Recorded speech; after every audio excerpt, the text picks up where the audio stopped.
Solovyov and Tsarist Russia in 1796. This video is purely for entertainment and does not infringe on copyrights or laws. The rights to the novel and image belong to the original author. We do not claim ownership. Don't like waiting and want to listen to this fanfic in full now? Subscribe to our Patreon, where you'll find the best fanfics.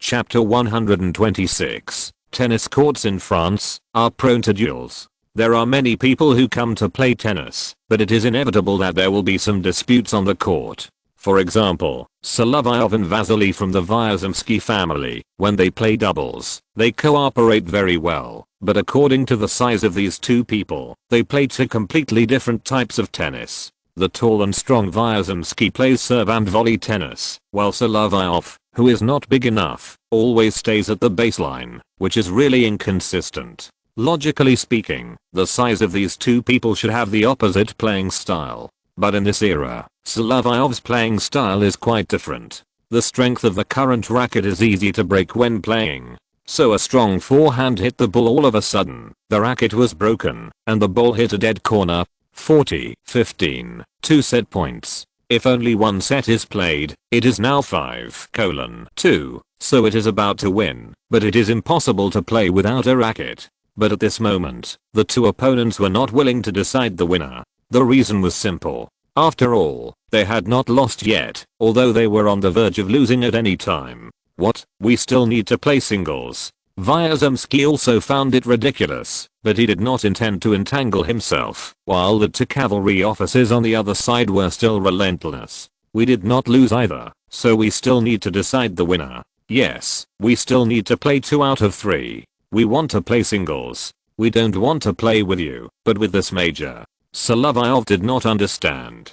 Today he was just helping to play, and victory was in sight. He was not keen on tennis. This was the first time he had seen someone who was looking for trouble. No matter if he would refuse or not, the conflict at that time might lead to a duel. Such a troublemaker, and he was looking for him, which made him highly alert. His whole mind was now filled with the plot of Kurosawa Akira's movie Seven Samurai, where Kurosawa competed with his opponent. It was quite funny to encounter such a thing on the tennis court, and he always had to overcome his serve problem. It was still Vyazemsky who told him what to do. There is something wrong with your tossing gesture. It should go out from the fingertips and be faster. After Solovyov knew where his problem was, he started practicing a few times. The opponent was not in a hurry and asked him to practice a few times. This major is not good enough except for the strong power and fast speed of the ball. There are still some gaps on the forehand and backhand. Hit there when the time comes. Solovyov hits the ball with both hands for both forehand and backhand. It seems to be like this, but if he hits the ball with one arm, the situation is different. After the game started, there were some people watching the excitement in the small stands on one side, and there were even some women. Playing and showing off here is also a place for young officers to show themselves. Solovyov glanced at the stands and saw a few young girls. Although he was not familiar with them, the dress showed that they were from a high family. The other party was from Prince Mikhail's group. In fact, Solovyov was not too reassured. If a duel really broke out and a mediator was needed, he asked Vyazemsky to leave first and go find Prince Peter. But at this moment, Peter Dolgorukov had not arrived yet, and 2 young ladies appeared here today. Mishap, why are you still playing tennis? Your Highness, it's just a competition. Maria asked him, and he had to answer. As long as he developed a new business, the most honest among the 5 sisters would come to make trouble and even ask him to work illegally. There were too many to copy the music scores and hear all kinds of stories. When you have time, you must play tennis with us sisters. After she finished speaking, she immediately stuffed this in with an innocent smile, which was actually a little more scary than the naughty Ekaterina behind. If a little girl of this age asks you for something, it's really hard to refuse. But he didn't say anything. The first game was still his serve. However, he made a double fault at the beginning. 0-15. This idiot usually looks very smart. Why does he use so much force to serve? Yeah, isn't it better to just lightly pick the ball over? That's the move. I've seen my sister-in-law play tennis. Although she can't hit it far, it looks really good. Ekaterina also gestured, but Larissa was in poor health, and focused all her attention on her children, so she rarely came to the tennis court recently. While she was gesturing, Solovyov served a very fast ball, but the opponent didn't receive it. 15. This was a big risk to pursue lethality, but the effect was not bad. The guy on the opposite side now felt that it was a bit difficult to receive the serve, and the third ball was also received. However, Solovyov's style of play always made mistakes, and he was not sure when serving. When the score was 42-30, he himself felt troubled. The ball fell within the boundary, and he won the first game. In the second game, the opponent wanted to use Solovyov's two angles to play. At the beginning, he really took advantage of the forehand, but when he wanted to adjust the backhand, he didn't expect that this guy could hit the ball with one arm. The left-handed ball was very handsome. Eddie had hit this ball beautifully. Mariah's eyes were full of stars, but it was just admiration. After all, she had squeezed all kinds of knowledge from Solovyov and asked him to write short scripts. Sister, then he is not idiot. This backhand ball hit the dead corner directly, and the score was tied. Seeing this, Solovyov could feel that if he played, the opponent should not be his opponent. Just don't pursue too much power when receiving the ball, so as not to hurt yourself. After all, the speed of his hitting the ball, as long as he controlled it better and didn't pursue too much power and speed, it would be enough. At least it would be difficult to receive. In this way, the game basically fell into a one-sided situation. Although the first set was not beaten 6-0, the 6-1 was still quite ugly. It can be seen that the opponent was still a little unconvinced, but he did not expect that after Solovyov became familiar with the court environment and the way of hitting the ball, he would be so lethal, that he was so angry that he kept smashing his racket. Solovyov knew that there was a tennis player in Russia who liked to smash his racket to vent his anger. Maybe Russians with bad tempers are all like this. Then he played 6-2 again, and Solovyov quickly killed the game. However, the opponent was still a little unconvinced and indignant, and it was obvious that he wanted to make trouble. Why, you lost the game, what do you want to do? It seemed like he wanted to duel, but before it started, someone came up to mediate. Asshole, you still want to be embarrassed after losing the game, right? Prince Mikhail came. He was an officer of the Pavlograd regiment, and his rank was higher than this hussar. This shout also calmed down the possible dispute. I'm sorry, you know there are always some troublemakers among the hussars. If you don't take the initiative to provoke him, he will still cause trouble for you. I can understand. After all, we are friends.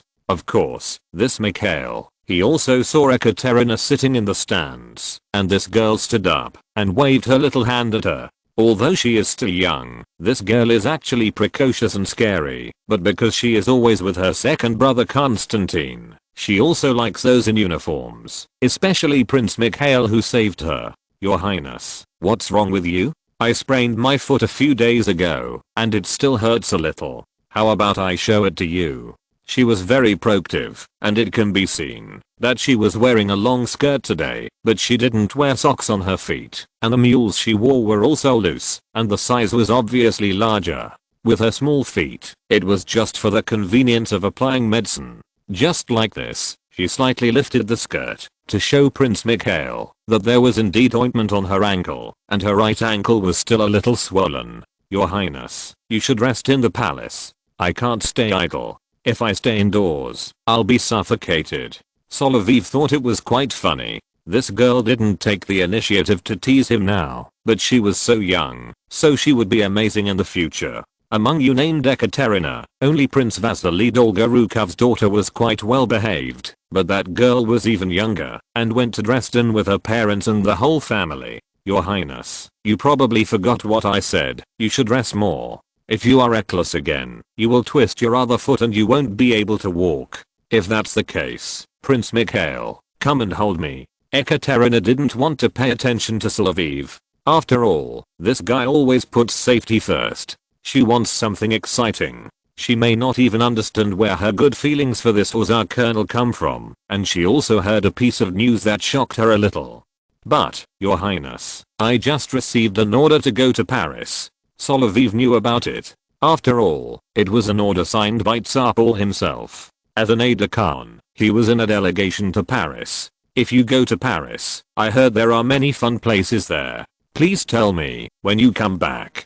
Generally speaking, Catherine is not as good at expressing her feelings as her 3 sisters. Although the 4 sisters are often together, there are always some differences between them. This is a decision. The colonel of the Hussars will be in Paris for at least a year on this official business trip. According to common sense, this is a normal transfer, but with his family background, he generally does not need to go so far to brush up his qualifications. There is still a secret negotiation mission between Russia and France. In this way, the Tsar's own will should also be to negotiate with France, but it has not escalated to the point of going to war with Britain. Maintaining armed neutrality is still Paul's established policy at present, which also makes the British more headache. You are going to Paris this time. Forget it. It's better for me to ask about this kind of thing myself. Asking on the streets of Paris, who is the cousin of my friend's stepmother, sounds stupid. If there is really a fool, I'll do it myself. Hearing this, everyone started laughing, and Solovyov himself laughed. But you are not stupid at all. In fact, you are very smart. My 2 brothers have also been assigned tasks. Mikhail said that his eldest brother Vladimir was going out to lead the troops, and the second brother was going to Dresden to do business. The 3 brothers would not be in St. Petersburg for a while. Although it did not cause any conflict, and it did not seem suspicious, many officers loyal to Paul and Alexander's confidants went out to do business, which did make the power around Paul begin to become empty. However, Count von Palen still did not dare to take action now. After all, there were still many loyal officers around Paul. These people who conspired to rebel were generally fierce on the outside, but weak on the inside. They forgot their lives when they saw small profits, and cherished their lives when they did big things. Many people were waiting to pick up the ready-made ones, and it was a makeshift team anyway. Moreover, the British support for them did not deepen with the changes in Russian policies. In the decision-making of this era, due to the backward communication technology and the distance between the capitals of various countries, the speed of information dissemination must be relatively slow. They were actually still waiting for support from all sides. After all, the attack on the Crown Prince's bedroom caused most of the Guards officers of the Semenovsky Guards Regiment, now also the Crown Prince's Guards Regiment, to be transferred away. It was indeed not feasible to carry out any form of military coup. As for Peterhof Palace, although the defense seemed to be lax, it formed a state of looseness outside and tightness inside. Not to mention that the reckless guards officer was beaten to death. This time it was considered to have tested the reaction speed of the guards in the palace. At this level of vigilance, even pest control may be difficult. In fact, Solovyov himself had imagined the possibility of these coups, and even considered the occasions when Paul usually summoned some officers to dinner.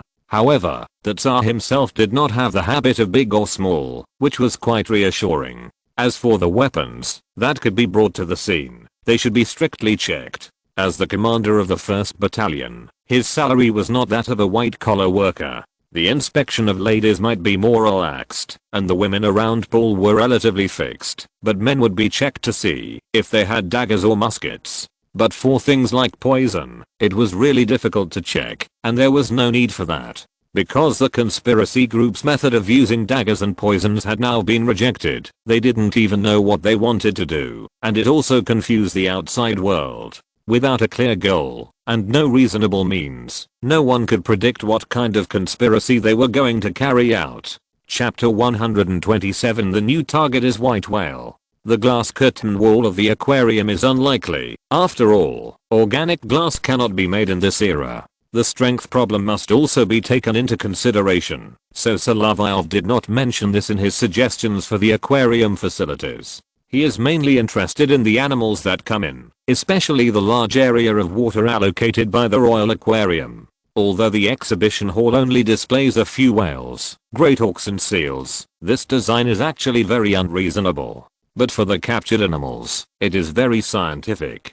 Compared with the aquarium in the 21st century, the range of activities of various animals is indeed very large. If the famous ocean street killer whale comes, they may be depressed very slowly, but for other animals with such a large number in this range, it would be a huge disaster. However, the director of the Royal Aquarium is not so stupid as to bring large predators here, and he does not have the weight to raise them. Before Alexandra and Alina were about to give birth, Tsarist asked his 2 daughters to come here to relax, probably because Lawissa's recuperation here was quite effective. After 2 years, the dolphins here, even if there are subsequent members captured to join, are passing dirty words among the dolphins, and they also know that people here usually feed them fish, and sometimes some squid, so the 2-legged beasts are not that scary. Especially when the 2-legged beasts with round bellies and detected fetuses in their bellies arrive, the number of fish released will be more than before. There are more than 10 dolphins coming to join in the fun today, and they all want to come up and cuddle. Alexandra still can't go to Württemberg. The negotiations with France continue to be postponed, and Austria has also lost the war. In this way, Württemberg is still occupied by the French, and she can stay at home and spend more time with Alina. Look at these dolphins. They are always so friendly. When Lisa was pregnant with little Masha, she often came here. But now, we can't go into the water. When we were pregnant with the baby, this place was still frozen. When they each returned to their husband's home, there would be no such unique aquarium. If they wanted to come back, it would take quite a while. Only the Russian Tsar and the Crown Prince, who had great power, could issue an order to build such a large aquarium in their capital. They only looked for a while, and because it was inconvenient to exercise, they returned to Peterhof Palace. This was also the last time they came to the aquarium before unloading. In the palace, Lawissa was checking Linnaeus's classification table. This was a new stock in the aquarium, which was the white whale she had always wanted. Solovyov, I'm sorry to ask you to be the tutor today, but there is no other way. The girls around me don't know these animals, and you are an expert in this area. Alexander was also present, which was quite embarrassing, but the couple brought their children here today to give them early education. At this moment, Alexander's 3 younger brothers and sisters were also here. Little Maria and Grand Duke Mikhail might not understand what these were, but Anna and Tona could already understand them. We are willing to serve your highness.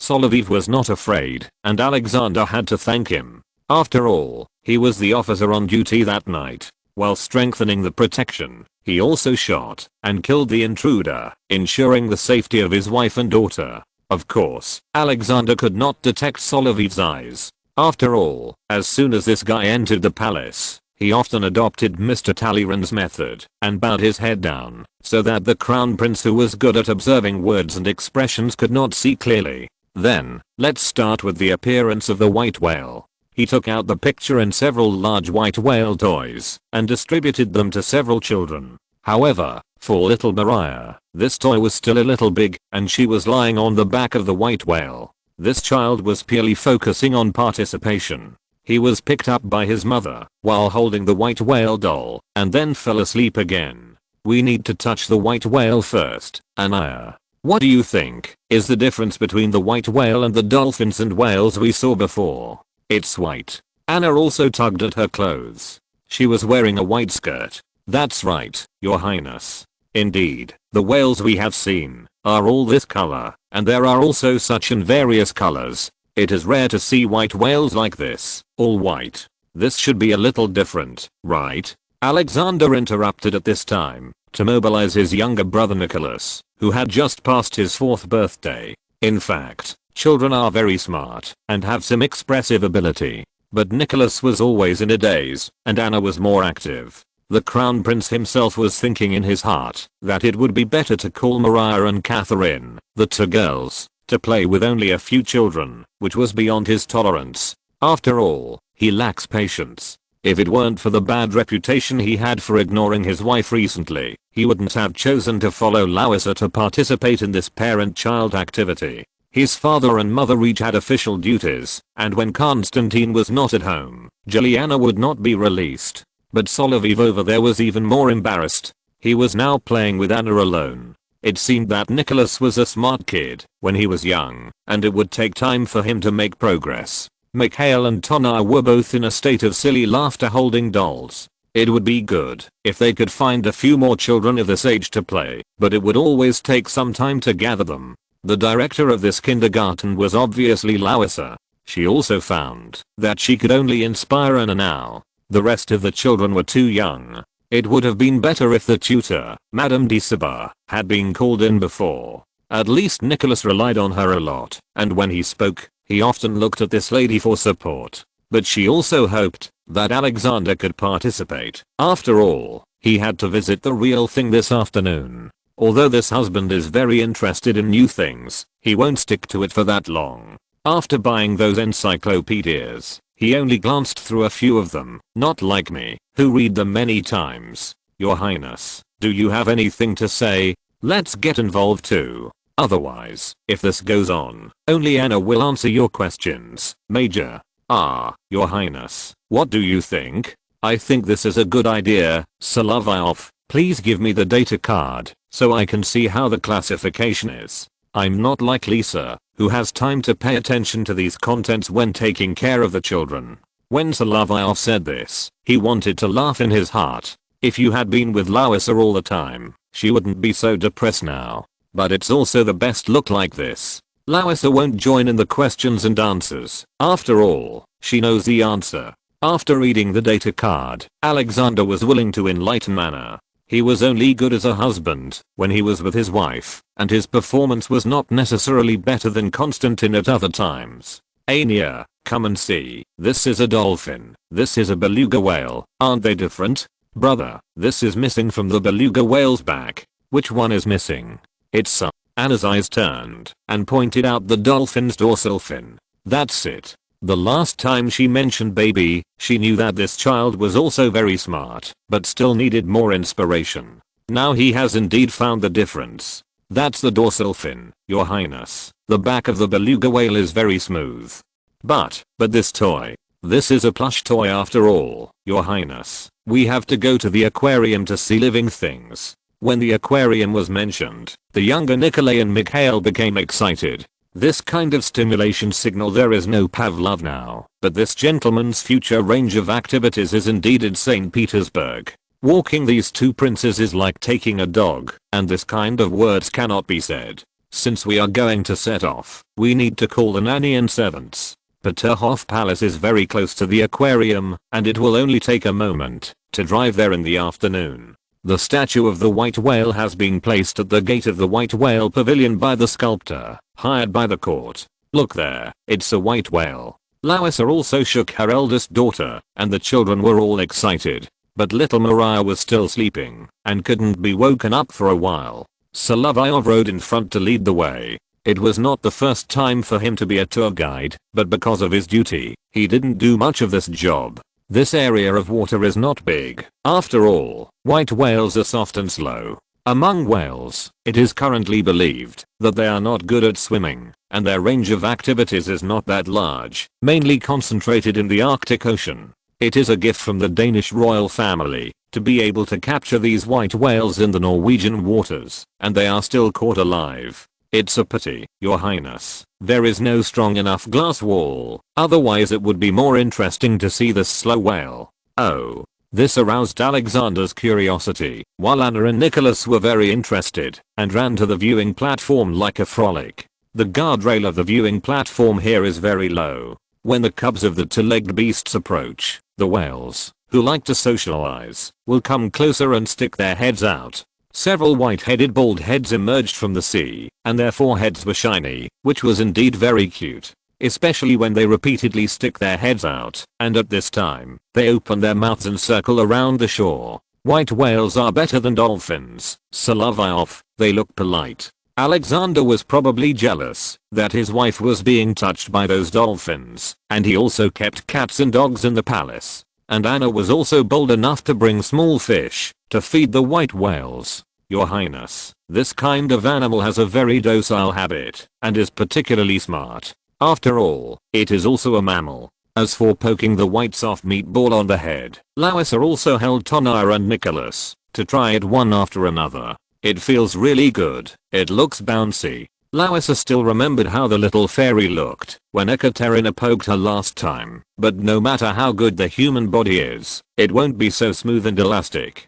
She wanted to try it herself, and then, unfortunately, a white whale swam over and suddenly jumped up at the dazed Mikhail. This scared him, and he ran into the nanny's arms, but he was not scared to tears. After all, this fat white guy is not annoying in the water, and is a little naughty, and willing to interact with people. It's really interesting. This kind of animal can be made into more medals, and it is the new star of the Royal Aquarium. As for observing the white whale up close, it helps to improve the parent-child relationship. Larissa was in a good mood today. She was with her 2 daughters, and held them to play on the carousel. It's not surprising. In Russia, even without the influence of Solovyov, carousels have already appeared. No matter whether they are water-powered or steam-powered, they are also fun. Especially in order to give those nobles who lack parent-child interaction in social occasions the opportunity to spend time with their children. The carousels here are all rotating carriages. Today, Larissa is in a good mood and can smile in front of Alexander. For the crown prince, this really gave rise to some ideas and he wanted to return to his family. However, the children are all here, so there is no way to continue to be intimate. He thinks so. In fact, there are always more solutions than difficulties. This is because he is always with Maria Narishkina and is a little alienated from Larissa. In this scene, where the queen cannot fight the mistress, Alexander may have more problems. He personally has too many requirements in terms of spiritual compatibility. When he can accompany Larissa out to play, he does not do enough to live an ordinary family life. Alexander's main purpose is to crush some rumors from the outside world. The typical one is the crown prince's neglect of the crown princess. It's not that they can't give birth. As long as the couple is willing to be together, the next generation of heirs to the empire will soon appear. It's just that in his case, it is unlikely to progress too quickly, and to have children, he always needs his own efforts. In the following days, Alexandra and Elena were pushed into the delivery room together. This pair of sisters is really a peculiar couple. They got married together in St. Petersburg and even gave birth to their children on the same day. It was just that Elena had already given birth naturally, but Alexandra was not done yet. After taking out a baby girl from her belly, she needed cooperation in addition to her own efforts. Elena turned sideways and grabbed her sister's hand, which made Alexandra relax. Finally, she followed the queen's instructions and used the remaining strength to squeeze the baby out. We also have to thank the hospital for having delivered twins before, so we have more experience in handling the situation. Chapter 128. Paul still took action when the marriage was arranged. Outside, there was another large family, but it was the royal family of Württemberg, whose hometown was occupied by the French, so many people came to Petersburg to live with their relatives. Usually, there would be a line behind Paul, but today, the relatives from Württemberg, all tall and strong, stood at the door, surpassing the height that the new generation of the Russian royal family had finally improved. Constantine looked at these cousins from Württemberg, and compared to them, he was not majestic enough. After a while, the midwife in charge came out and whispered a few words into Paul's ear. "Oh, I see. Alexandra brings Willinge Zerwelt. Alexandra gave birth to twins." Seeing this 200-kilogram German strongman was a little confused, and Paul still needed to explain. "Yes. Twins, both girls. Habsburg princesses have given birth to twins before. This is a good thing. Our family will always be prosperous. Alexandra is a great girl. We have been worried for a long time. Okay, Frederick, we won't be pretentious and polite. We have to congratulate you." Paul stood in front of Frederick. With his height, he couldn't even kiss him on the mouth, so he could only shake hands. Considering Queen Maria and the fact that both sides often visited relatives, this really maintained a close relationship between the two families. William, standing aside, also accepted the congratulations from his two cousins. "But we have to wait a while and let all the girls come out and go to a hygienic and safe room. Father, you have to pay attention. Elena gave birth to a boy. Then I have to congratulate Frederick, my good son-in-law and my good son. Thank you too, Your Majesty. I love Elena deeply. Thank you and Your Majesty the Queen for entrusting her to me." However, this scene was not suitable for Frederick of Württemberg's second wife. She was a British princess who married this strongman after she was over the age of childbearing. But Queen Maria was also very good at being a person. She took Charlotte from London and talked for a long time. The delivery room was indeed not suitable for men to enter, except for the husband who might be allowed to enter. You have to know that during the delivery process, the mother needs to be placed on the delivery table, and the nurses and midwives or doctors are needed to cooperate. If the French strictly supervised the birth of the royal heir, the girls would be seen naked on the delivery table. In order to ensure that the two sisters were absolutely relaxed, they took off their clothes and only covered their bodies with strictly disinfected sheets. When William and Alexandra named the two girls, they named them according to their grandmothers and mothers. They were named Frederica and Sophia respectively. As for the full name, it was too long, while Elena and Frederick Ludwig named their son Paul Frederick. It's a pity that Elena is a married girl. Maybe she is more lively and cheerful, and it is easier to give birth to a boy. Paul said casually, but the parents present still agreed. Even the queen herself thought so. She recalled that, when she was in a good mood, she gave birth to 4 sons and 2 daughters, and when she was in a bad mood, she gave birth to 4 girls. She still agreed with this fallacy. After all, Elena and Catherine were the empress and her beloved, smart and lively. However, this remark did point out Alexander. He was not in the palace too much, which Paul was actually dissatisfied with. But he changed the rules himself, changing the transmission of the throne during the reign of Peter the Great to the current inheritance law. Moreover, Alexander's position was very stable. Although Paul became more and more moody, the rules of Alexander's first heir and the Tsar himself handling government affairs with the assistance of ministers in the court, when he was not in St. Petersburg, did not change. It was just that there was no formal regency system. After the children were cleansed, there was a problem. That is, these two families were not Orthodox countries, and they needed to arrange for the corresponding Protestant church priests when the children were baptized. As the Grand Master of the Order of Malta, Paul felt that there were so many distinctions in the ceremony, and there were heresies everywhere, which was also a headache. His identity was difficult enough to sew up. Considering the complexity of the ceremony, he had to negotiate many conditions with the German princes when marrying his daughter-in-law and daughter-in-law, which was enough to give him a headache. However, he would not openly oppose religious issues. He was still a very devout believer. The prayer mats he used over time, even if they were soft, had left 2 big holes in his knees. When inviting the pastor, Paul had already asked both sons-in-law to visit. The 2 sisters really had a close relationship. At this time, they had to live in a ward converted from a palace, and the visiting time was compressed. Your Majesty, we have to go through full disinfection measures here. We will wash the 2 princes twice a day, and ensure the sanitary environment of the ward. As for the babies, we will also arrange nurses to take care of them. Very good. I hope you can do the same in the hospital. Yes, Your Majesty. But when Her Majesty Alexandra gave birth, it was indeed a bit thrilling. She is taller and in better shape. How could this happen? After all, they are twins, which requires a mother to consume more energy. Fortunately, we have seen this situation several times in the hospital, and it will not be a big deal. I also heard that, if the mother encounters a difficult delivery. Paul's question was not easy for the doctor to answer, but he was very experienced in handling it. Your Majesty, it is mainly due to organ damage caused by infection and some other factors. And the issues mentioned in your edict about hospital hygiene are still very correct, especially the use of alcohol and iodine for disinfection. Well, thank you, doctor. You will be rewarded when the children return to their bedrooms. Thank you, Your Majesty. Paul was in a good mood now. After the visit, he announced the news in Peterhof Palace. It was also announced that a celebration would be held in Tsarskoye Selo. The court had to prepare hastily for this, and the guards even had to send troops there. As the general on duty, Bagration was responsible for selecting these guards, and he once again chose the 1st Battalion.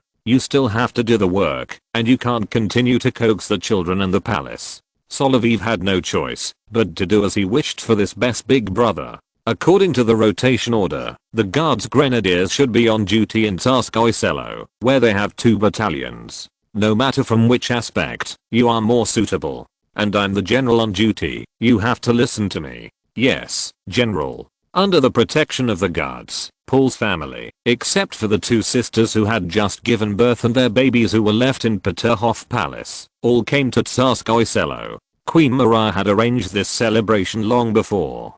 but the births of the two daughters-in-law were a little dangerous, which made the queen quite worried when her daughter was pushed onto the delivery table, and she was doubly worried. After she made all the arrangements, she invited all the nobles who were summering in Peterhof Palace and the surrounding areas of the imperial village to come here to celebrate. Paul really liked children.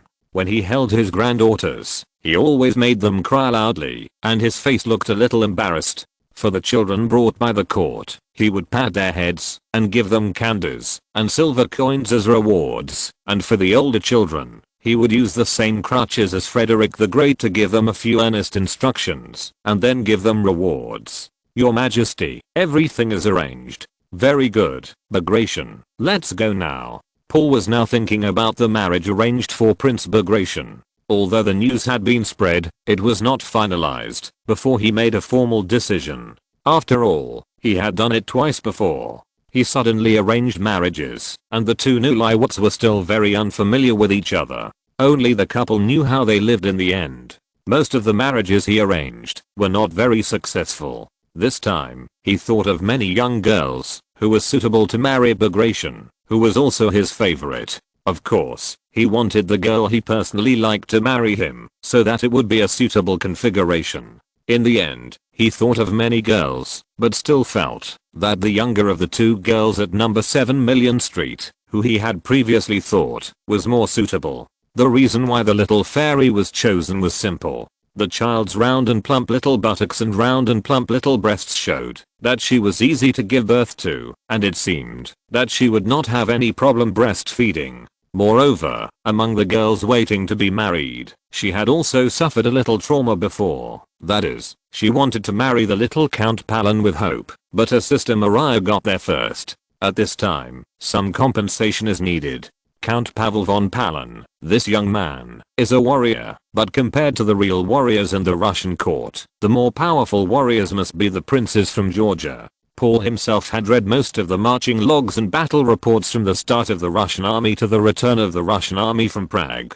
If we were to talk about it, the prince was the first in terms of military merit. Moreover, he was wounded many times in the battle, and he led by example, and took on many difficult pioneer and rearguard tasks. Such a man is a model for Russian soldiers. Count Palin was indeed a good man, but he was far behind this prince. The biggest problem of the prince was that he owed a lot of debts and was addicted to gambling, but Paul himself planned to forgive the debt when he got married and also rewarded him with the manor. In addition, the little fairy herself had a huge inheritance designated by Prince Potemkin. The prince's favorite niece was the mother of the little fairy, and he also liked this niece very much, leaving her the largest share in his will. For this child, Paul also believed that giving her the identity of a Georgian princess was also a compensation in terms of status. He even had a small theater in his mind, where Bagration and the little fairy led a group of children to live happily in the manor.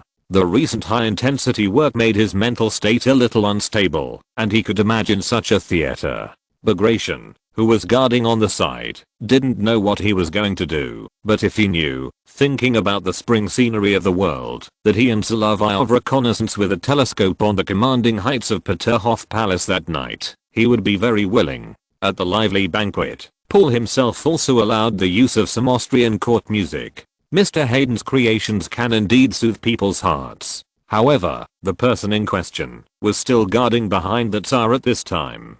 As a general on duty, he had to fulfill his obligations, and not long ago, he was appointed as the head of the Guards Chasseur Regiment, which was a full trust. The female relatives were also at the table at this time. The little fairy had always been by Lois's side. After she left Elena, she became the maid of the crown princess. Although she was a little petite, she still attracted the attention of many young nobles present because of her full figure. The two of them could not imagine that Paul never played by the rules when it came to arranged marriages. In the past, Paul might have invited the two newlyweds to the palace to get engaged in front of him and the queen, or asked the two young people for their opinions, and finally made the emperor's decision, or he might have written to both parties to solicit their opinions. There was always some foreplay in the past, but this time was different. Although rumors had been leaked, it had been a long time, and the Tsar himself would usually make a decision within a month, so no one cared much about it, probably thinking it was just gossip leaked from the Tsar's surroundings. However, today, the Tsar himself stood up to toast and celebrated that he had become a grandfather and that his daughter and grandson were both safe and sound. After that, he suddenly mentioned it in the second toast. Friends, I hope to see Prince Peter Ivanovich Bagration in the Church of Gatchina Palace. And Solovyov didn't feel good when he heard this. What would the girl think if he really pointed out the little fairy to the prince? Although he told her part of the results of the investigation secretly, the unmarried girls present were all nervous. If it was General Miloradovich, who was humorous, a star in the social scene, and a warrior, and had a lot of wealth, the girls would still be able to accept this old prince on a white horse. However, Prince Bagration, in addition to his high title, which could make one of them a princess, was really only more attractive, because he was a muscular man and a fearless warrior. However, the girls didn't like his face very much. The prince himself saw Miloradovich and Langeron, the two enemies, sitting together and laughing. Well, God bless. He thought so in his heart, and Tsar Paul then mentioned the name of the bride. Countess Ekaterina Pavlovna Skafronskaya is married and has become a loving couple. The little fairy can be said to have tears on the spot, and the tear glands released tears like the dam of the Neva River opening the gates. The prince himself, as a general on duty, had to maintain his dignity and could not show his inner joy. He only expressed his gratitude to the Tsar. Thank you, Your Majesty. If you're listening to this novel on a channel other than Fanfic World, it means they downloaded and uploaded it without effort. We cordially invite you to visit our channel, Mundo Fanfic Novelos. There you'll find the original version of this story and you can explore many other novels of various genres. We're waiting for you to immerse yourself in a world of incredible novels. Chapter 129. Is it necessary to exchange information at this time? When the girl heard that she was going to marry such a powerful but ugly general, tears flowed from her eyes, flowed down her chubby cheeks, gathered on her chin, and finally dripped onto her full chest. The tears dripped into her chest, and a large area of her chest was wet. Not to mention her well-developed tear glands. She had a little baby fat. This kind of chubby body, but not the type of fat, is very attractive to men. Paul arranged this marriage even more outrageous than before. Langeron could not help but comment, the countess is as beautiful as an angel, while our friend is a dark-skinned ugly soldier. Your comment on Peter Ivanovich is a bit too much. Miloradovich wanted to defend his friend, but Langeron continued to complain. For such a marriage, I can't find any way to make both parties happy, except that they have established a close physical connection. What Langeron said was indeed something Miloradovich had no way to refute. After all, the prince was not like him, good at dealing with girls. Even at this time of dinner, he received a letter from a countess on a napkin. Mon général, je t'aime. My general, I love you. He has always been lucky in love, but he had no way to help Bagration, so he could only sigh. It depends on him, General Langeron. I think the emperor will toast again. He wanted to say something, but Paul raised his glass again, but this time the congratulations were to wish everyone good health. What Solovyov wanted to complain about was that it would be better to be healthy all the time. The banquet in the imperial village was about to end. After Paul went to the Catherine Palace to rest, Solovyov arranged the palace guards and now came to see Bagration. Congratulations, Peter Ivanovich. His Majesty has bestowed upon you the most beautiful gem in St. Petersburg. But I don't know how I should please this girl. She is so beautiful, and I'm like this. That's not a big deal. I have known this little girl for more than 4 years. She was less than 13 years old at that time, and she was already. Guess what? Maybe she wants to attract you with her charm. That's true, but at that time she was still like your impression in the past. Although she had a good figure, she was still a child, not like she is now. What I'm worried about is that I won't be able to keep her heart. The marriage His Majesty has bestowed on me is indeed a bit cruel to her. After all, she is only 16 years old, still a child, and I'm already 35 years old. The age gap sometimes requires other aspects to enhance her happiness, especially in bed. Solovyov blushed when he said this. He had only had 2 or 3 experiences with Sylvia, and both of them were clumsy. Looking back, the few days he spent with the Italian girl were really green and sweet memories. Look, you blushed yourself. I think I understand what you mean. He and his old friend Miller Radovich must have been hanging out with young women and actresses, so they should have more experience. I'm going to stop here now. I have to comfort that girl later. You know, they treat me as a good sister. It's hard to talk about this, but you said it. Go, comfort the child, and say a few good words for me. Bagration patted Solovyov on the shoulder. It seemed that the general also felt that he was in trouble. At this moment, Countess Ekaterina Skafronskaya was crying alone in the corridor. Her tear glands may be because of her plump body and high water content. It has been 2 hours since the banquet, and she is still crying. She leaned against the pillar of the corridor and did not notice that Solovyov had appeared behind her. Katya, I know you are feeling bad now. Wipe your face well, you little cat. Mishap, come and pinch my face and tell me this is not true. Moi. That's you. Don't speak French now. When you met me, you couldn't speak French well. Solovyov was rubbing her face as ordered. It must be said that this girl's face feels so good. When he rubbed her chubby little face and squeezed her little mouth into a pouty mouth, she looked even more lovely. Okay, I know this is true. Mishap, get out of the way first. I want to get up. Ouch. When she stood up, she almost fainted because she stood up too hard and she fell into Solovyov's arms. The kind of planned fainting in the prince's arms that she hoped for every day did not happen. I hope to have a handsome prince to be my husband. There is a prince, but he is older. But the prince is a good man. We are brothers who have been through life and death together on the battlefield. He is my good brother. Otherwise, the emperor would not have taken a fancy to him so much. He is obviously a Georgian prince, but he can get the brightest star in St. Petersburg. If you had said that earlier, I might have wanted you at that time, but now you are more like my brother, and I can't do it. Can I share my secret with you? Solovyov knew that if he said something, this girl's mouth was not controlled, and it might be leaked out. You'd better keep your secret. If I tell it to Her Royal Highness Elizabeth by mistake, when I accompany her at night, it won't be good.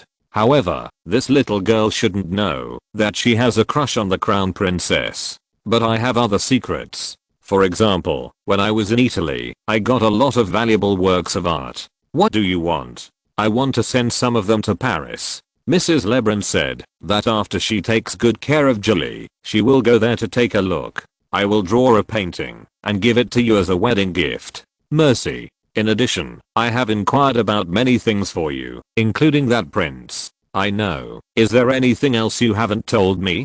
Solovyov leaned close to the little fairy's ear and whispered to her. After all, when they went to the bathhouse together, he saw the prince's physical condition in the dressing room and described it very accurately. This girl is still talking nonsense now. After hearing this, her face turned red. How can that be possible? I have no experience in this kind of thing. If I get hurt, I will probably die of pain. Or, my blood will run out. Oh my god, I will die. Which nanny told you these things? It can't be like that, right? My sister told me, she said. Speaking of which, the little jealousy between the sisters has passed, but what Maria told her was obviously to scare people, or to show off the power of little Count Palin in bed, to torture her to the point of death of ecstasy. Don't be ridiculous. There's no such thing. If you ask the princes, they will say that it's more painful to give birth. Although I have little experience in this area, I can assure you that girls' bodies are very strong, and you won't die. I don't believe it. If you really don't believe it, you should ask someone with experience. Wouldn't it be better to ask the countess? She's your mother, she will tell you, right? Humph. Mom and sister only care about their own happiness. Maybe everyone in our family is like this. If this girl is not persuaded well, she will go even further in the future. It was clearly late at night in September, but there was no autumn feeling in St. Petersburg now. The breeze blowing on the body made people feel very comfortable. It's windy. You will be with His Highness tonight, right? Yes. The girl nodded and then went to the bedroom. What a silly girl. If she can't control herself, she will become a social light in the future. Solovyov didn't care so much, and he told his big brother and good sister everything he should tell them. When the little fairy came to Louis's bedroom, he saw that the princess was changing clothes. "Oh, am I too thin for you to see me like this? Except for being taller and slender, Louisa really looked skinny. She had just recovered from an illness recently, and she looked even skinnier. Your Highness, you are still recovering. If you were like a few years ago, you would still be as radiant as you were a few years ago. You have such a sweet mouth. I like you like this.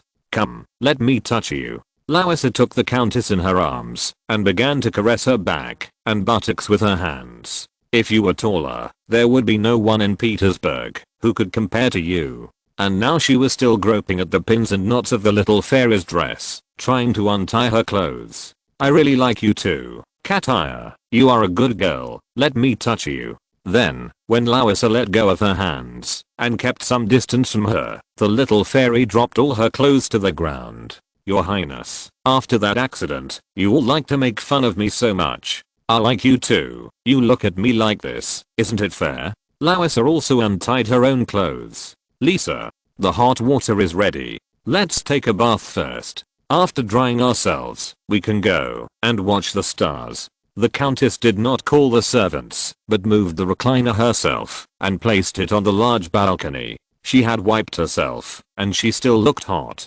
She stepped on the carpet one by one, leaving cute footprints. Especially since she walked on tiptoes, the forefoot landed on the ground, which made it look like the paw prints of wild animals. When they opened the balcony door, the two of them felt the breeze blowing, which was also very cool. Louisa hugged the little fairy again. The girl was chubby and warm in her arms. "Your body is so warm. Look at the sky now. That direction is the Milky Way. You can see the star of Lyra there. Your Highness, you are going to tell me a story again. I'm not a child anymore. You are not married yet. I will still treat you as a child. You and your sisters were also raised by Her Majesty the Queen. You and Alexandra are also sisters." After saying that, Louisa hugged her tighter. She really liked the touch of the little fairy's body. The girl was also very obedient in her arms. The two of them lay on the recliner. It was on such a dim moonlight day. If it was a full moon, with moonlight shining down, their beautiful bodies looked like the texture of marble statues. But, this wonderful scene was indeed not seen by anyone, and after Louisa told the little fairy a Greek story for a while, her eyelids began to fight. "Lisa, I'm sleepy and want to sleep. Okay, let's go to bed." I don't know if it's because the little fairy's body is too tempting, whether it's men or women, they all like it. Louisa stuffed her into her bed, and then hugged her like her own daughter, stroking her back, and singing a lullaby. But there was something different. She took off the clothes of the countess, and stroked her round and petite body with her other hand. It seemed that she had awakened some strange maternal love. The little fairy lay in Louisa's arms. Although the crown princess was weak, she was good at taking care of children.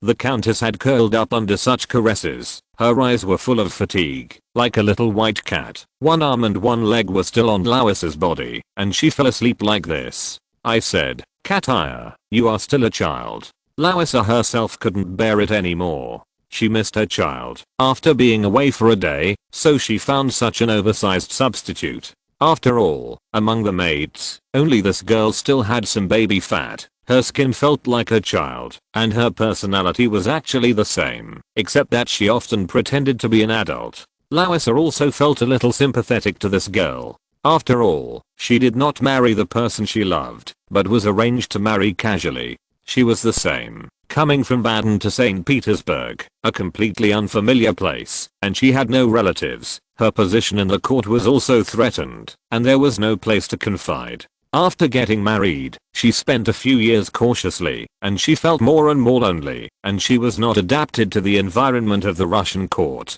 The girl sleeping in her arms still had a little freedom, but it was also very limited. St. Petersburg is an exquisite birdcage, locking many people here, and the one locked in the deepest part should be herself. Unlike other prisoners, as an exquisite decoration on the Russian crown, she was fixed there, waiting for her fate. She herself did not know, and could only wait for the arrival of each moment. Chapter 130 We are all worried about your marriage being temporarily happy. Part 1. The countess woke up the next morning in Lois's arms, but the way the princess held her was full of maternal radiance. "You're just a little heavy, and it feels so good to hold you in my arms." Such strange words made her blush, but considering her naked appearance, she could only crawl into Lois's arms. Okay, Kataya, you stand here first." The little fairy blocked her body with her arms, her face still flushed. "Okay, we have to see how to dress you up more beautifully. After all, you are going to be a bride." After a while, Maria and Ekaterina came. When they saw the countess sitting there with her legs folded around the silk cloth, the blush on their faces had not yet faded. "Lisa, you are really good, Sister Kataya. Now is the perfect time. We want to poke you a few times and then change you into beautiful clothes." Then the two sisters pounced on the little fairy and the three of them started playing together. "You two little rascals, I'm going to tear your clothes off." She took advantage of her strength to grab Maria, untied her skirt, and went to her armpits. "Good sister, please forgive me." "I won't forgive you. Let me see that you have made some progress. In a few years, you will grow up to be like Sasha." She rubbed Maria's body and made her own comments. Then the maids changed their clothes. When the little fairy saw that they were all good sisters, she stretched out her body and let them change her clothes like a life-size doll. First, the close-fitting clothes finally allowed her to move freely, but when she wanted to move her hands and feet, she was quickly pressed on the chair again. Which pair of shoes would be the most suitable? The shoes that Ekaterina chose were all custom-made shoes, which were selected from the palace. Although the size of the little fairy's feet was the same as Maria's, they were slightly wider, so the shoes prepared for her needed to be made wider. "That's it. We'll let Natasha stretch you out. Her feet are similar in shape to yours." "Oh, is that so? Then while she stretches them out, paint my nails first, also on my feet. What color do you want?" "I want this ruby red color, which has never been used before, and I think it's good." Then she stretched out her hands and feet, letting the sisters who came to help do whatever they wanted and fill her nails with color using a camel hairbrush. At the same time, Bagration's brothers Alexander and Roman, as well as these friends in Petersburg, had come to help. It would be great if father could see it. Uncle Kirill can't come either. He's in Moscow, and the emperor is in such a hurry to arrange a marriage. It doesn't matter, it would be nice if both of you were here.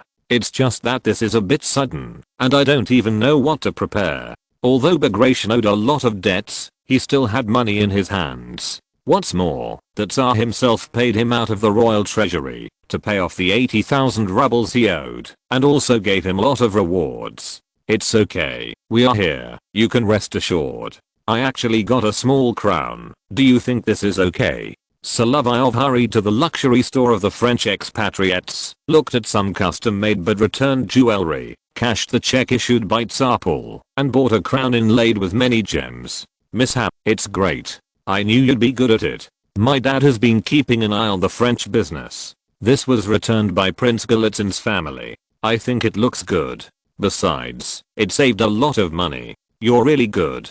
How much did it cost?" I asked my family. "My stepmother took Yulia to the street a few days ago and saw this crown. It was priced at 10,000 rubles at that time. This time, we bargained and got it down to 8,000. After all, their family are all money-grabbing people. They do a lot of things that are penny-pinching, and they are really experts in this area. It's not easy to find things like this that have been processed, made to order, and need to be sold." He learned from his father that when the Golitsyns made this, the price was there, and the manufacturer had to return the deposit. In order to stop the loss of this business, they really had to find a way to ship it in St. Petersburg. But Solovyov still thinks it's good, while the spade lady of the Golitsyn family, the mother-in-law of Count Stroganov, actually thinks that this small crown inlaid with many gems is not gorgeous enough. Moreover, this lady did not come to attend the wedding, which also avoided some minor troubles. "Look at this. The gems are still small, but the material is good. I think the countess will like it. Peter Ivanovich, after you exchange rings, give this crown to Kataya." "Thank you, Miss Kat, you are thoughtful." However, Langeren, who came to help today, came over and interrupted. "Don't wear this wedding ring in the wrong position. In the Orthodox Church, the wedding ring is worn on the ring finger of the right hand, while other churches wear it on the ring finger of the left hand. The custom of Jews and some Russian places is to wear it on the index finger. Langeren, you French guy, your place is on the left, and we in Georgia are on the right. He couldn't help even if he came. He didn't have a good relationship with Miloradovich, but he had a good relationship with Bagration's family, but he could only make jokes. That's fine, I'll come and take a look. But Solovyov couldn't just stay with Bagration. The other side also gave him a task. He was not on duty there this morning, but Maria entrusted him with something to do in the morning, and even made a long list. After finishing the small crown that Bagration was going to give to the little fairy, he had to ride back to Petersburg from the Tsarskoye Selo quickly. In order for the two to get married smoothly, the people around them were already worried.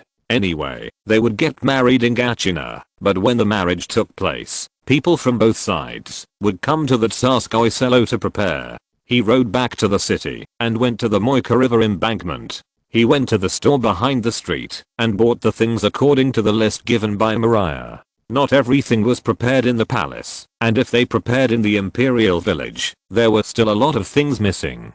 While he was running, the countess had already dressed up, and he was going to put on her wedding dress and try it on in front of the mirror. It would be better if it was white and made entirely of silk. This dress is a style of the grandmère back then. How can I wear the same dress as Her Majesty? She remembered that, when she was a child, she had been raised by the Empress since she was 10 years old and had seen the clothes in the Empress' dazzling wardrobe, from daily clothes, hunting clothes, formal dresses to wedding dresses. She and these good sisters admired the Empress, so naturally she couldn't wear the same kind of clothes as the Empress. This was disrespectful to the great lady, and they were all very conscious as good granddaughters. Okay, I'll change you into a white dress. There is actually a silk dress, but it has to be shortened. The head lady in waiting Golovina was still very clear about what materials were prepared in the palace. There was indeed a white silk dress that could be worn at the wedding. It's made in Italy, from Como. It's not just white silk, there are other fabrics too. We've made a set before. Because the little fairy is also a little smaller, it naturally needs to be modified, so there is some preparation time. I don't know if Idiot can buy all the things he needs when he goes to Petersburg. Maria, don't worry about whether he can get it done. I'll use my own silk shawl. Do you think this will work? Katya, you really look good in silk clothes. When the white silk wedding dress was ready, they stripped the little fairy of her clothes and put on this new one. It really fit her perfectly, showing off her curvy figure. This little white cat is really good. Maria, why am I a little white cat? Maria didn't answer her. Louisa took out a picture from the album. Do you think this is similar? Yes, it is a bit like that. She puffed out her chest with pride. At this moment, when she changed her clothes, the maid outside came in to report. Major Solovyov of the guards is back. This idiot runs really fast. Solovyov changed into the Orlov trotter horse and hurriedly worked until the afternoon, before returning to the imperial village. Your Highness Maria, I got all the things you wanted. Here is the list. They are hanging on both sides of the saddle. That means the emperor gave me a good horse, otherwise your task would be really difficult. Time was also quite urgent, and there were a few things that were not bought. That's good. Come and see. Is Katya dressed like this? She looks beautiful in anything. The fabric really suits her figure. But there is one thing, Katish, you should be careful not to eat too much and get fat. That's not good for your health. Of course I know. I eat 2 meals a day and don't have dessert for afternoon tea. One more thing. How is the preparation of the Georgian prince now? I went to deal with his affairs at dawn. I ran back and forth twice. The person may not be in a big trouble, but the horse is exhausted. You cherish the horse more than you cherish the person. You are the only one. Maria covered her mouth and giggled. Her job was not easy. As for the next preparation, it was still during the wedding ceremony. I don't know how busy Gatineau was. The strawberries and various fruits picked from Pavlovsk were already placed on the table. The guests entertained were mainly relatives and friends of both sides, but there were still quite a few people. The men's side was mainly composed of generals and officers of the Petersburg Guards. In addition to being the general on duty, Bagration was also appointed as the head of the Guards Chasseur Regiment this summer. There were quite a few officers here. On the women's side, considering that Count Skavrinsky's family was a descendant of Catherine I, the main attendees were still some royal families and relatives and friends around them. Many of the little fairy's good sisters in the literary salon in the palace attended the wedding. At this time, the wedding was like a blind date meeting. Many of the people who could come to the scene were still single young people, but it was hard to say what would happen in the end. Paul said a word, and everything started to go wrong. In addition to the wedding, there were also banquets and dances, and the new Liwats would not go to Petersburg on this day, but would be arranged directly in the Gatchina Palace. As for where they would live after their marriage, Tsar Paul actually arranged it. This time, the little fairy was moving out of her boudoir at number 7 Million Street, where she had lived since she came back from Naples, and came to the former residence of Count Ivan Shuvalov at number 25 Italy Street. After the Count's death in 1797, this residence was confiscated by the state treasury. Many noble residences without formal property inheritance ended up like this. If Tsar Paul had not arranged for the new Liwats to move in, this place would have been vacant for 120 years before it had a new use. The Count had a close relationship with Empress Elizabeth Petrovna. After moving into this residence, the ownership of the original works of art and objects in the Shuvalov Palace was also awarded to the couple. It was also because Paul favored them more, and the wedding must be held in a grand manner. The wedding was scheduled for September 20th. After confirming the details of the new Liwats' wedding, they were asked to move to the Gatchina Palace that night and arrange their rooms. Solovyov accompanied Bagration to the room. He was ready to go. He had to worry about it and go back to the other side. He was the man and the woman, and both sides counted. After all, Bagration was his big brother, and the other side regarded him as a good sister, which was embarrassing. But it should be noted that he was still a man after all. When these girls were playing inside and having fun together, he was stopped outside by Natasha. "You girl, I think if you give birth to a girl in the future, your son-in-law will definitely not have a good relationship with you." This is true.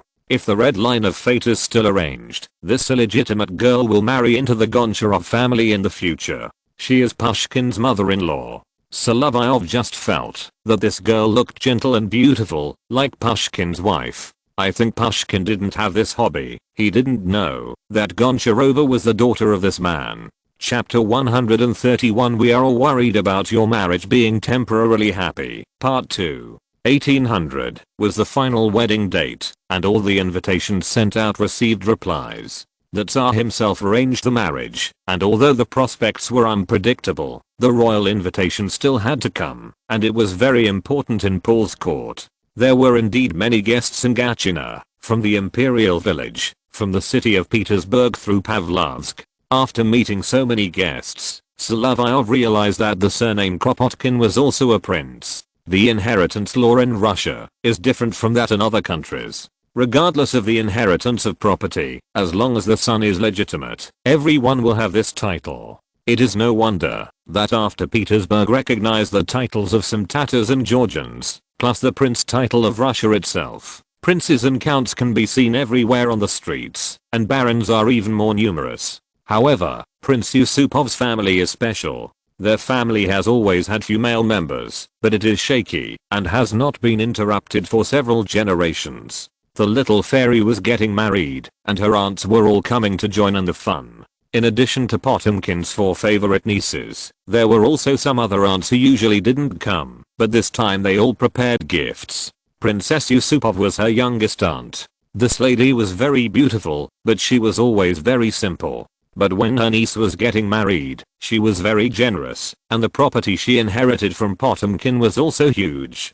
"Come, Katish, this is for you, a ruby necklace. We sisters like you the most. Since you are getting married, we hope you can be happy." "Thank you, Aunt Tanaya." This ruby necklace was more conspicuous against her white dress and the soft silk wedding dress she was wearing. "This is really beautiful, Aunt. I remember that this was left to you by my uncle." "Yes, every gem on it is carefully selected." The countess jumped directly into her aunt's arms, but knocked the princess's wife off balance. "You are not a child anymore. Look at you now. You are prettier than your mother was. Okay, Tanaya, you just spoil her. Her future status will be almost the same as yours. The Princess of Georgia. Well, this still needs the approval of His Majesty. After all, the title of Prince of Georgia is only recognized in our country, but not included in the ranks of our nobles. Yes. The Countess also agreed. Her daughter has now become a foreign princess, although she will have to be recognized in a few years.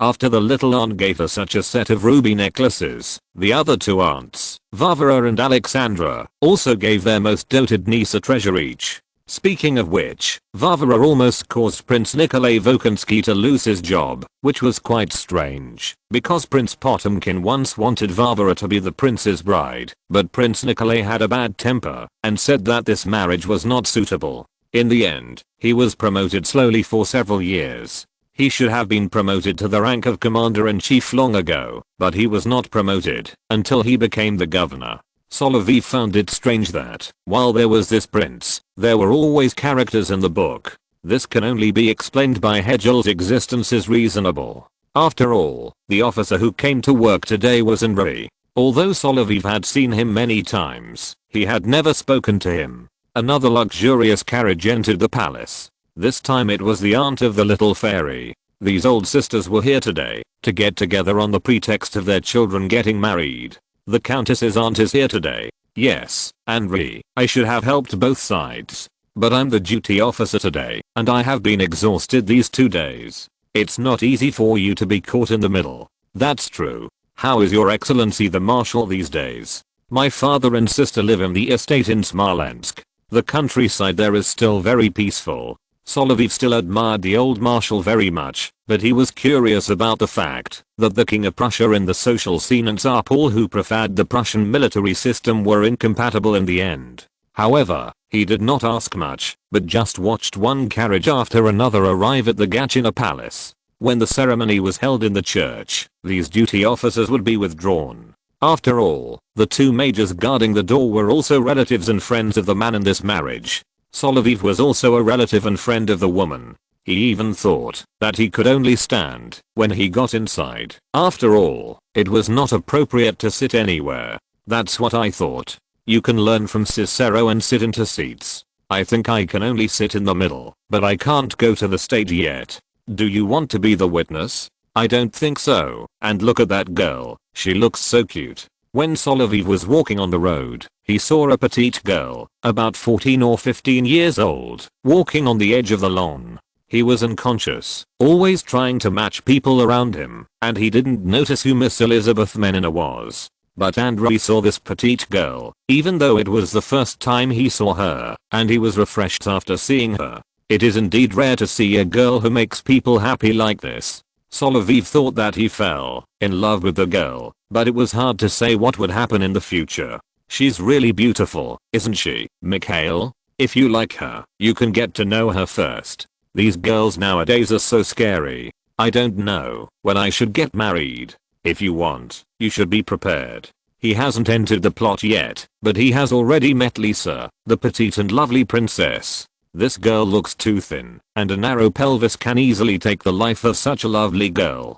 But the little fairy doesn't have to worry. Her little butt is very firm, and she is well nourished and well developed, but she is a little short. Now she is wearing a white wedding dress, and wearing gifts from her aunts, including a ruby necklace, a bracelet inlaid with sapphires, and a pair of sapphire earrings, and she came to the stage like this. When Bagration saw her, his resolute face was also moved by this delicate face. She came to the stage with a smile, and even the coldest heart would be melted by this warmth.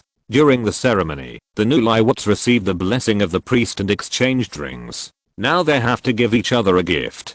The little fairy, who has now become the princess wife, or the princess of Georgia, handed a precious sword inlaid with gems to Bagration. This was a treasure that Potemkin obtained from the Ottoman Empire during the Russo-Turkish War. Bagration saw the sword and liked it very much. It was a sharp saber made of Damascus steel. While still on the stage, he replaced his sword and hung this sword around his waist. Thank you, Katish. This is a gift I prepared for you. I hope it can match your beautiful face. Although Bagration looks like this, he is also a tough man with a soft heart. Solovyov is now thinking about a problem, which is also the fatal problem raised by Langevin. The difference between the couple is so great that they really don't want to lose the happiness that the Tsar and his wife hope for them because of this difference. The prince took the box from his brother Alexander's hand and then opened it. Inside was a small crown inlaid with gems and broken diamonds, which looked very beautiful. Any young girl would be moved when seeing such a crown, but it is no wonder that the Queen of Spades did not like it. It did not match her temperament, but was very suitable for a girl like the little fairy who was not yet 17 years old. Do you want to look in the mirror? However, the little fairy was showing it to her little cousin Ekaterina Potemkina, who was only 12 years old and was a daughter of her aunt's first marriage to her uncle Mikhail Potemkin. Do you think it looks good? They all called each other Ekaterina, and it was difficult to call each other by name. It looks good, cousin. This child was honest. She was different from these cousins. To be honest, she had a crush on the son of a Swiss banker. She did not have the romantic history of her sisters, but had already started this relationship through letters and daily meetings. Thank you too, my dear husband. Although the prince was a little ugly, after a few days of matchmaking by relatives and friends, she was still quite satisfied. Although Bagration was like this, the wedding gift he prepared was also very much to her liking. However, she was still worried about one thing. After being frightened by her sister, even if Solovyov counseled her, or the head lady explained repeatedly, she would always be a little worried. Everyone had a great time at the banquet and the dance that day. Solovyov also noticed at the dance this time that Andrei went to find Miss Menina, and they danced a dance. In fact, you are like this Prince Andrei. Solovyov found that Andrei actually likes the same type of lively girls. It's just that compared with Lisa and Natasha, they grew up in the social scene. Such a lively and lovely girl is not very suitable for these serious soldiers. How far they will go depends on future developments. And Prince Bagration, although he looks like an extremely majestic general, his performance at the dance is not bad. He and his new wife danced 3 dances in a row. The little fairy was reluctant at first, but now she felt very happy. What she wanted was to live a carefree life. How nice it would be to be happy like this forever. After returning to the palace, the new Liwats, according to convention, would live together after becoming husband and wife. Unlike those ignorant new Liwats who still needed servants to guide them, Bagration was already old and could guide his young wife. Peter, you have to be gentle with me. I feel scared. Why are you scared? Besides being a brave general, I'm also afraid of pain. It doesn't matter, Katish. Let's take a shower first. The hot water is ready. Wait until you are clean and then come back here. I don't think you need to be afraid. Life always has to face such times. The little fairy went up now with a stiff upper lip. Fortunately, she remembered what Larissa and a few good sisters said about what would happen. As for what Solovyov said, girls' bodies are still strong, and the maid's teachings, she finally washed herself and lay on the bed. Katish, why are you doing this? Do you like the white silk covering my body? Of course I like it. Katish, you are really a beauty. It's hard to describe your beauty. Bagration also poked his wife's slightly small belly, and the little fairy laughed giggle, and the whole person was not as tense as before, and now it was relaxed. I thought you were a rude warrior before, but I didn't expect you to be so talkative.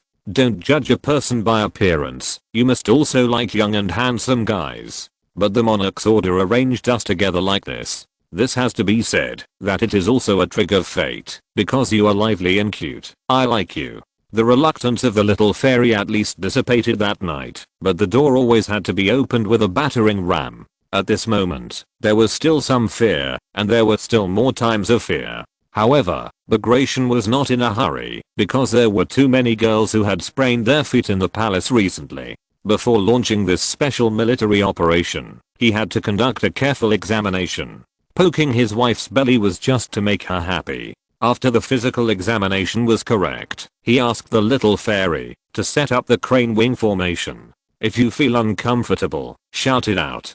Don't be too scared, and relax a little. However, he did not expect that the tone of the little fairy's wail was high enough. But it can also be known that the other party is very inexperienced and needs to be taken care of. This girl really loved herself in the past. His wife now feels that it is not that scary. It was her sister who scared her before. This intimidation obviously worked a little, making her very nervous for a while. If you really compare them, this warrior with a muscular body is definitely better. She is already a little exhausted. After all, this kind of attack and defense is not a drill. It is all real swords and guns. People who have never been on the battlefield will always worry about getting hurt. Okay, you are not a new soldier now, Katish. I will do my best to make you happy. Chapter 132. Since we have greenhouses, we need overwintering tomatoes. Regardless of what the new Liwats were doing, when they returned to St. Petersburg from Gatchina, they always had to pass through Pavlovsk, where the greenhouses continued to grow crops in the winter. Solovyov was paid a salary as a guard, so he had to work hard. He had to cultivate overwintering tomatoes according to the production plan this winter. But when he wanted to do something new, he always had to have someone follow him to join in the fun. Mariah, why are you here again? I'm going to plant tomatoes with you, Major. It's only the seedling stage now. I reported to the Emperor in August. Your Highness, if you want to eat tomatoes, you have to wait until March next year. Why wait that long? Didn't you eat the strawberries we planted in the spring this month? Mariah was Solovyov's nemesis, always pestering him to see all kinds of new things. Fortunately, although she was nagging and troublesome, she was not so willful, so he just had to make her happy. I want to plant tomatoes, too. Your Highness, you can't go. The Queen didn't let you come here this time.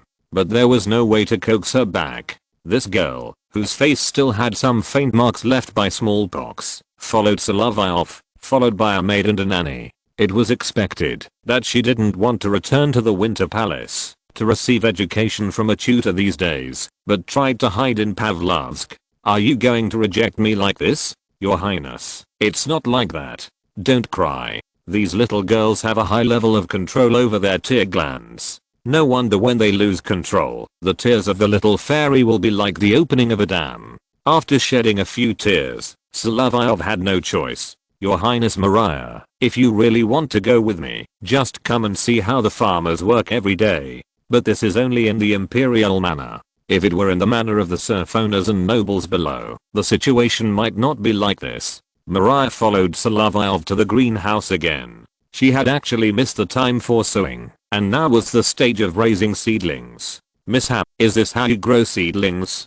Put them in the seedling tray first, there's nothing wrong with that, and then transplant them one by one. I didn't think of this when I was growing strawberries. I know how the seeds look when buried in the soil, but I didn't expect the seedlings to be so small after germination. From so small to so big, it's like this everywhere. If I get married in the future, I will definitely build a greenhouse like this in my new home. Are you going to grow flowers or strawberries in it? No, I'm going to grow tomatoes. Solovyov wanted to complain. Mariah, if you grow vegetables, you probably won't use them to feed Ekaterina, and you will definitely not marry each other. So what are you doing here? But he didn't say anything, and just directed the servants to start planting all these tomato seedlings in the soil. We need to pay attention to the daily temperature changes and put a thermometer here. The daily temperature difference is very important for growth. The seedlings that grew too high before had problems because the temperature was not controlled well. The standard operating temperature is already in this small book. What you need to do is to strictly record the collected temperature using the Celsius scale developed by the Swedes. If there is any problem, report it to the gardener and the court attendant. After all, he was only here to formulate the standards, not to operate directly, so he had to make it very clear. Major, if you say so, don't we farmers still need to learn to read? In fact, you just need to count and recognize numbers. If you want to grow crops well, you actually have to be educated. After all, you are still free people. The serfs in the manor are not as good as you. At this point, the huge number of serfs in Russia still needed to be liberated. Solovyov himself owns a village. His family owns an estate in Rouen. There are thousands of serfs in these places. In fact, they can be regarded as big serf owners. However, after Paul's edict was issued, his family must follow the 3-day edict. Solovyov, on the other hand, wanted to go further. He did not rely on the income from the land to live a luxurious life. Obviously, the profits from business and factories were greater. Liberating these serfs can increase the labor force and give them knowledge. At least they can improve their productivity in labor. For example, the situation around Moscow is extremely bad. But he did not have much time to think about this. Mariah was a problem baby and was still asking him a series of questions. Your manual says that the feces used for fertilizer must be fermented until there is no smell before it can be used. Why is that? That's because there are parasites, eggs, and bacteria in the feces, not only animals, but also humans. I don't know why she suddenly asked such a smell question, and Solovyov's answer was very straightforward. Well, it sounds a bit disgusting. Mariah loves cleanliness, but she turned her head and thought about it, and still found some problems. If there is no smell, then it looks no different from soil. Yes, Your Highness, there are a lot of black soils in the vast Russian land, which are formed by various substances accumulated over time and long-term environmental changes. Then it's not disgusting. Mishap, you should advise your father. Your Majesty has too many things to worry about. If you are not careful and write a wrong name, you may even create a non-existent officer. Sometimes, it is because you have a good idea that others will come to learn. For example, I ask you to copy music scores. Solovyov heard this and thought of how this little girl exploited him every day. Probably, that is, maybe. Well, that's it. She couldn't understand if she was told something too complicated. Mariah spent a day here with him and learned how to grow tomatoes in the greenhouse. The knowledge in it seemed too complicated if you asked it thoroughly. I feel a little dizzy after listening to you talk so much. It seems that after being in the greenhouse for a long time, even such a young and lively girl has become a little tired. This time she did not come in work clothes, but very formal clothes, so it is not surprising that she fainted from the heat.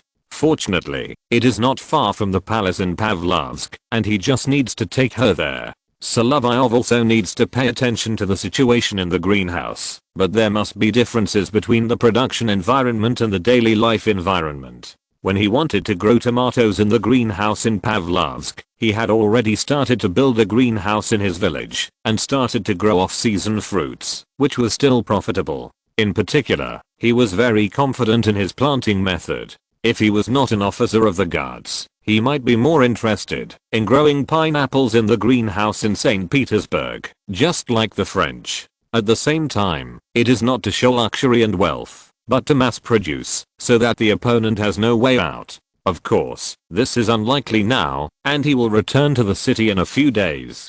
Tsar Paul still had to live in the Winter Palace in winter. Although the engineer's fortress had been completed, it was not suitable for living in winter, so all the plans were put on hold. At this time, he had to return to the Winter Palace. However, many rumors have begun to spread in Petersburg.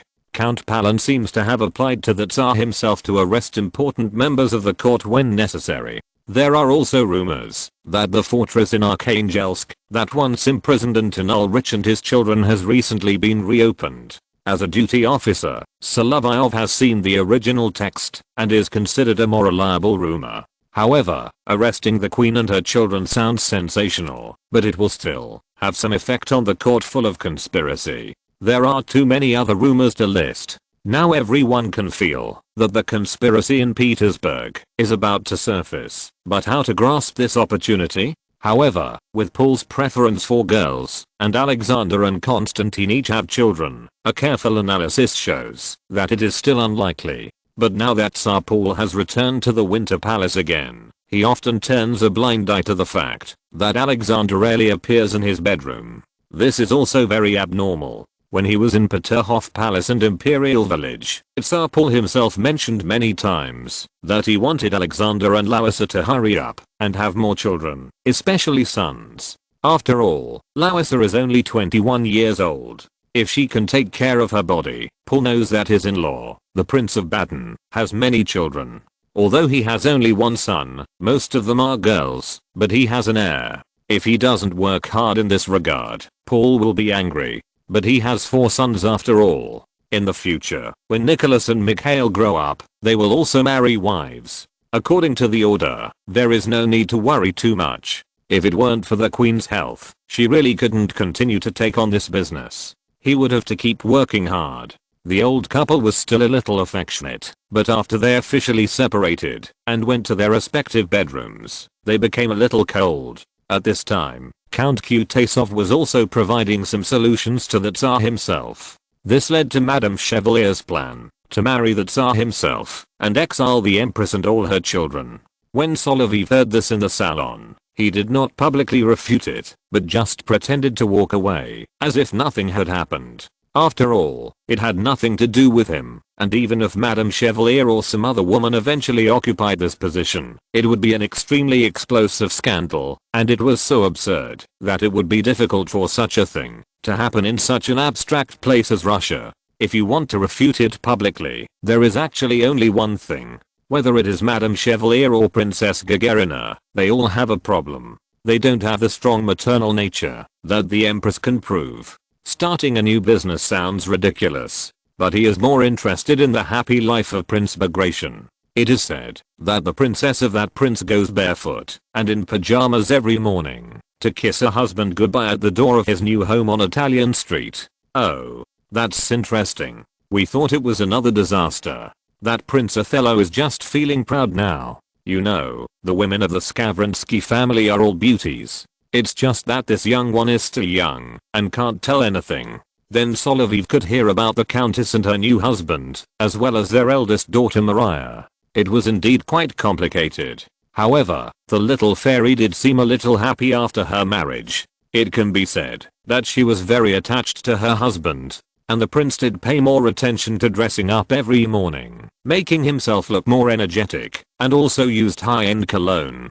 It seems that the little fairy helped him change his clothes and dress up every morning. The smell of this brand is very similar to the high-end goods used by Count Litter, and it is very likely the same style. Maybe, little sister, you must also lack fatherly love. The Count had been dead for 7 years, but judging from the portrait of Count Skavrinsky, he always looked very young.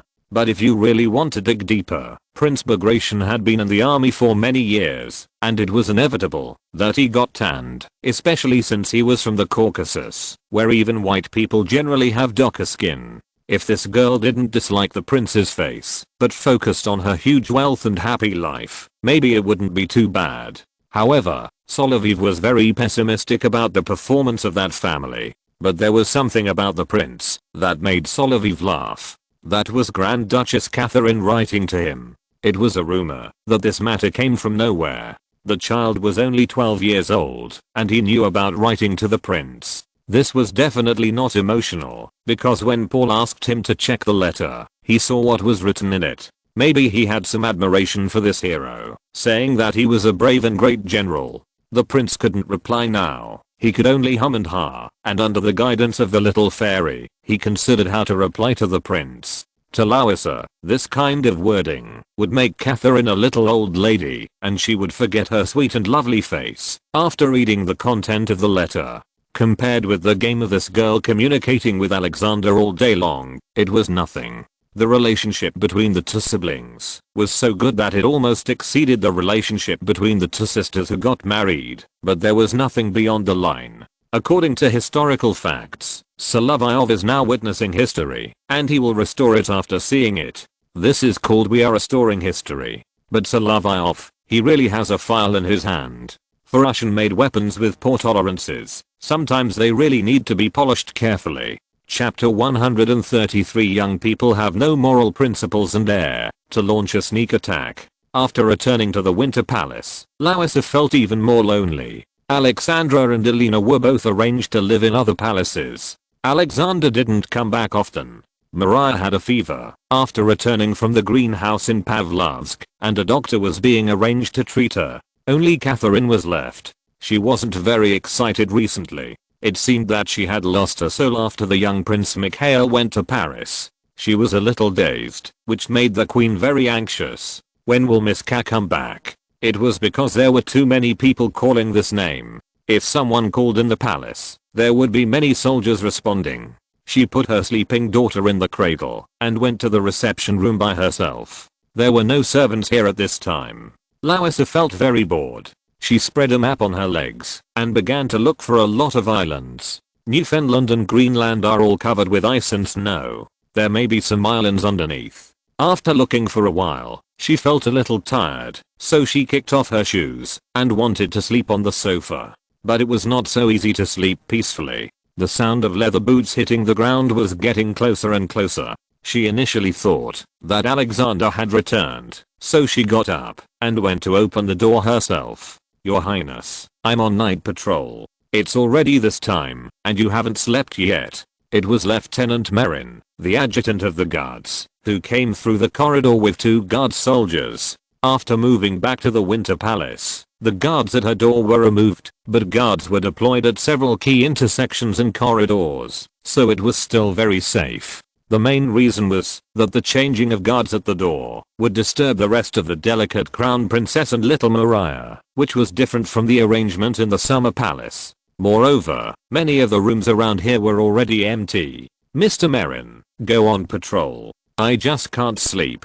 Your Highness, don't walk around the palace too much at night. Although it is heavily guarded, it is not safe." "Who said that?" "Major Solovyov, the commander of the 1st Battalion, has always been cautious. In the summer, it was he who protected your safety in Peterhof Palace." "I know, he is very young and smart. Yes, I'm 5 years older than him, and I'm only a lieutenant. He is favored by the Emperor." Larissa was also a cautious person and did not ask more about Solovyov's situation. Moreover, she always took care of the children at night and rarely asked the maids and nannies to come. That is, Zagryatskaya was here, but the little girl was asleep now, lying on the other side of the cradle in her pajamas. Larissa worked hard. In fact, the girls sent here had to take care of these little sisters while she was taking care of her daughter. If they were here at night, there might not be a nanny to help. She took off her mule so as not to disturb the older and younger children, but the floor was a little cold, and it would be very cold if she walked to the reading room. Larissa tiptoed and quietly entered her reading room. She lit the candle herself so that she could see clearly under the lampshade at night. She had no idea what to do, so she opened a hardcover novel. After opening the book, she saw the exquisite paintings inside, just like the Persian paintings depicting war scenes. This is the story of General Lubu fighting with the 3 brothers. The paintings are really good. She might have Solovyov in her heart more than the major of the guards. After all, her world was very simple and lonely. If she couldn't sleep late at night, she would have more time to think about random things. But what came to her mind was a scene of Solovyov writing furiously. It would be great if the major could finish the book soon. "I want to read it." Larissa had never learned Chinese, and neither had the Russian royal family. She also had a set of thread-bound books that had never been translated. She only heard Maria tell some of the stories in the books when she came to visit. It was Solovyov who told her. Her eyes fell on the thread-bound books, which were carefully placed in a wooden box. What is the complete story? She was already tired at this moment and fell asleep in the recliner where she usually read. At this time, Solovyov was indeed on duty at night. He was different from other officers. After all, he was still very young, and in Russia, he was very familiar with his own business, which was a rare species even in Moscow 180 years later. "Saryosha, how is your inspection going?" "Mr. Major, everything is fine, but Her Highness Elizabeth has not rested and is in the reception room." "Okay, go and rest too. Tomorrow is your day off." Solovyov is still on night duty, and he will also have to rest tomorrow, but he can only sleep for a while in the second half of the night. Tomorrow, the editor of the Petersburg News will talk to him about the publication of the 2nd volume.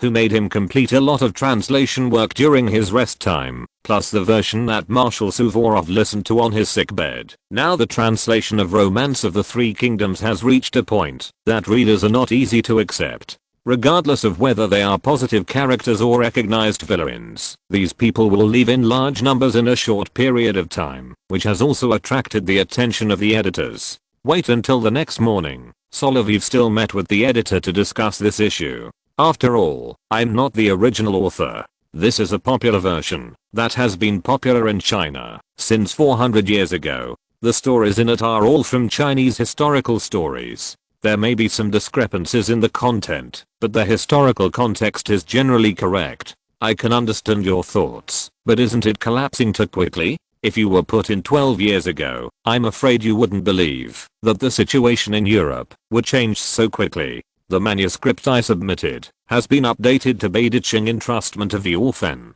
If there are no other opinions, I still hope that you will publish it according to this content.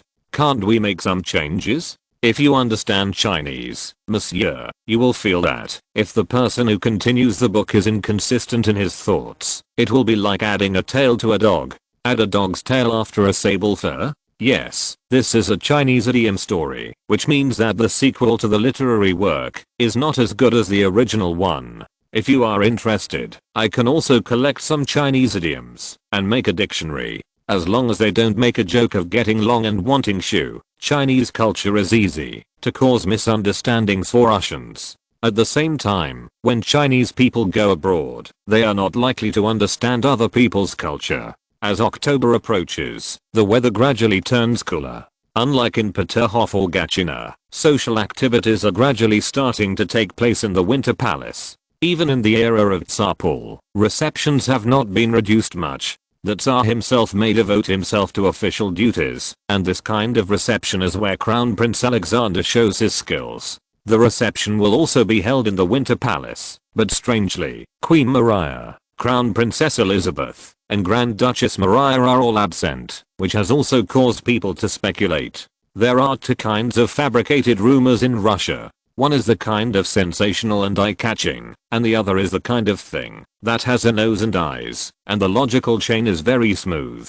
This atmosphere can't help but make people start to worry. Grand Duke Constantine has been in the Legion and is not here. For Count von Palen, it is a relatively easy evidence to spread their rumors, such as the Russian royal family members who did not attend because of illness, and the female relatives were under house arrest. This kind of lie. Alexander was very dissatisfied with this, and he called the officer on duty of the guards, Lieutenant Solovyov of his own guards regiment, and Baron Rosen, the captain of the Putin regiment. Your Highness, this rumor is nonsense. We all know that the princes in the palace do not necessarily have to attend such social events every time. Of course, it doesn't matter what these two say. Alexander is also an elusive person, and it is difficult for others to guess what he is going to do. I think that's it. Just do what you should do. In fact, it is very easy to break the rumor. He ignored Larissa, took his wife out of the bedroom, and dressed her up with jewels and gems, which can solve the problem in terms of face.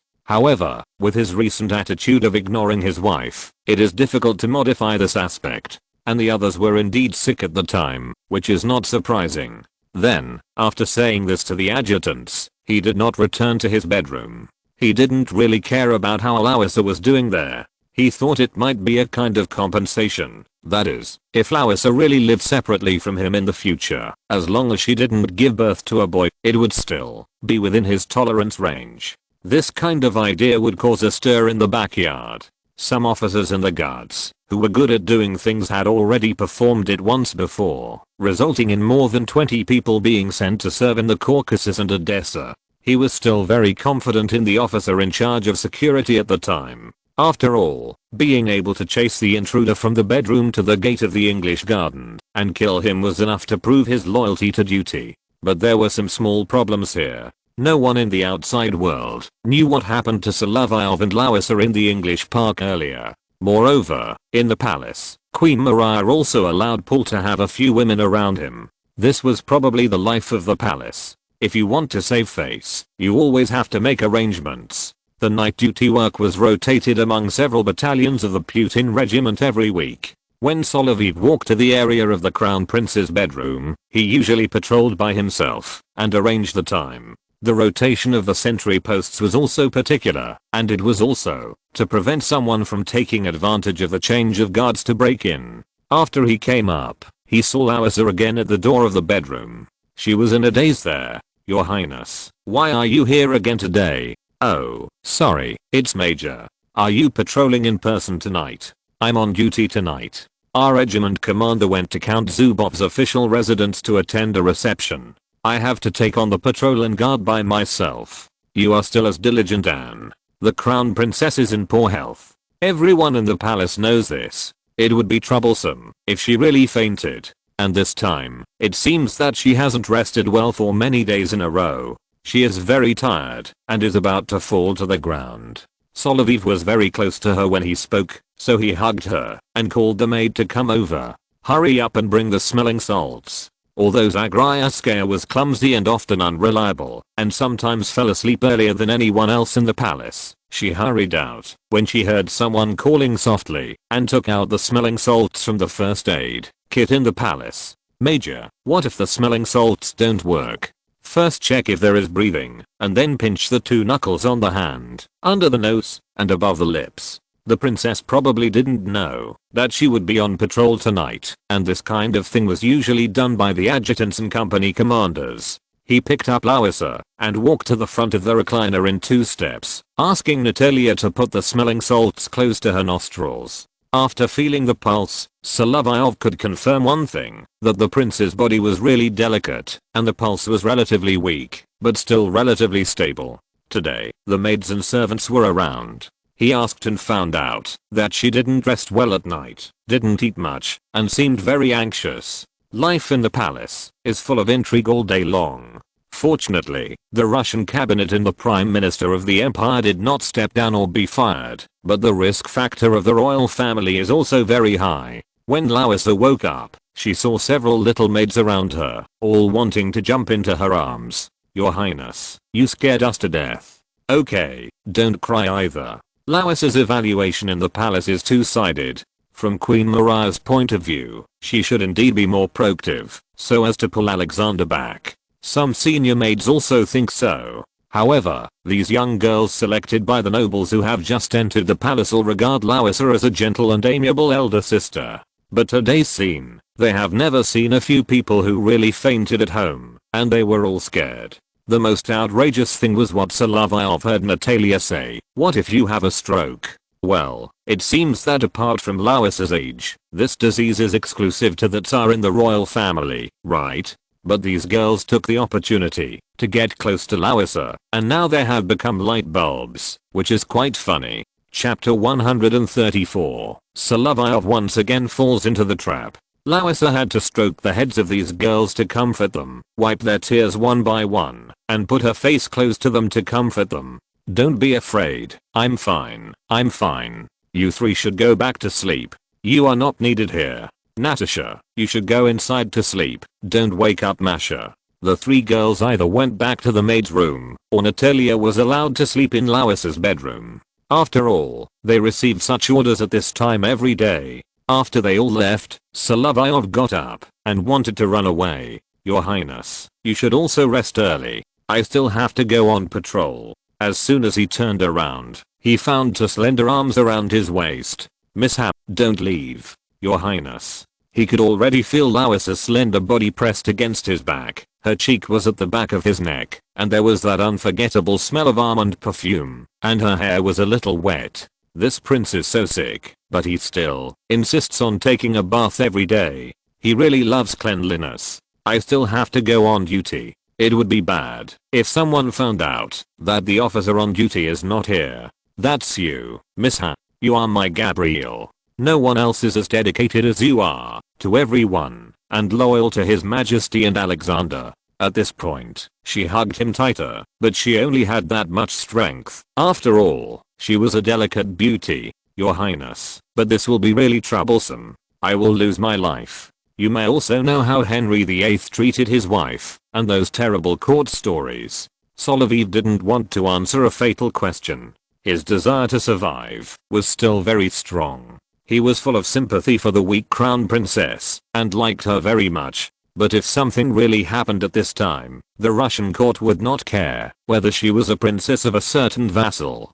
Being imprisoned in Arkhangelsk might be Paul's pity for his eldest daughter-in-law, whom he had always favored. If the little Poland next door did it, he was just sent to be an ambassador to a foreign country, and there was no solid evidence. What's more, Larissa asked her maid to go back to the bedroom. It doesn't matter. You just need to accompany me to the study. There is no one there on weekdays. What do I need you to accompany me for? What time do you have to go back, Miss Ha? It's 10 o'clock in the evening. As the officer on duty, I have to return at 1 o'clock in the morning. Then you can stay here with me for 2 hours. You can agree to Mariah's request, no matter how she asks you.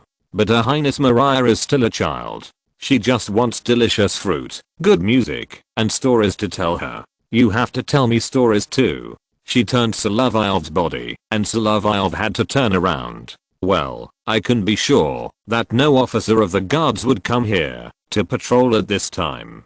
Except you. Come with me. Solovyov's movements were not so fast. After Larissa opened the door of her reading room, there were two large semicircular bookshelves in the middle, and vertical bookshelves on all four sides, like a library, filled with all kinds of books, and carefully classified. Come here and sit here. It should be the seat of the reading maid, but it was very soft to sit on. It feels like sitting in a cake. The cushion is so soft. My father was the commander of the Butysky Musketeer Regiment in the Field Marshal's Expeditionary Force. It must have been very hard during the expedition, right? Yes, Your Highness. The Butysky Regiment was commended by the Emperor, but it was only for its military exploits. It's just that we soldiers there call this regiment the family regiment. After all, His Royal Highness the Crown Prince of Baden is your father. After all, her grandfather is still alive. In Germany, there are always old princes who cannot ascend the throne for decades, but there are also those who have been on the throne from their living to their dying. Who knows when an accident will happen? It should be okay to go to Italy, but it must be very hard in Switzerland, right? Yes, Your Highness. We also marched in bad weather at that time, and we had to suffer from cold and hunger along the way. Not to mention the soldiers, even we officers had no food twice, and even the Grand Marshal and His Highness Constantine were hungry. Before she started to listen to Solovyov reading to her, Larissa began to wipe her tears. She was more sympathetic to the soldiers, who went on the expedition. As a princess of a German prince, she was more concerned about Russian affairs. Your Highness, don't cry. I know it's not easy for you. Men go out to fight for reasons. But it's the current situation. If we continue to fight, it will only make more men bleed, and women and children cry at home. Okay, Your Highness, don't be sad. Let's read a story. I think it will also help you fall asleep. I don't want to sleep, so you read the story to me, and keep an eye on the pocket watch, so that no one will find out. Even for a prince of such status, women always need stories to make them happy. Well, if you want to listen, I'll pick a book out. No need for anything else. Just read me a passage from your own translation. There are all the newspapers of the Petersburg News on it. You can read one of them. Well, Your Highness, let's read. Solovyov accidentally pulled out the fine content that he had worked hard to translate at the beginning. The story of the blind date in Ganlu Temple, which is probably known. He also copied you for poems below, which was unnecessary for him. He couldn't forget the content he had read before his head was hit, and he happened to copy part of Midnight Songs of the Four Seasons. Why not remember anything else? Just write down all these 4 songs. According to the rules of translating poetry, you must fully understand the meaning. Your Highness, what do you think after hearing this? You are very passionate, Miss Ha. The passionate spring breeze blows my dress open. La brise Britannia passionnaire, fire sauté amarobe. Chinese words are very clever. Even after translating, you can feel it. Solovyov never thought that he had already filled in the answer to the fatal question when he was still not familiar with Larissa. Do you like me? If I tell lies against my will to such a beauty, it will hurt your heart. But if I tell the truth, I will have to face the trick of fate. Are you still unwilling to say it directly? Mon poet, you can just say it. My 3 maids are sisters. All 3 of them can fall asleep immediately when they lie on the bed. Especially the lovely Natasha. As long as she lies down on the recliner, the cute kitten will curl up and fall asleep. Your Highness, I don't want to use those fancy words. Itchliebditch. This is enough. I can be sure that Natalia should not understand German either. You are too cautious, Mon ange Gabriel. Je vais say morsi. Larissa grabbed Solovyov's hand. Although she looked very proactive now, in fact, Solovyov was the more proactive one when several accidents happened. Your Highness, can I touch you? Of course. However, Larissa did not expect that Solovyov would first touch her wrist, feel her pulse, and then find the position of her heart along her neck. Mishap, are you still worried about my health? Yes, Your Highness, your heart is a little weak. There should be a device that can hear your heartbeat without getting close to your body. I think this is it. I still need to wash my ears first, so that I can ensure hygiene. He did not forget to quickly draw the structure of the host stethoscope. This serious look made Larissa laugh. You can put your ears on my chest. Don't be so shy. You are blushing, my cute little brother. This is a reasonable adaptation of the words of the Skunk Prince in Warner Brothers. Larissa made herself smell good, which is really the opposite of her characteristics. Then I still need to clean the oracle first. The alcohol is on the bookshelf. I like cleanliness, so I left it here for the maids to use. After he wiped both ears, he put his ear against Larissa's chest and began to listen to the heart. The heartbeat is a little weak, but it is still very stable. You may be born with a deficiency. This is the root cause of the disease before birth. When I was a child, I was very weak. Larissa grew up in Karlsruhe, the capital of Baden, in a warm family environment. When she was born, she was small and weak, and her parents were worried that she would not grow up. At that time, the doctor even thought that it was a miracle that she could grow up. However, soon after learning that Larissa was born, the Empress and Paul, who was still the crown prince at the time, sent congratulatory letters. Larissa's mother Amalia of Hesse was once one of Paul's candidate wives, and the Russian court has always had close contacts with the courts of German princes. When she grew up, she came to St. Petersburg with her sister and became Alexander's wife. In St. Petersburg, she felt lonely the most. After the death of the Empress, Paul, as her father-in-law, took good care of her, but he was not able to give her much care because of his busy political affairs. Queen Maria came from Württemberg, a neighboring country of Baden, and as a mother-in-law, she was always hostile to her. Although she has eased recently, when Alexander was outside with the Polish woman, she actually said that it was Larissa herself who lacked means and had been cared for too long, and so on. Maybe this little girl who married to St. Petersburg has always been liked by the Empress, as well as her beauty and elegance. As for Alexander, his problem is that Solovyov, as a witness, can hardly believe that he has such a wife with many virtues at home, and can find Polish women outside. His home was almost attacked by the neighboring Little Poland. As for the other girls in the family, they are destined to get married. Although Konstantin protects his sister-in-law, he only protects her reputation and can't help much. So she always feels lonely and more lonely. The little fairy beside Alina was her good sister. She came to her and made her happy for a few days. Then she got married and could not stay in the palace all the time. She always wanted to lock herself up. It would be best if she could go to seclusion or become a nun to get a moment of peace. When she recalled her 21 years of life experience, she found that, although she was born noble, she had never experienced true happiness after leaving her hometown of Karlsruhe. Your Highness, are you listening to me? Solovyov said seriously, while sitting on the chair, after listening to Larissa's heart. Your body is too weak, you need to supplement some nutrition and use herbs for treatment. What I can think of is to use ginseng to supplement. This is to replenish vitality. And use salvia to promote blood circulation and regulate menstruation. Seeing Solovyov's serious look, Larissa laughed. Haha, you are really a serious little doctor. I know you are doing this for my own good. But sometimes, it is not just about prescribing herbs. I know what you think. Solovyov blushed after Larissa grabbed his hands. Yes, Your Highness, I have just said that in response to you. Je vais say merci, ma muse. Larissa could tell that when Alexander said this to her, there was a bit of flattery in it. As for Solovyov, he knew the consequences of some things, so he was very cautious when he said this, which required courage. At the same time, as a guardian, he also had to be an adventurer, which was a bit difficult for him. Then we should.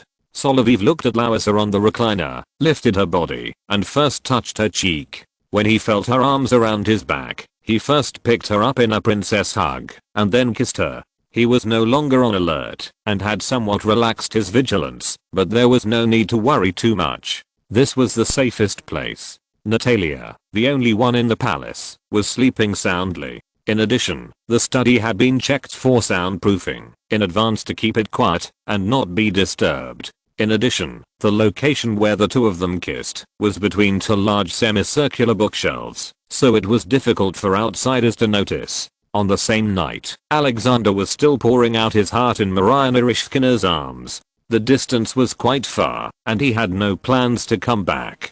But Solovyov was still very careful. After kissing passionately for a while, he considered the problems that would follow. Can I call you Larissa or Lisa in private? Larissa is my original name. You can call me whatever you want. I think, Larissa, you need to go back to the bedroom, and I need to go back to my post. I'm going to sleep here, and I'll fall asleep in a while.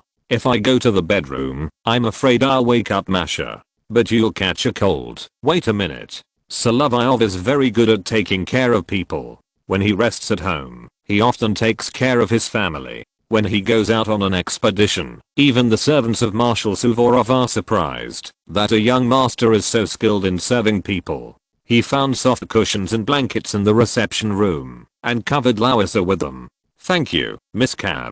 Good night, Lisa. Solovyov kissed Larissa's forehead and left here in a hurry. He himself had to complain about his stealth skills, which were practiced during the Italian expedition. After returning to the officer's duty room, an adjutant complained that he was slacking off. What he thought was, I dare not slack off, otherwise I may fill in the answer a fatal question at any time. Larissa slept very sweetly. She fell asleep on the recliner, because in the study, no one could see her like this. After leaving home for so long, she rarely felt happiness other than her own children.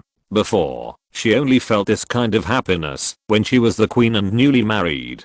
Chapter 135. I also want more. For Solovyov, if he wanted to see Larissa, he didn't have to bypass the guards and sneak in like others did. You know, the security work in the Winter Palace. The schedule was arranged by him, and the early warning measures were also very good. The defense measures were designed for the safety of the court, and now he had to set up a window to facilitate his entry. Alexander still often lived outside the palace, sometimes in Constantine's marble palace, sometimes in receptions, held outside the court, but rarely returned to his own bedroom in the Winter Palace. The couple's emotional repair was always accompanied by the birth and departure of children. Little Martha in Larissa's arms had passed the weaning stage, and was still safe at the beginning of teething. She was a lovely child. However, she always lay on her mother's body, and it seemed uncomfortable to be stable on her shoulders. She was most comfortable when she lay on her chest. The child was growing vigorously, and was not threatened by infection or disease. Even if she was really sick, it should not be a big deal, as long as it was not a quack from Austria. At this stage, Larissa's emotions were invested in her children. If someone cared for her, she would give back. If she wasn't so weak and liked quietness, she would have been beckoning to her as the queen. After using the prescription prescribed by Solovyov for a week, she felt that her appetite had decreased a little, but her physical condition had improved a little. At least when she looked in the mirror, she looked a little better than before. Your Highness, you look much better. Natalia hugged Larissa, always feeling that she was about to awaken something strange, but it never happened. The herbs sent from outside are really good to use, but there is less food to eat. Then let the person who sent the herbs solve this problem. Although Natalia's words were just unintentional, they reminded Larissa, I know, and there is a way. Natasha, let your sister Sonia deliver this letter to the newly opened cafe on the Moika River embankment, and give it to the landlord's son. She did this to get Solovyov to come again, and this method was actually very clever. There was nothing written in it, just a blank piece of paper, and the seal was not Larissa's own mark. The person who received the letter also felt that this prince was still very suitable for intelligence, but it depended on how her lover did it. After all, Solovyov was an officer of the guards responsible for the safety of the Winter Palace. He was not one of those tall and handsome guards cavalrymen. He was also very thoughtful. He considered all aspects of the arrangement and planned his own route of action. Entering the palace, there were only two routes that were not easily noticed by the guards. This was the time window that appeared after he changed the patrol route arrangement. The soldiers and officers in the guards could not think of this level. In addition, there is another aspect, that is, the commander of the guards and a group of junior officers are involved in the coup plot. They dare not take action in the presence of the guard soldiers, and they will not pay attention to these windows. After all, Paul is still heavily guarded and will not give these people any chance. It is because of this that it is particularly easy for him to sneak in. Miss Cap, you are on time again. Louisa, I saw your blank letter and knew you had something to find me. After seeing Louisa in the bedroom, the two of them did not rush to stick together, but looked at the older and younger children in the bedroom. Natalia is also a little beauty. I have to arrange a good husband for her in the future. I like her very much and want to keep her by my side forever. It is rare to see a girl who sleeps so deeply. Louisa still has to take care of her and cover her with the quilt. Miss Cap, let's go to the study. You still want to read? Yes, I do. I want you to carry me. Solovyov knew that, after giving birth to 2 children, Louisa's body became even more fragile under the torture of illness. When he touched her thighs, there was not much flesh. It was relatively safe at the moment, but they went to the study. The theme today was not to kiss, or to have further intimacy and deep communication, but to read. With Louisa's current physical condition, even if her complexion was better, she was still very weak. Louisa, what are you going to see today? I saw something interesting in this ancient manuscript published 20 years ago. You saw? It's a mechanical device that seems to be powered by steam. Let me take a look. I know this structure, also called a steam ball, which is steam powered, but it's a toy. It's okay to see the principle, but it doesn't have any practical functions. If a suitable mechanical structure is used, can it be put into practical use? When Louisa was a child, there didn't seem to be so many steam engines used around Baden and Karlsruhe. Even with the strong support of Louis XVI, the French only had Claude-François Geoffroy d'Ebon's tinker with the steamboat for the first time in 1783, which was 42 meters long, but it was not very practical. The French steam car and the rail steam locomotive that the British are inventing are also very poor in practicality. The inventions of the French Peer brothers, from whom Devons formerly learned the principle of the steam engine, and James Watt are to make these steam-powered machines practical in production. The earliest application of steam engines in Russia was an old-fashioned steam engine put into use in 1766, with a power of 40 horsepower, but the designer Ivan Palzunov himself did not see this machine put into use in Barnaul. Your Highness, I think this is possible. There have been steamships in France in the past, but they are not very practical. The structure needs to be strengthened, and the working principle of the steam engine needs to be improved. You are an inventor, Miss Cap. Not only can you make weapons, but you can also make these things? Of course, Your Highness. I also understand the principles of these machines, and the vacuum used now. Vacuum? Like the Magdeburg experiment? Yes, Louisa, you are really smart and know a lot. This crown princess is indeed smart. She can remember a lot of what she has read, especially some major scientific events. The Magdeburg hemisphere experiment is a new thing for noble ladies, but she can associate it with this aspect. Reading is always useful. Before Anna was born, Alexandra and the other 4 always pestered me, their sister-in-law, to read them stories. Otherwise they would not go to bed. She liked to coax children, and she had been like this since she got married. No wonder her maternal love was so strong after she had her own children. It was just a pity that those who have read Alexander's biography knew that her little mouse and little cat were not raised. Louisa did like to compare her children to small animals. Little Maria was a little mouse and Tomna was a little brainax. You are really a natural mother and good sister, Louisa. You are younger than me, and I'm also your sister. Louisa could already feel Solovyov's hand on her slender waist, and she also slipped into his arms. Miss Cap, how can we improve this steam engine? You just mentioned that it is a vacuum structure. Unfortunately, the profound meaning of Chinese characters could not be appreciated in this, and it was just a noble lady who loved reading asking her lover about mechanical problems. If it is improved to a high-pressure steam power structure, the power can be enhanced, but it is also more dangerous. However, a safety valve can be set to release the steam when the pressure reaches the design upper limit. The power is enhanced, but how to use it? I think this requires some inspiration. Perhaps Louisa. Is there any book in your collection that introduces James Watt's steam engine? There is one, right there. She stood up, not caring that she was not wearing shoes or socks, and walked barefoot to the back of the semicircular bookshelf on one side, and found a booklet introducing these contents. This is it. I thought that, if I had a son with His Highness, I would teach him all these contents. My mother would not let me take care of Nicholas, so these books would always be on the bookshelf. If Louisa knew that her brother-in-law would destroy most of the letters and notes given to her when she grew up, making her almost non-existent in Russia except for her name, I wonder how she would feel. You think a lot, but it's a pity that you only have 2 girls now. You still have to find a way to get His Highness back to you, or at least make him think you are attractive. Louisa knew that such a lover was not like those around the queen. He really cared about her, and even held her ankles, and stroked the insteps of her feet. Louisa, your foot injury looks completely healed now.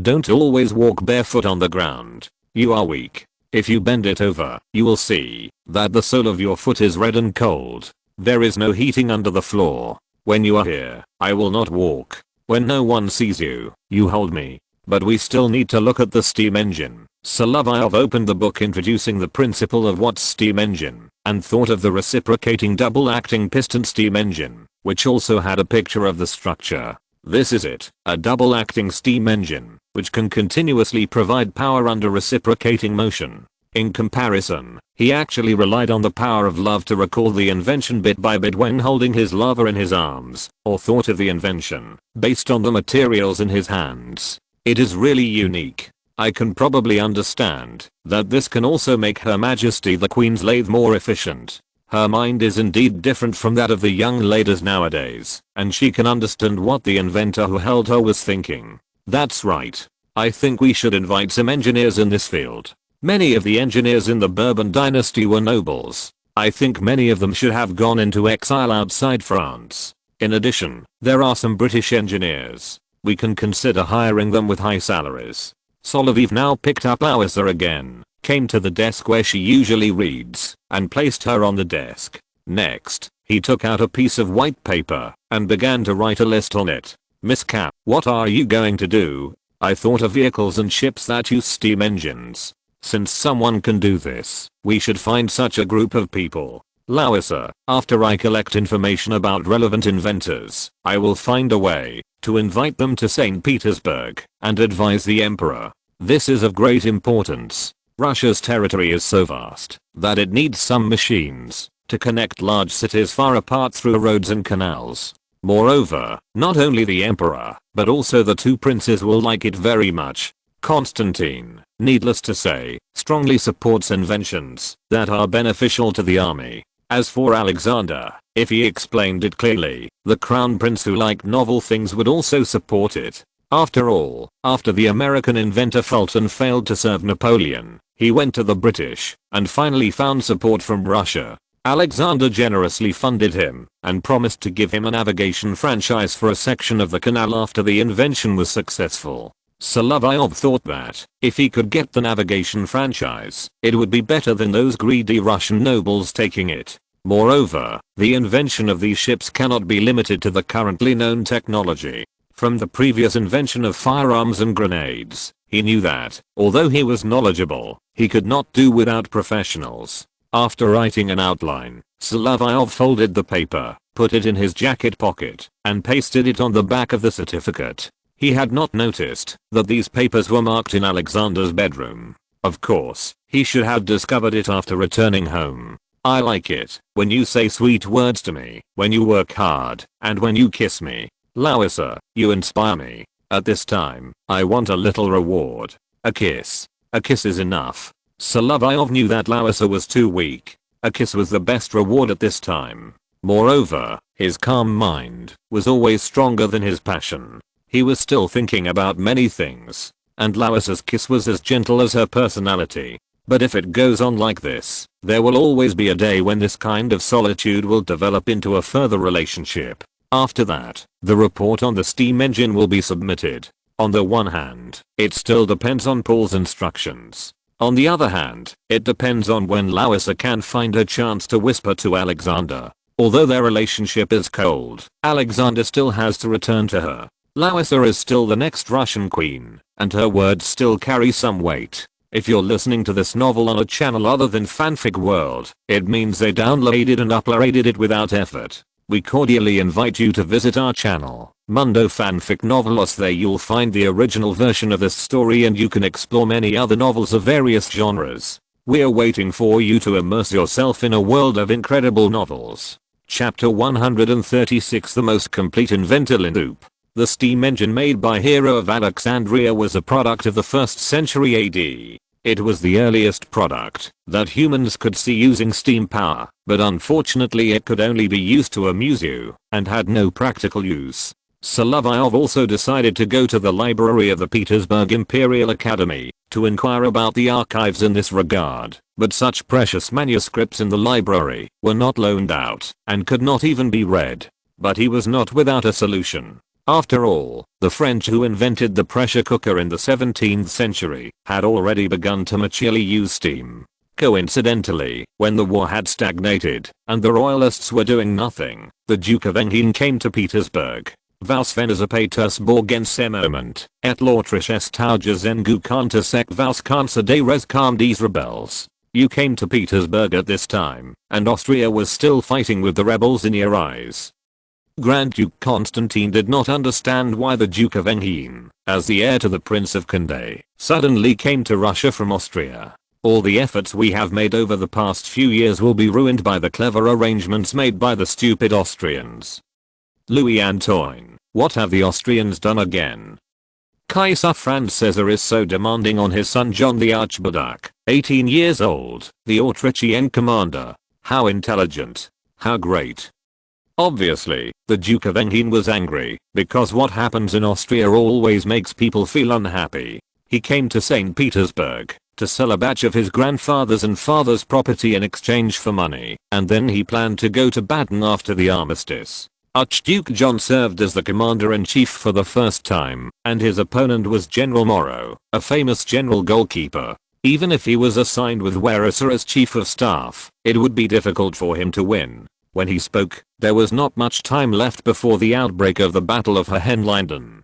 Langeron said that the Duke had the talent and courage to become a famous general, at least at the basic level. After he had confirmed the fate of the anti-French alliance, he left his royalist corps and came to St. Petersburg to do business. In the Marble Palace, he was warmly received by Grand Duke Constantine and was arranged to live here. He saw the beautiful Grand Duchess. Although many French people were experts, especially the charming young nobles like the Duke of Enghiene, Grand Duke Constantine was his friend, and he also followed this principle, and only met her. Then he mentioned the mutual infighting and power struggles in the Vienna court. Thinking about his father being arrested by the Vienna government, he knew that the Austrians had no good intentions. If Leopold II was still alive, although the children of Queen Maria the Sad were jealous of each other, they still had blood ties, and they would not deal with it like this. After all, there is still a gap between aunt and nephew, and this is what the court is doing now.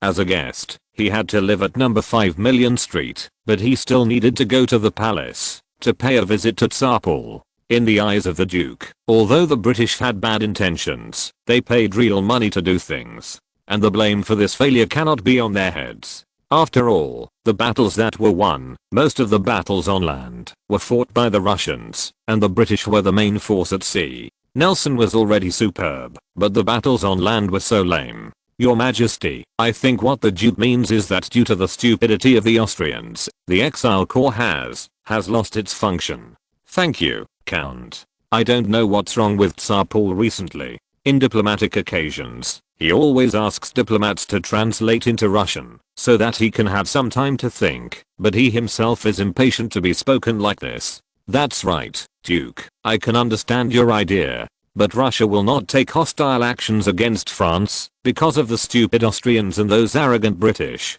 However, there is one thing I can guarantee, Louis Antoine, my young friend, if your family is not satisfied with anything, you can come to Petersburg or Jelgava. Mercy, Your Majesty, I know you can still be relied on, but each country has its own interests, and it is impossible to go to war just for a French crown.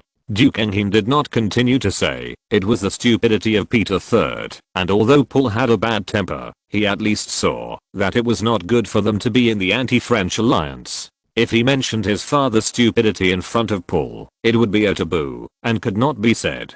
Paul was much stronger than Peter III, and he was now aware of some stupid things, including the letter from the British ambassador, Lord Whitworth, which stated that the Tsar has gone mad. Therefore, he also instructed Count Rostopchin to speed up the negotiations with France and implement the details, including whether his friends could return to Paris. But the Prince of Condé was a Bourbon branch. Like the Bourbon family and the Duke of Orleans, they could not return to France and had to live in exile abroad. The arrangement made by the Duke of Enghien was to live in Ettenheim, Baden. If the war was to fail, there would be no point in going on like this. However, before he left the Winter Palace, Paul still had some problems. Duke, before you leave, I have a small question. Your Majesty, do you have any other questions? This is a very interesting memorandum. You can take a look at it. It was written by a major in the Guards, and his signature is below. Feasibility report on the construction of steam-powered ships.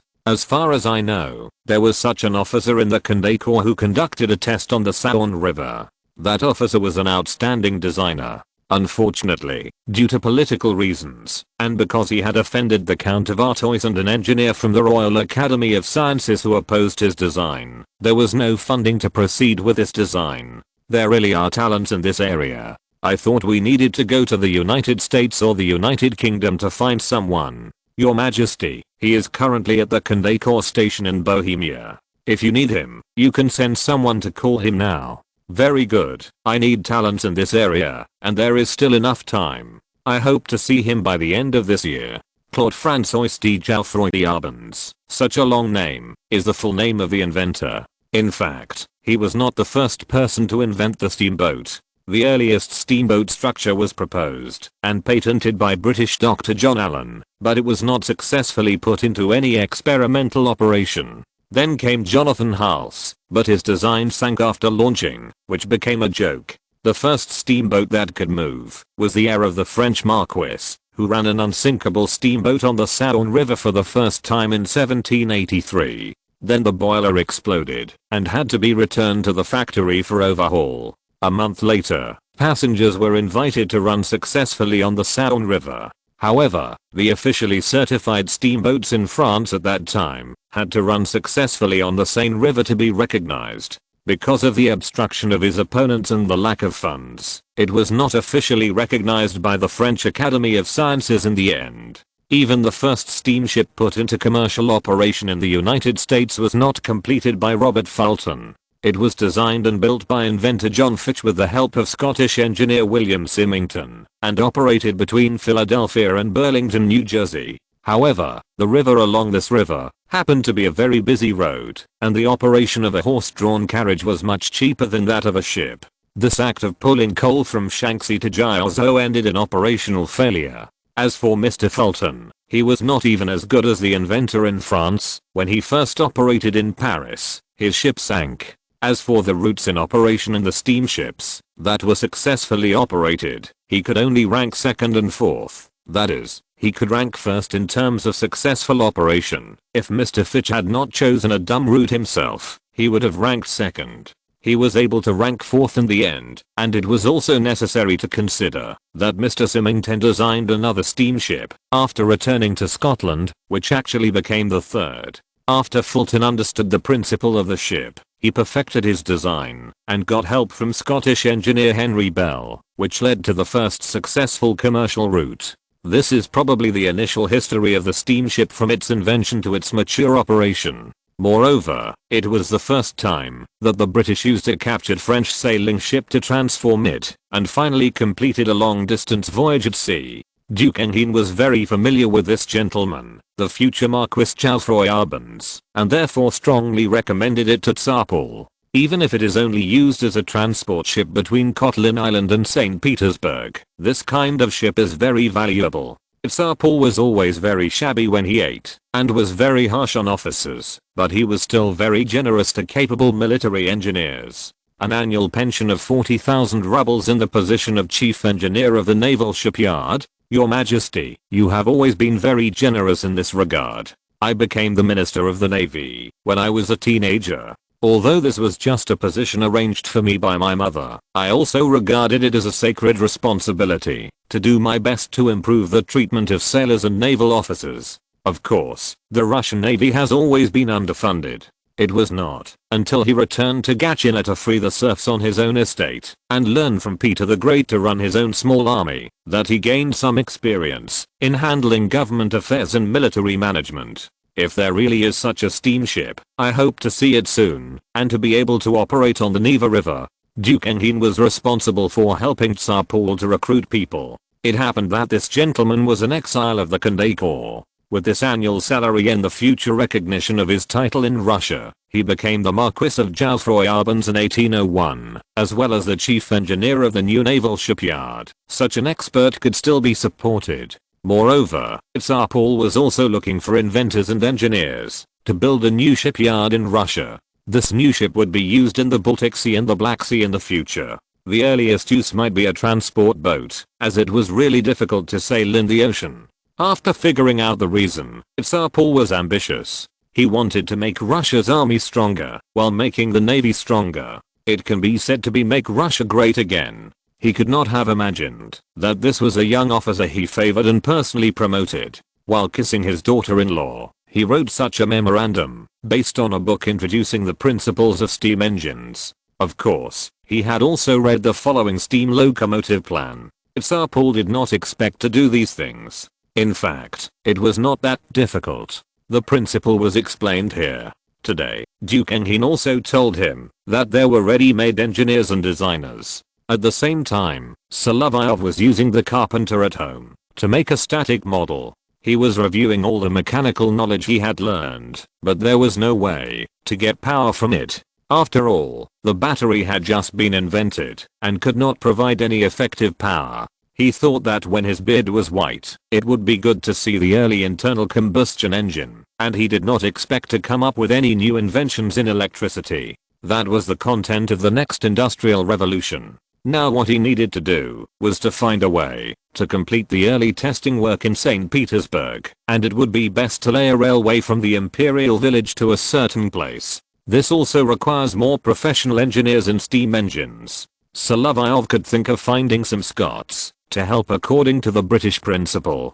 During the Industrial Revolution, many outstanding inventions and steam engines came from the Scots, French and Americans, not just in England. However, it was indeed a troublesome matter for him to hire engineers. Britain and Russia would not enter a state of war until the Treaty of Tilsit. It was not a big deal to recruit people from Britain in the past few years, as long as they could go there. However, for various reasons, he could not go to London or Edinburgh, including the shipyard in Dumfries and the industrial area in Britain. Such things still had to be put aside. The most successful thing for him was that Paul himself responded to the memorandum and supported it. However, he could not participate directly, and his position as a guards officer had not changed. When setting up a stall, it was unlikely that one person could handle too much business. He was now responsible for the security of the Winter Palace and the greenhouse planting in Pavlovsk, and there were some personal affairs, which was already a headache. This was not counting the many things he had always wanted to do. The protagonist of the time travel novel was more versatile, but could they handle so many things? Solovyov did not think there was any possibility in this regard. After all, he was now practicing it. Chapter 137 What kind of ball are we really going to play this time? After receiving the offer of marriage, Tsar Paul also felt bored in Petersburg. He himself did not like to participate in those social activities. Although he sometimes attended, he could not find his place in the balls and banquets. It was better to train the army every day to make him happy physically and mentally. However, he could not resist his two tall and strong sons-in-law. They invited their father-in-law to watch competitive sports. William, what are you going to do? A new sport. It has finally taken shape. Your Majesty, you must go and see it. I have also invited my aunt. If it were an ordinary family, you might call me uncle. Is it a sport that you young people have researched before? Yes, Your Majesty, Frederick Ludwig added, a 5-on-5 confrontation game. It is conducive to cultivating team spirit. That's about it, Your Majesty. Paul preferred William because of his kinship, but Frederick Ludwig was an honest man. Although he was a little clumsy in his words, what he said seemed more convincing. Then I will go tomorrow. You will all play the game then, right? Yes, your majesty. We will play in the gymnasium. The weather is not suitable for outdoor games. Very good, very good. I will go tomorrow. You must perform well. In Petersburg, they will have to wait until next year to return to their homes. Although the armistice agreement between France and Russia has been initially reached, it only stops military operations and also lifts the occupation of Württemberg and Baden. After all, these two countries are relatives of the Russian royal family. If they want to play basketball, Solovyov is actually carefully selecting players from both sides and adopting a more accurate timing method. It is just that the referees need to be trained. 3 referees are needed, and they need to whistle fairly. As for Solovyov himself, he also needs to play the game. Originally, he wanted to play the shooting guard at the number 2 position, but he did not expect to find so many tall and strong guys among the officers of the guards. It seems unlikely that I just want to be a pitcher. So he needs to practice his skills and review how basketball should be played, teach everyone how to play, including all the rules. In fact, it is only one thing: if the pick and roll is practiced well, it will be good, and he happens to be on the same team with William, which is more conducive to the implementation of this tactic. On the second day, Tsar Paul personally came to the new gymnasium of the guards, and there were also members of the royal family and many nobles from Petersburg, who also came here with their families. According to the rules of the Roman racing track, it should be divided into 4 teams, red and white and blue and green, and the 4 teams are generally configured. Now both sides have chosen their home and away jerseys, which is a Roman tradition, and William and Frederick Ludwig will jump the ball in the midfield. Solovyov is still quite satisfied with the white jersey, while the opponent is now using a blue jersey. It is obvious that William has an advantage during the jump ball. The members of the Württemberg family are all tall and strong. After he picked the ball into Solovyov's hands, the game began. As usual, the referee was Prince Peter, who was almost a professional referee in St. Petersburg, especially when the match was big.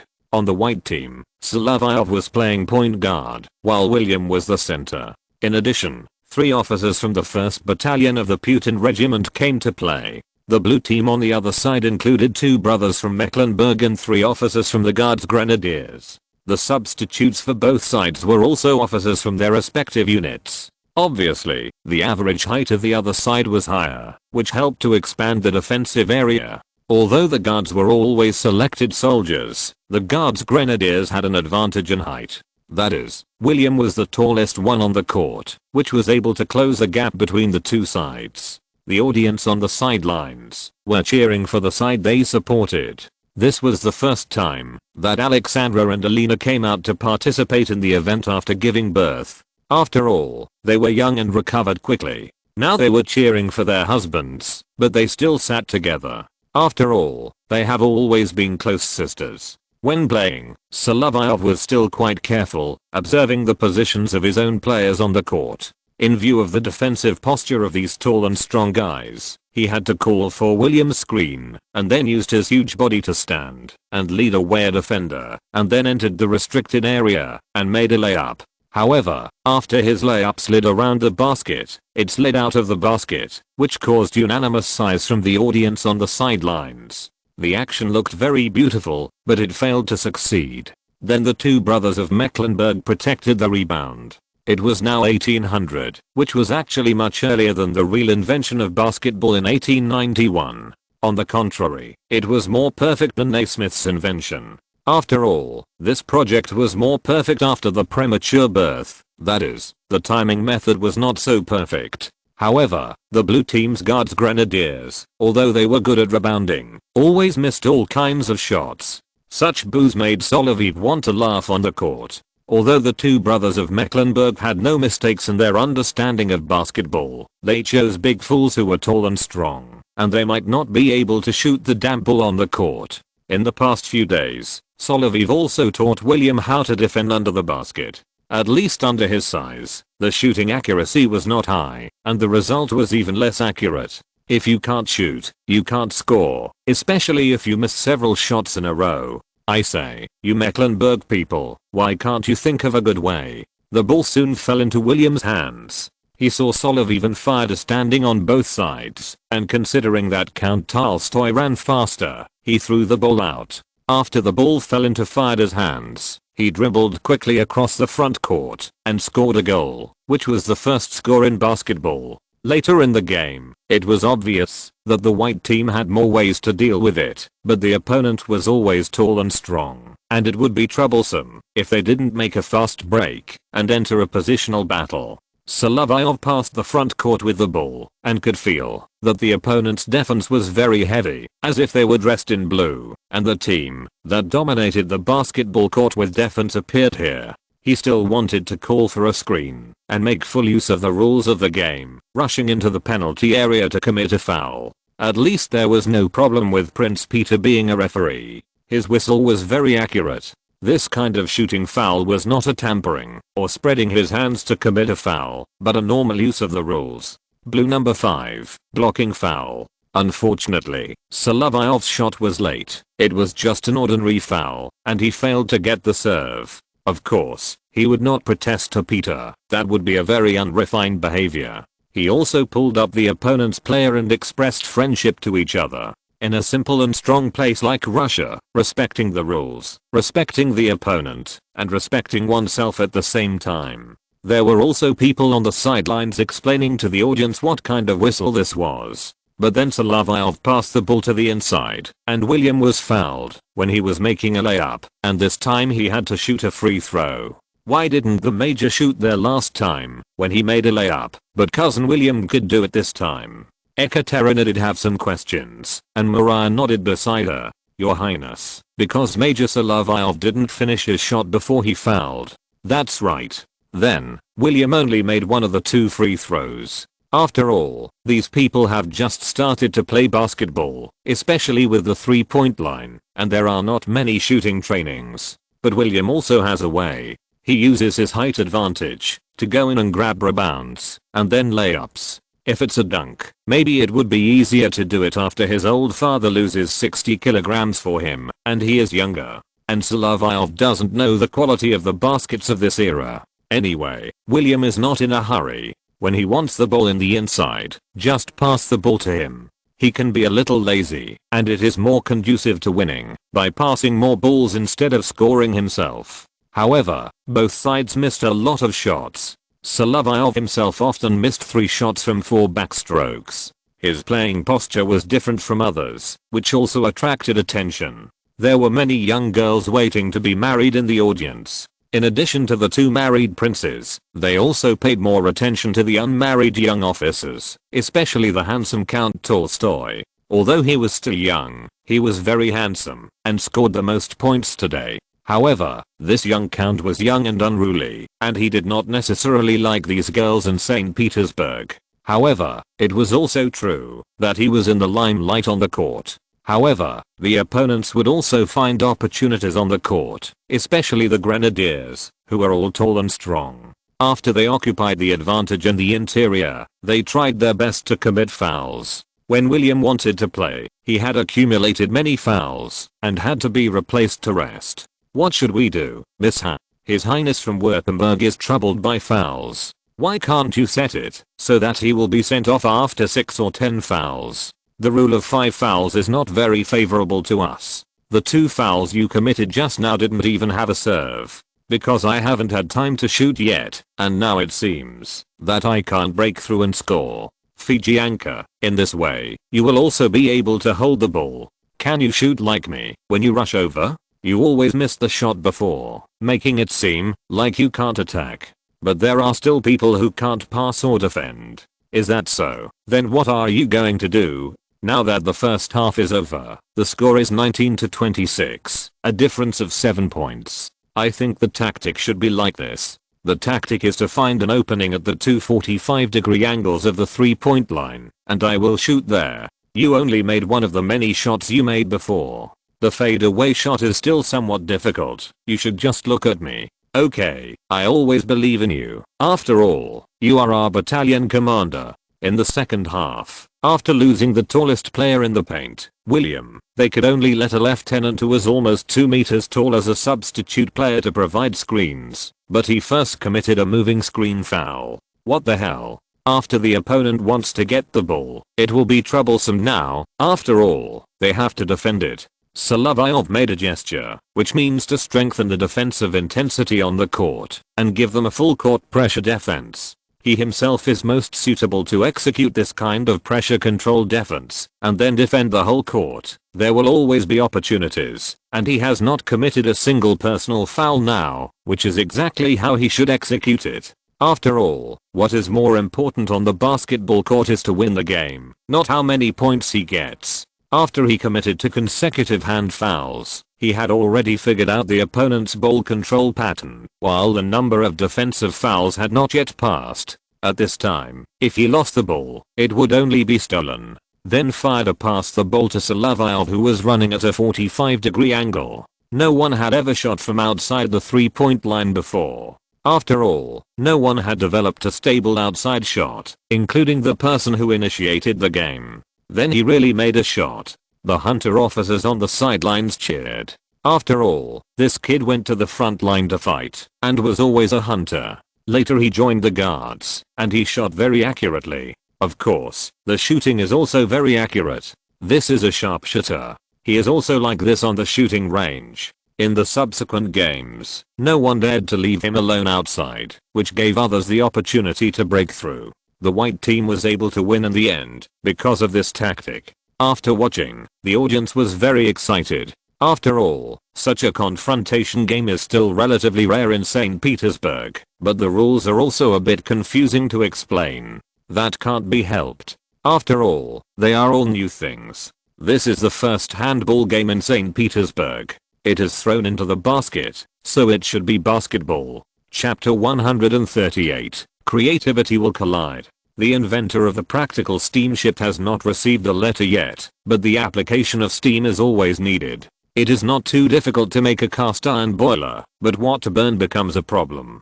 Some people will say in the future that Russia lacks coal, which sounds very interesting. Not to mention the coal in Donbas. There are many places around Moscow where coal can be mined. Not to mention the forest coverage rate in Russia, which can provide a lot of wood for use. After the Russian army entered Ukraine, Peter the Great quickly discovered coal in the area around Donetsk. Although the development in his era was limited, this reserve was so great that in the era of Nicholas I, some people actually claimed that Russia was short of coal in the construction of railways. This is a joke in itself. The fuel used in the foundry in Luhansk is the coal in the Donbas region. The foundry here mainly produces shells for the Black Sea Fleet and is also building blast furnaces. On the afternoon of the basketball game, Paul received a report from Luhansk in the gymnasium.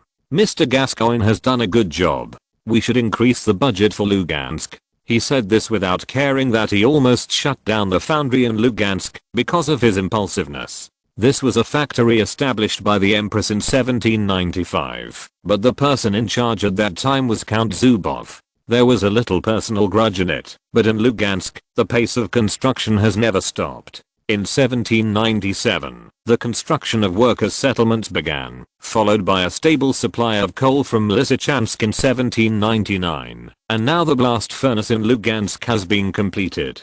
Although steam engines are relatively rare in Russia, and even Mr. Gascoigne's initial plan for Lugansk was mainly based on watermills and dams, in the long run, steam power can provide a more powerful energy source. The plan currently underway there is still the old one. Solovyov was not interested in what happened in Lugansk. What he had to do now was to build a small boiler for heating in his home, and to start testing the safety valve with a lower level. The use of high pressure steam should not be limited to pressure cookers. Moreover, if this boiler is well built, it can be used for heating, boiling water and hot meals in the future, stationed at the guards. At least the soldiers don't have to eat cold food to replenish their energy while standing guard. He still thought of the cast iron boiler and began to recruit blacksmiths to complete the shell forging work. However, it was not easy to do it. After all, it still needed materials, and the water mill was used for processing in Petersburg after all. Coal was not produced around Petersburg. As for the power structure to be presented, it must be referred to this aspect. At this time, the main processing method is still water power, and the popularity of steam is not that high. When the steam-powered drilling machine in Lugansk is completed, it will take a few more years, and it will not be completed until 1804.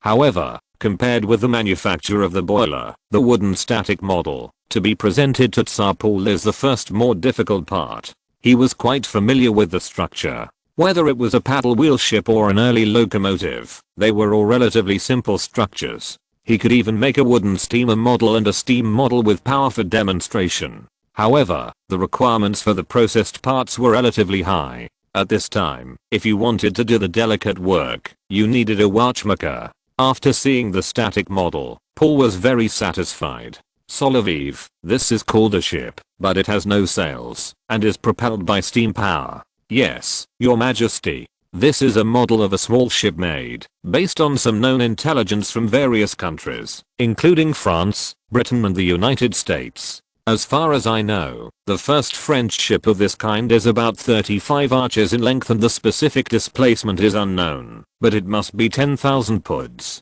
I think this is still not very practical. We have to try to use a hybrid power of sails and steam after the arrival of professional engineers. Duke Engin said that the boiler exploded during their first voyage. The power mode mentioned in your report, if it uses high pressure steam, sounds a bit dangerous. But Your Majesty, using brand new technology also involves risks. That is, a vacuum structure with less power and is relatively safer may also explode, but the power will not be that great. You always talk about explosions, as if you are going to build a ship that can explode, Major. Are you going to use this ship to self-destruct in front of the enemy and then damage the enemy's warships? After Paul said this, several naval generals on the side couldn't help laughing. Solovyov listened and felt helpless. How come you even came up with special attack? If necessary, we should imitate Watt's steam engine, or import it, and modify it on its basis. I'm not a professional mechanical engineer, but I'm familiar with the principle and design. If the officers have the corresponding knowledge, they should also participate in the invention. Very good, Major. What you have to do now is to solve the problem of the ship. As for this steam-driven train, we can also try to complete this concept. Don't worry. Britain and France may have similar designs, but they will not get strong support from the monarch. This is true. George III's mental state is unstable, and the monarchs of other countries are not likely to be as generous as the Russian royal family. Speaking of this, Paul began to miss his old friend, the brainless Louis XVI and his wife. When they arrived at the Palace of Versailles, that friend's interest in machinery was like his love for new weapons. As for the issue of steamships, Paul was right. A sailing ship with only one power system is indeed useful in many cases. However, it is not very realistic to make an ironclad ship now. It will take some time to make a warship with a metal shell, and even longer to make a full metal one. This is not something that can be done overnight. Solovyov had the idea of making a train before, but it has always been on the drawing board. If he wants to make a track model now, it is not impossible, but he has to make a metal model, which is more complicated than a small steamer with a wooden shell. By the middle of the 19th century, even in the East European steamships could be seen.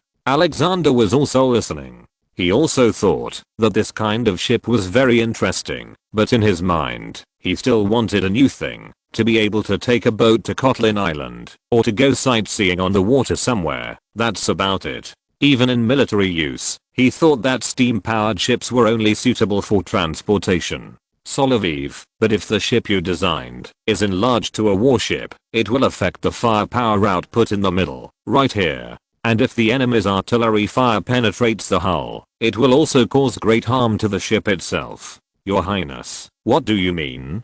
I think this kind of ship, before it is perfected, is more suitable as a transport ship, carrying cargo and passengers, rather than a warship. Yes, Your Highness, this still needs careful demonstration, comprehensive research from all aspects, and a comprehensive plan to launch it at the right time. In a word, it still needs further development. If you are worried about wind and waves, transport it in canals and natural rivers, and in places where the water environment is relatively stable. Okay, that's it. Father, what do you think? Alexander turned to Paul, and Paul nodded in agreement. Indeed, I think the Navy Committee can make good preparations. Then he stood up, walked to Solovyov's side, and tapped his leather boots with his cane. You have grown taller, Major. If this invention can be completed, I can give you the right to operate a section of the canal's steam shipping. You serve in the army, and you can let your father operate it. This can be regarded as a great favor to the ministers, and Paul also wants to stimulate those nobles.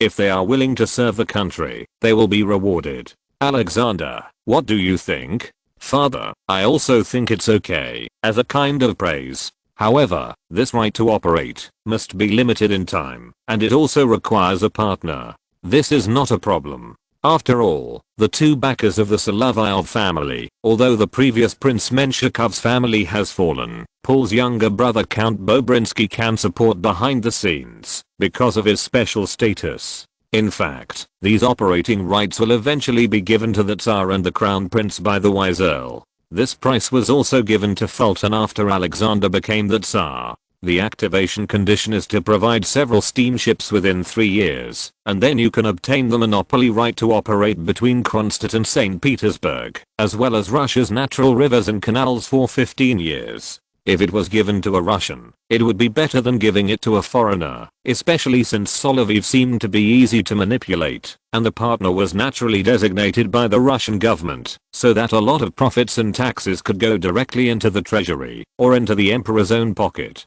The designated partner could also be confirmed to be the new factory separated from Count Bobulinski and the Admiralty shipyard.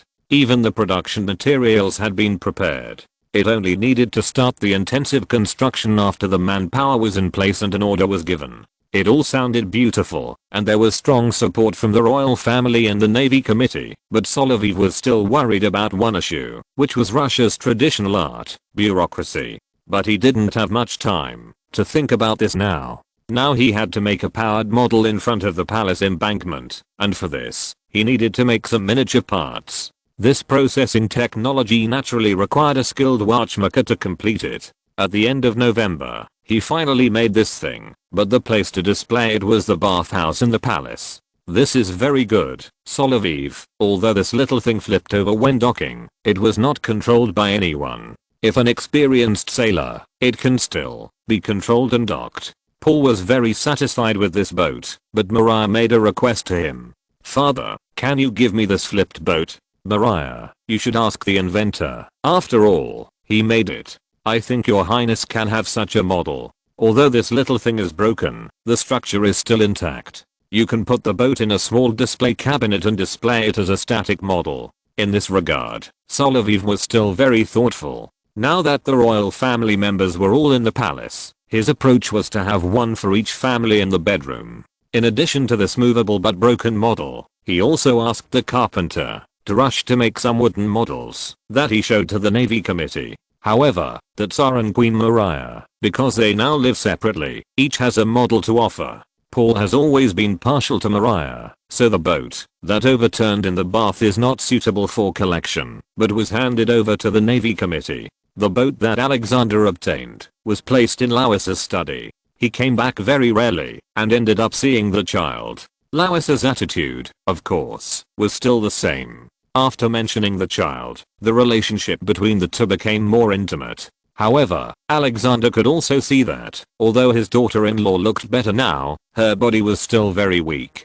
Compared with Myrishkina, her condition was indeed far worse. He was picky about food, and he also needed spiritual harmony. A wife who was too intellectual and loved quietness did not seem to suit his appetite. Little Maria began to grow teeth, and she was not shy. She would not resist when her father, who was always away from home, came to hold her. This made Alexander decide that he should come back more often during this period, and it would also be good to see the child. Then, Solovyov arranged patrol time, which had to be separated from the time when the crown prince was in the palace, and he had to spend more time on inventions. You know, although he has a great advantage now, the Scottish businessman Charles Bird is also developing a new steam engine in St. Petersburg, but his business scope is mainly steam-powered machinery for factories, not ships and railways. At this time, he had to wait for the arrival of French engineers, while understanding the situation of potential opponents.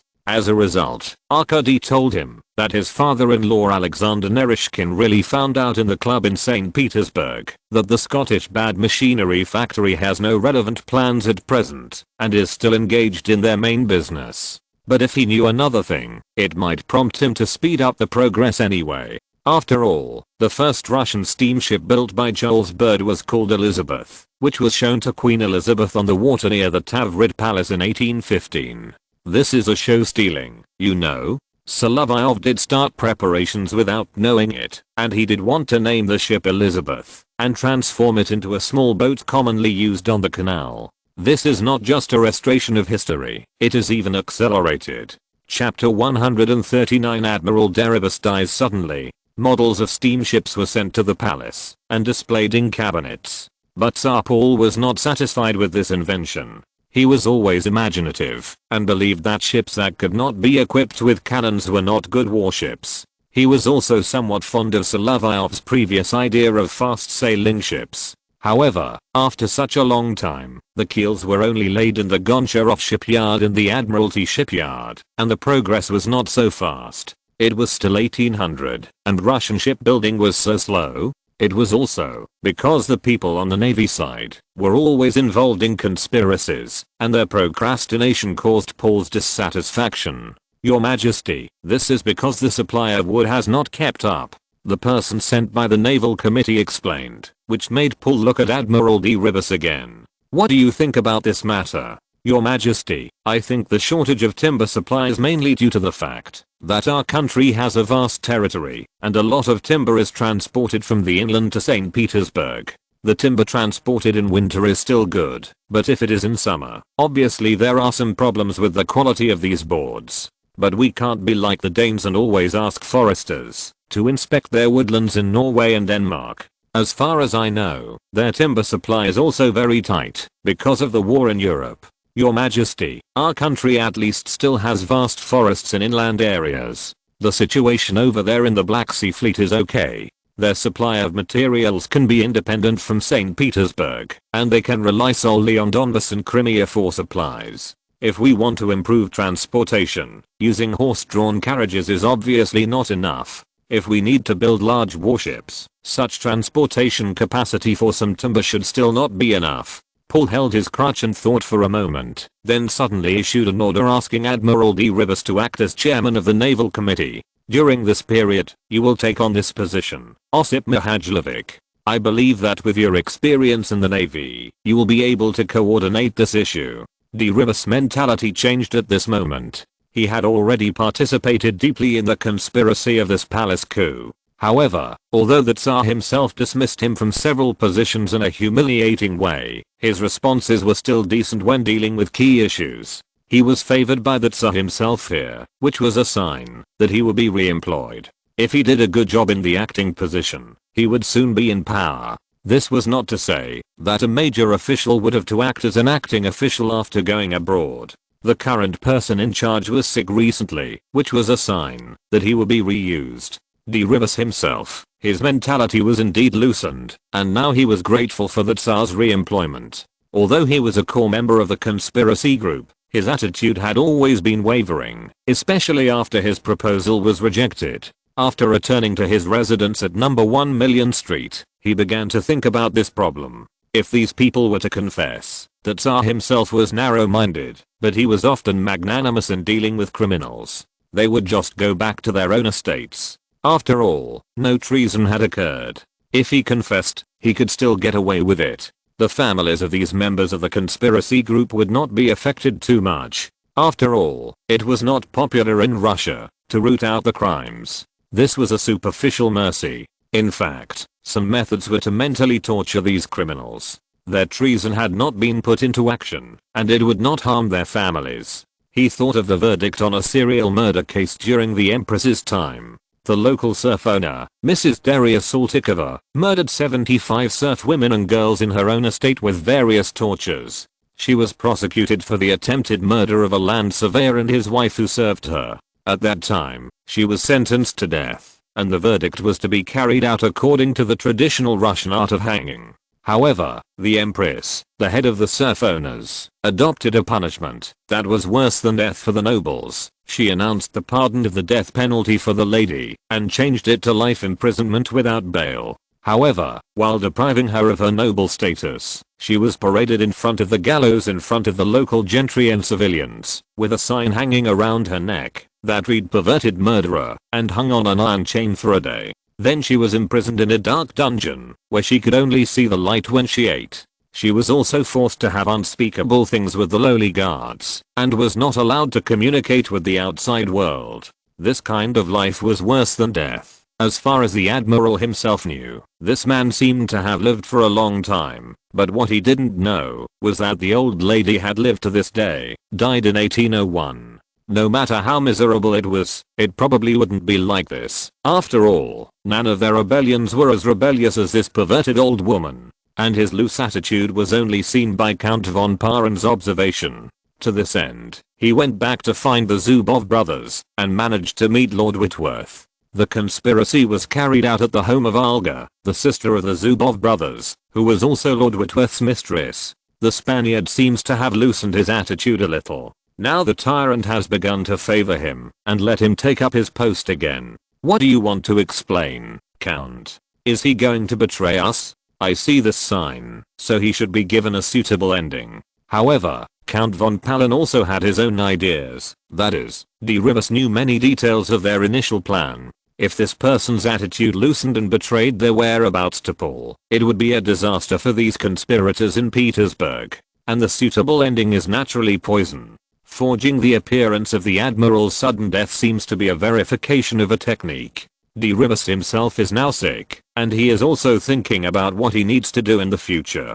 If he can reveal all these people, at least he can prove his loyalty. Running away is shameful but useful. Paul's approach actually showed that he understood the truth better than Count von Palen, who had been the confidant of the Tsar for many years. He was unwilling to kill people and preferred to show the Tsar's kindness through the Russian court's method of humiliating and then re-employing, and to maintain the ministers, or of the monarch. As for the young people he promoted, they were not yet old enough to receive such punishment. Only Count Panin was dismissed because of his important position.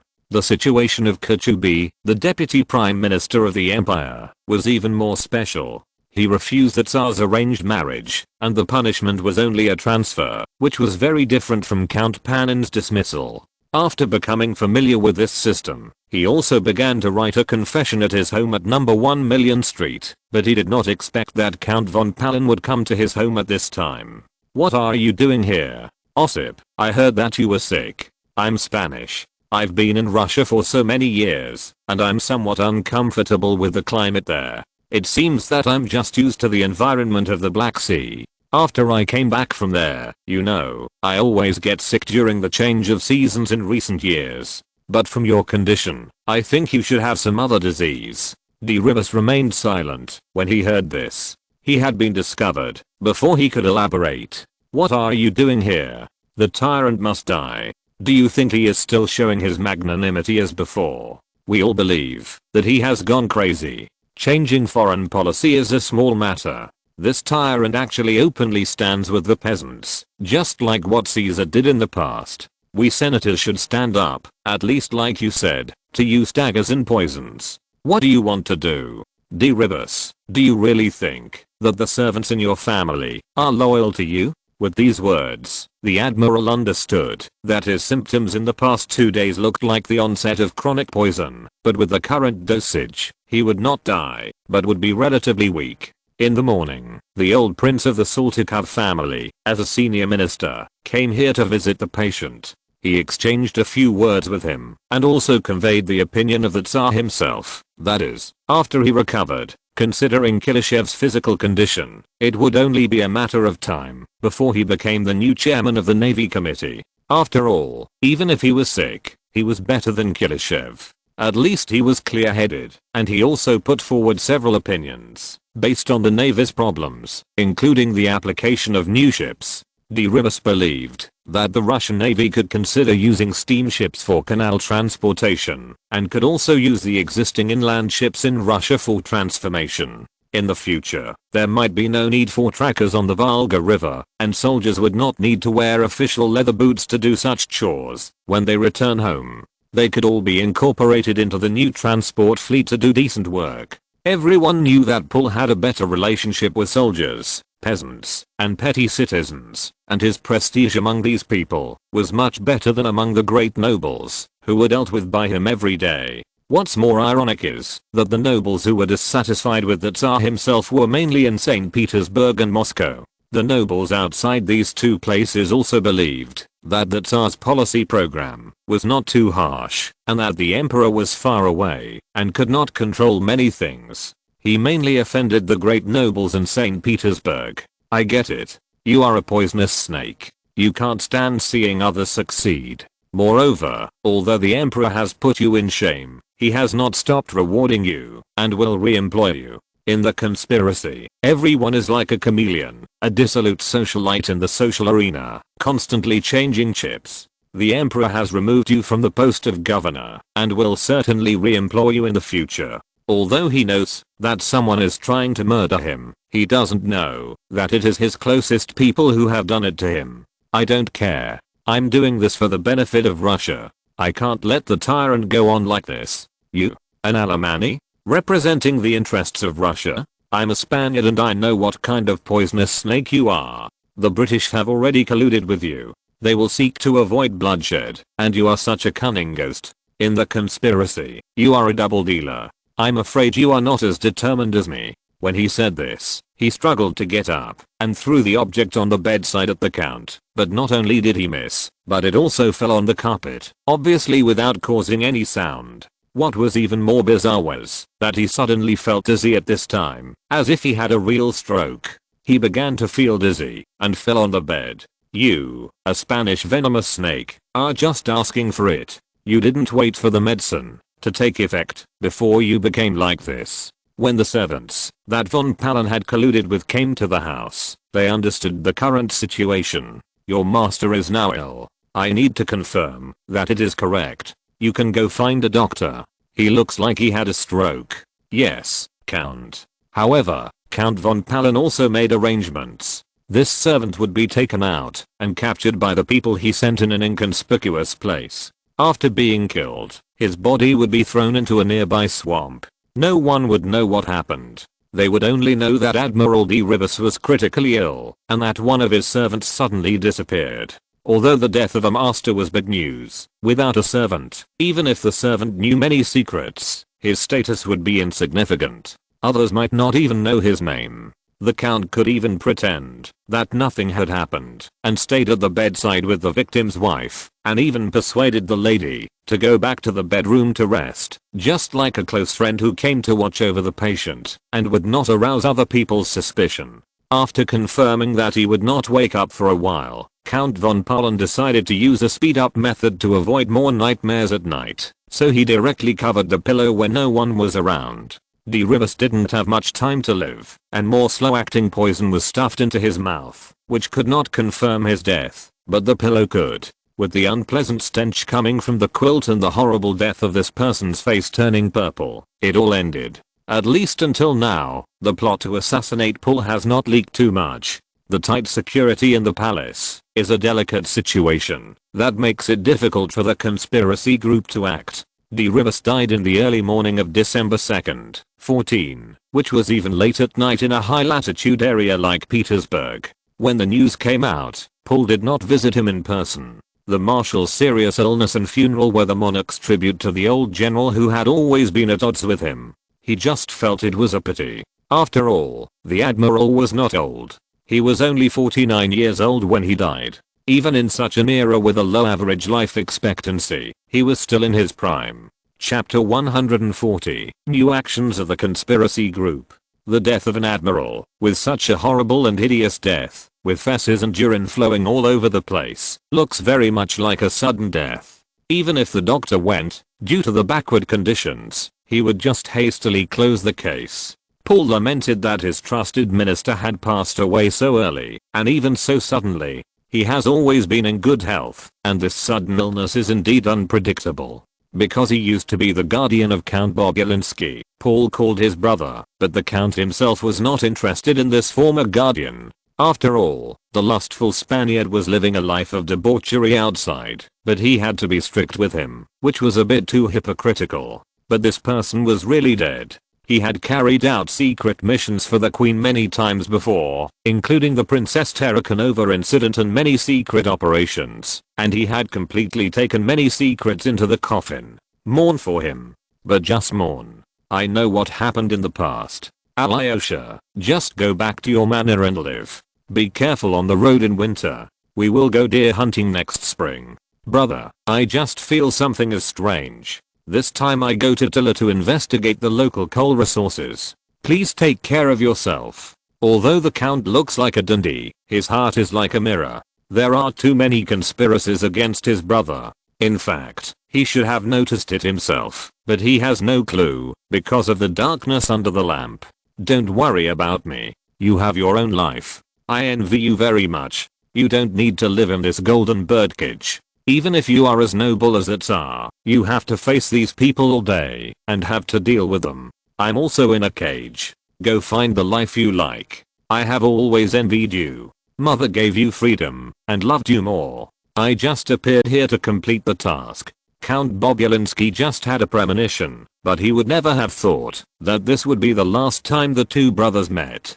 He took a sleigh and set off along the road from Petersburg to Moscow in the morning of that day, not attending the funeral of the admiral, with whom he had a bad relationship. The conspiracy group was still in full swing, and now they postponed the action originally planned to be launched at the end of the year, but made further plans. Who is the most difficult person to deal with around the tyrant? Count von Polin raised this question, and there were many guards officers among the conspirators, and they also began to talk. Count Kutasov. He is just a servant of the tyrant, a Figaro. He is nothing special in terms of ability, and he is also very greedy. We may only need 1,000 rubles to make him relax his vigilance. He is very loyal to the tyrant. The only problem is that this person is very loyal, but we can take advantage of his carelessness and greed. Your Highness the Crown Prince. Count von Polin had been trying to alienate the relationship between father and son, and had made some progress. Recently, he had revealed some news to Alexander. With the intelligence of this prince, he would definitely realize what they were doing. He would only appear at the end. There was no need to show off now, and there was no need to even care about him. After all, he was the biggest beneficiary. So he just shook his head and denied the idea, but he would not say anything to these big mouths. Where is Her Royal Highness the Queen? This is a threat. Although her relationship with the tyrant is not as harmonious as before, she will protect the tyrant. But Her Royal Highness the Crown Prince, after he becomes the Emperor of all Russia, as long as Pavlovsk and Gatchina are handed over to her, and she is given a generous annuity and jewelry, this fat German woman will twist her big ass to enjoy the honorable status of Empress Dowager.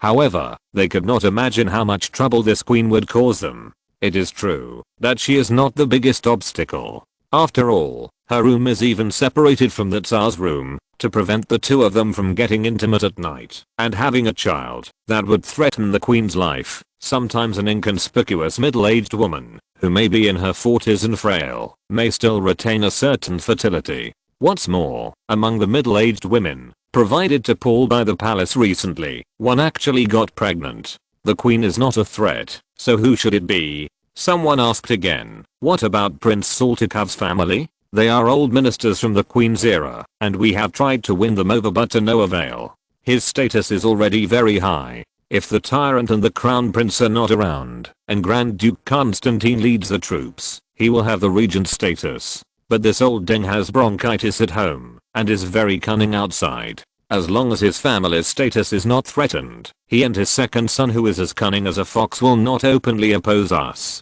However, Prince Saltykov has always had a bad relationship with the crown prince. He is more or less a variable, but the threat is not that great. He is just a senior official of the diplomatic academy. I think it can only be these two people. Peter Alexeyevich. I'm the commander of the tyrant's guards and the first person to pledge allegiance to him. I know him as well as you do. You can tell me your opinion, General Terezin. We can't forget you about this kind of thing. Terezin was confident at this time. He said slowly, the general on duty, Prince Bagration, is the commander of the guards chasseurs. He is absolutely loyal to the tyrant. He has been rewarded with such a delicate girl as his wife, and his status as a Georgian prince has been recognized. Naturally, he will follow the tyrant wholeheartedly. Moreover, he controls the guards chasseurs. These are the soldiers brought by the tyrant from Gatchina. They are all loyal, but they are not on duty in the palace, but are active nearby. If we alert the enemy, it will be a big trouble. This is a threat, and he is stationed in the city, and his movements are only faster than that dead old fox. Count von Polin was sure of the threat level of Prince Bagration, and was also thinking about how to get rid of this extremely loyal general without posing a threat. We need to wait until he goes out. I heard that the tyrant will grant them a trip abroad. That's even better. Wouldn't it be possible to complete our battle plan? Some young officers probably thought of the princess's wife running with her skirt lifted, her fair and smooth skin with a pink tint, and her cute and delicate face like a doll. After all, she is the most popular lady in Petersburg. But the tyrant may not want to part with his trusted and beloved general, and wants to keep him by his side. Who knows what will happen? How about we see who is the best at sweet talk and seducing his delicate wife? Then you have to be more powerful than this Othello and more capable than her pretty good sister. Which good sister? Didn't that girl stay with the prince in the palace before she got married? When it comes to the little fairy princess Ekaterina, they will go off topic. It is difficult to erase such a top girl once she appears in their minds. They almost overlooked who the good sister is. Only Lieutenant General Terezin knew. After all, she was his subordinate. How can you forget Solovyov, the tyrant's trusted lackey? Their family has been lackeys for generations. When the Menshikov family was prosperous in the past, they were proud of it. If not for this, these people probably forgot. But he is only responsible for the security work around the tyrant. What else is the problem? The guards responded so quickly to the alarm in the Winter Palace several times, which is related to him. This kid is very good at arranging the security. It seems that he learned a trick from the old fox in Italy. The security work of the Winter Palace can be said to be airtight. It was the same in the summer. I saw him on duty that night, chasing the intruders from the door of the tyrant's bedroom to the English Park. No one thought that this beautiful boy would become a huge trouble, and it was like a lock on the iron door. We have to move him away. It's not appropriate to kill him. After all, this man saved Grand Duke Constantine, and he has some skills. He is especially liked by the two unmarried princes. This classification is also very scientific. Anna is too young, and Solovyov often makes the princes happy in the palace. Alexander was not mentioned because he and Constantine had a good relationship, but he didn't know what happened at home when he was outside with colorful flags flying. Where to move to? This guy is good at inventions, and he has recently gathered some engineers and is preparing to build new ships. That's it. That can be a part-time job. You might as well transfer him to another unit and make him an acting regiment commander or chief of staff. The tyrant is proud of this guy, so you can use this as an excuse to get rid of him. That's a way, and the cost is very low. You just need to do it at the right time. Hearing this, Count von Palin also nodded. He had heard his son praise this man for his proper work, and sooner or later he would be sent to a place to be a regiment commander. They had probably arranged it. The Count also had to seek support from the British and even contacted Vorontsov, the Russian ambassador to the UK. The rest was that Count von Palin would confront Crown Prince Alexander at an appropriate time. Of course, Solovyov could not have imagined that this group of people thought so highly of him. He was drinking tea in the official residence of Prince Bagration and his wife at number 25 Italian Street, and he did not know how far these people's conspiracy had progressed. Katish, if you do this all day, you might be pregnant. Your body is much stronger than that of an average young lady, and you've gained weight. Mishap, has my cat eye really gained weight? That's because her face is too round. Peter Ivanovich, you can't tell, unless you look closely. I've been eating more recently, and cakes like this are no problem for me. The little fairy still had the little crown Bagration gave her on her head, and she stuffed plate after plate of desserts into her stomach, and she really had a strong appetite. But you can't keep eating cakes like this. You also need fresh fruits and vegetables. Cakes contain a lot of sugar, it's easy to have excess nutrition, and you'll become a little fat girl in the future. The little fairy leaned on Bagration's shoulder and listened to Solovyov's words, and she was very obedient. "I'll listen to you. That's all? Cattish, why don't you ask him more questions? Miss Has level is good enough to be a doctor, right? I still trust him more.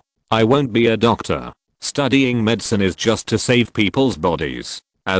He thought about it. Now there is no Maxim. He can't be a Maximist, so he can only take back his words and think of other excuses. "I can use my pen or sword to criticize our enemies. Yes, you can't sit still. You are not suitable to be a doctor, and it's hard enough for you to be a great translator." Bagration said so, and Solovyov knew it well. "But the editor is still contacting me, asking me to continue to complete the creation. The emperor also wants to read it, but the content is almost finished. If you take a break from the translation work for a while, I'm afraid I will have to give you some other tasks." Who made me know so much? After drinking tea, Solovyov said goodbye to the couple and walked on the Italian street, ready to go back home. Admiral de Ribas's death was caused by his absence from the scene, otherwise he would have discovered many suspicious points. Moreover, his mission was not here, as he was always responsible for the security of the Winter Palace. He was very worried about Paul's stay in the Mikhailovsky engineer fortress, because there were not many places to hide and escape in such a fortress, but the defense function was particularly complete. If something went wrong, the result might be very terrible. He thought about this problem and asked Paul himself during the escort process. The Tsar himself thought there was no problem, which meant that there was a big problem. However, he could not persuade the Tsar. The closer it was to the end of 1800, the more uneasy he became. According to a latest order from the Tsar himself, a Cossack advance team will soon cross the Volga River and head east from Astrakhan to find a passage from Central Asia to India. Paul seemed to have made up his mind to negotiate peace with France and at the same time sent troops to investigate the route and implement an expedition plan to bypass India with the joint forces of France and Russia. This idea is more ambitious, but the roads along the way are not easy to travel, and the British are not weak in India. Last year, they suppressed Tipu Sultan, and it was also Arthur Wellesley's first appearance on the battlefield. This man is still very capable, and we need to pay more attention to him in the future. After all, the only strong commander of the army officer corps that led in a to be lame is this one.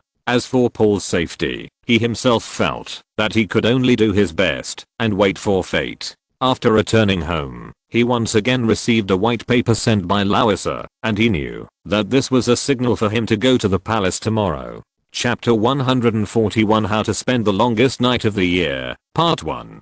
All the letters from Lowesser were blank. It was Solovyov's own arrangement, at least on the surface. Without taking some special measures, he would not know what the other party meant. Solovyov thought about preparing iodine, but iodine has not been discovered yet. If it is purified, it is necessary to find a way to get it from seaweed, and potassium iodide is also needed to be prepared before it can be used with alcohol of higher purity. He had heard Alina complain from a distance before. When disinfecting, she applied some disinfectant alcohol on her body, and her butt felt cold and uncomfortable. Some time ago, when the temperature had not dropped sharply, she and Alexandra had already set out for Berlin. This year, they will spend the winter there with their husbands, and then go home, and separate in the spring. It is not difficult to start this technology tree. As long as the preparation process is figured out, the amount of starch is still sufficient. Let's not talk about iodine first. Especially in Russia, there is no shortage of potatoes. But this is all for the future. He is going to the palace now. There were always large receptions in Petersburg. Lowesser's complexion had improved, and she tried to participate, but her delicate body could not adapt to the noisy environment. After going twice, she fell ill again. She was lying on the sofa in her bedroom. It was the winter solstice, the shortest day of the year. In Petersburg, due to its high latitude, the nights were still very long. However, this kind of day was also Alexander's favorite day. He would not return from the reception held in the Tavrid Palace until late at night. Lowesser knew very well that 2 of the 4 older sisters-in-law were married. Maria had just recovered from her illness, and Catherine was still lovesick at a young age. On the one hand, she was attached to the hussar colonel who had gone to Paris, and on the other hand, she played dangerous games with her eldest brother Alexander in letters. She was lonely in the palace. Natalia had recently taken a leave of absence, and she often had no one to talk to at night. You all should go and rest. I'm tired too. I need to rest for a while. Your Highness, we are all resting. No one will come when you ring the bell to call someone at night. You don't have to worry about Lyubov. You take Masha to take care of her. I want to be quiet tonight and don't want to be disturbed. Yes, Your Highness. All the servants left and hot water was prepared in the bathroom. She wanted to take a bath first. As for not needing others to serve her, it was because she sometimes took a bath with her sister or took a bath by herself when she was a child in Karlsruhe. This made her more like a third-class person. However, she was different from Queen Louise of Prussia. She was taught very strictly about etiquette since she was a child. Therefore, she often behaved like a lady from a noble family. The Queen of Prussia was also a beauty, but there were some differences. Her life was more like that of a citizen. Larissa buried her body in the water, leaving only her head outside. The temperature of the hot water satisfied her very much. In addition, flower petals and spices were added to it. Then she reached under the water and blew bubbles, making herself look like a mermaid.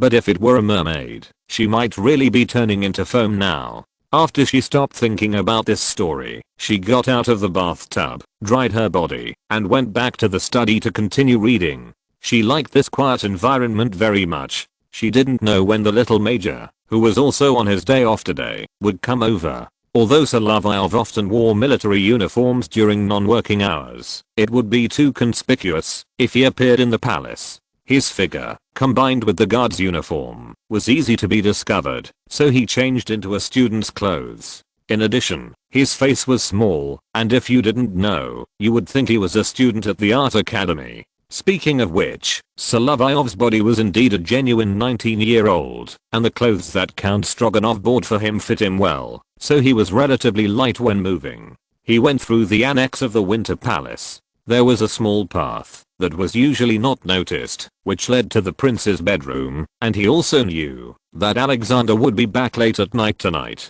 Damn it, wearing such soft shoes in the middle of winter is just asking for cold. But that's why he walked on the carpet at night. But he was so quiet that he was wearing brown clothes. You are musketeer today, right? When passing by a mirror, Solovyov really looked at himself. Today's Tsarist is so cute. She will definitely be favored by Sister Larissa. Unlike the military uniform, his clothes are more suitable for his current age. He now looks like a big Russian boy. Except for what's in his head, he can't really tell. His catchphrases are often in Russian. He is very familiar with security work, especially Lieutenant General Terezhin, whose defense is really bad and full of loopholes. When he was able to successfully reach the door of the bedroom, he could also see that the light here was very dim, and the candles on the lampstand were also dim, but the light in the study was still very bright, indicating that Larissa was reading there. The doors were all open, which was an old problem in the Winter Palace. The heating made the house too hot. The windows of several rooms in the bedroom were not opened due to the environment. The wind was also strong in winter. If a fire was lit inside, it would easily cause a dangerous fire. Larissa was wearing pajamas and covered herself with a blanket. She felt warm curled up in it. Her feet were cold, and she curled up her legs and lay on her side in the blanket, which made her feel very comfortable. She was wondering why Tsarist hadn't come yet, although the time shown on the clock was still half an hour away from Solovyov's time. After Solovyov came in, he also saw that Larissa had turned the recliner upside down today, with her back to him. So he chose to cover Larissa's eyes with both hands, and she trembled like a frightened deer. "Who are you, with such cold hands?" "It's me, Larissa. Do you want to feel it more deeply? Do you want to use my shoulder?" "Yes, you can warm my hands and my heart."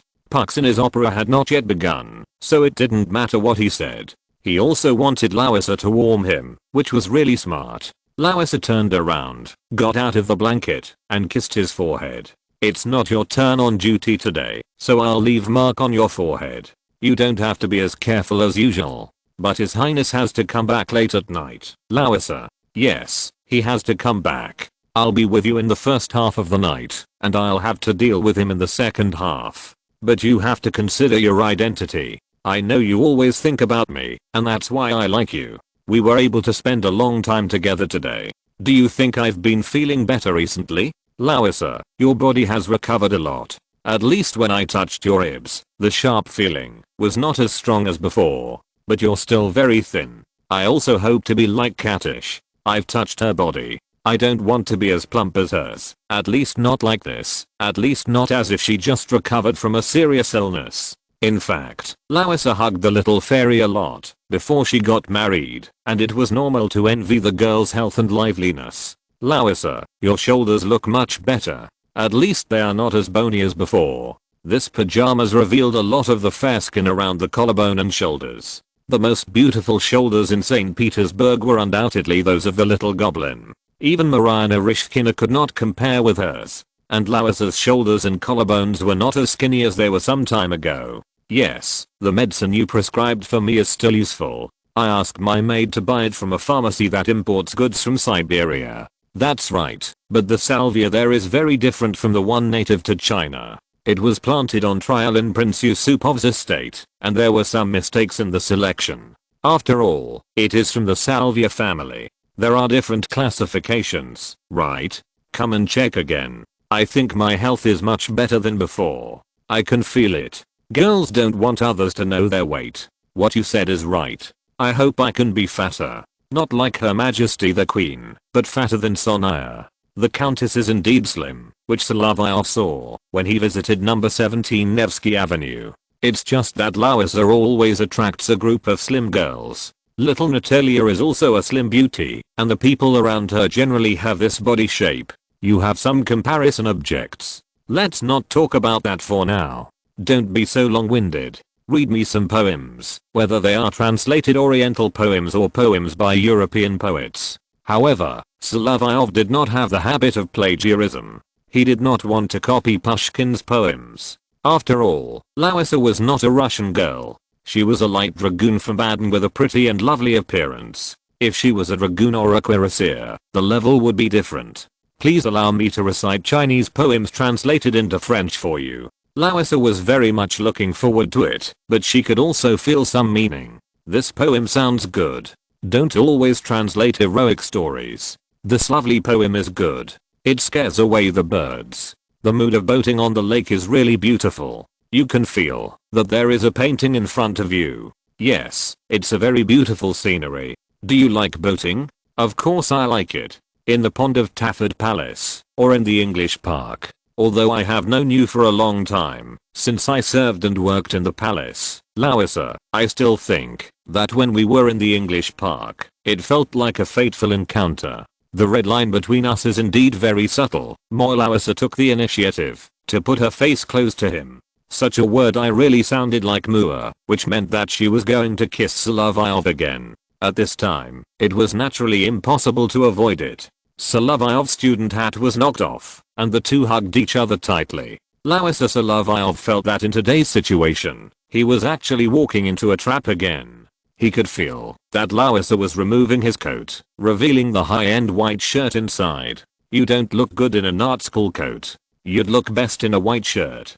Solovyov picked her up, but he didn't forget to lift her mules. It's cold outside, and it's covered with snow. Why don't we go to the yard to look at the stars?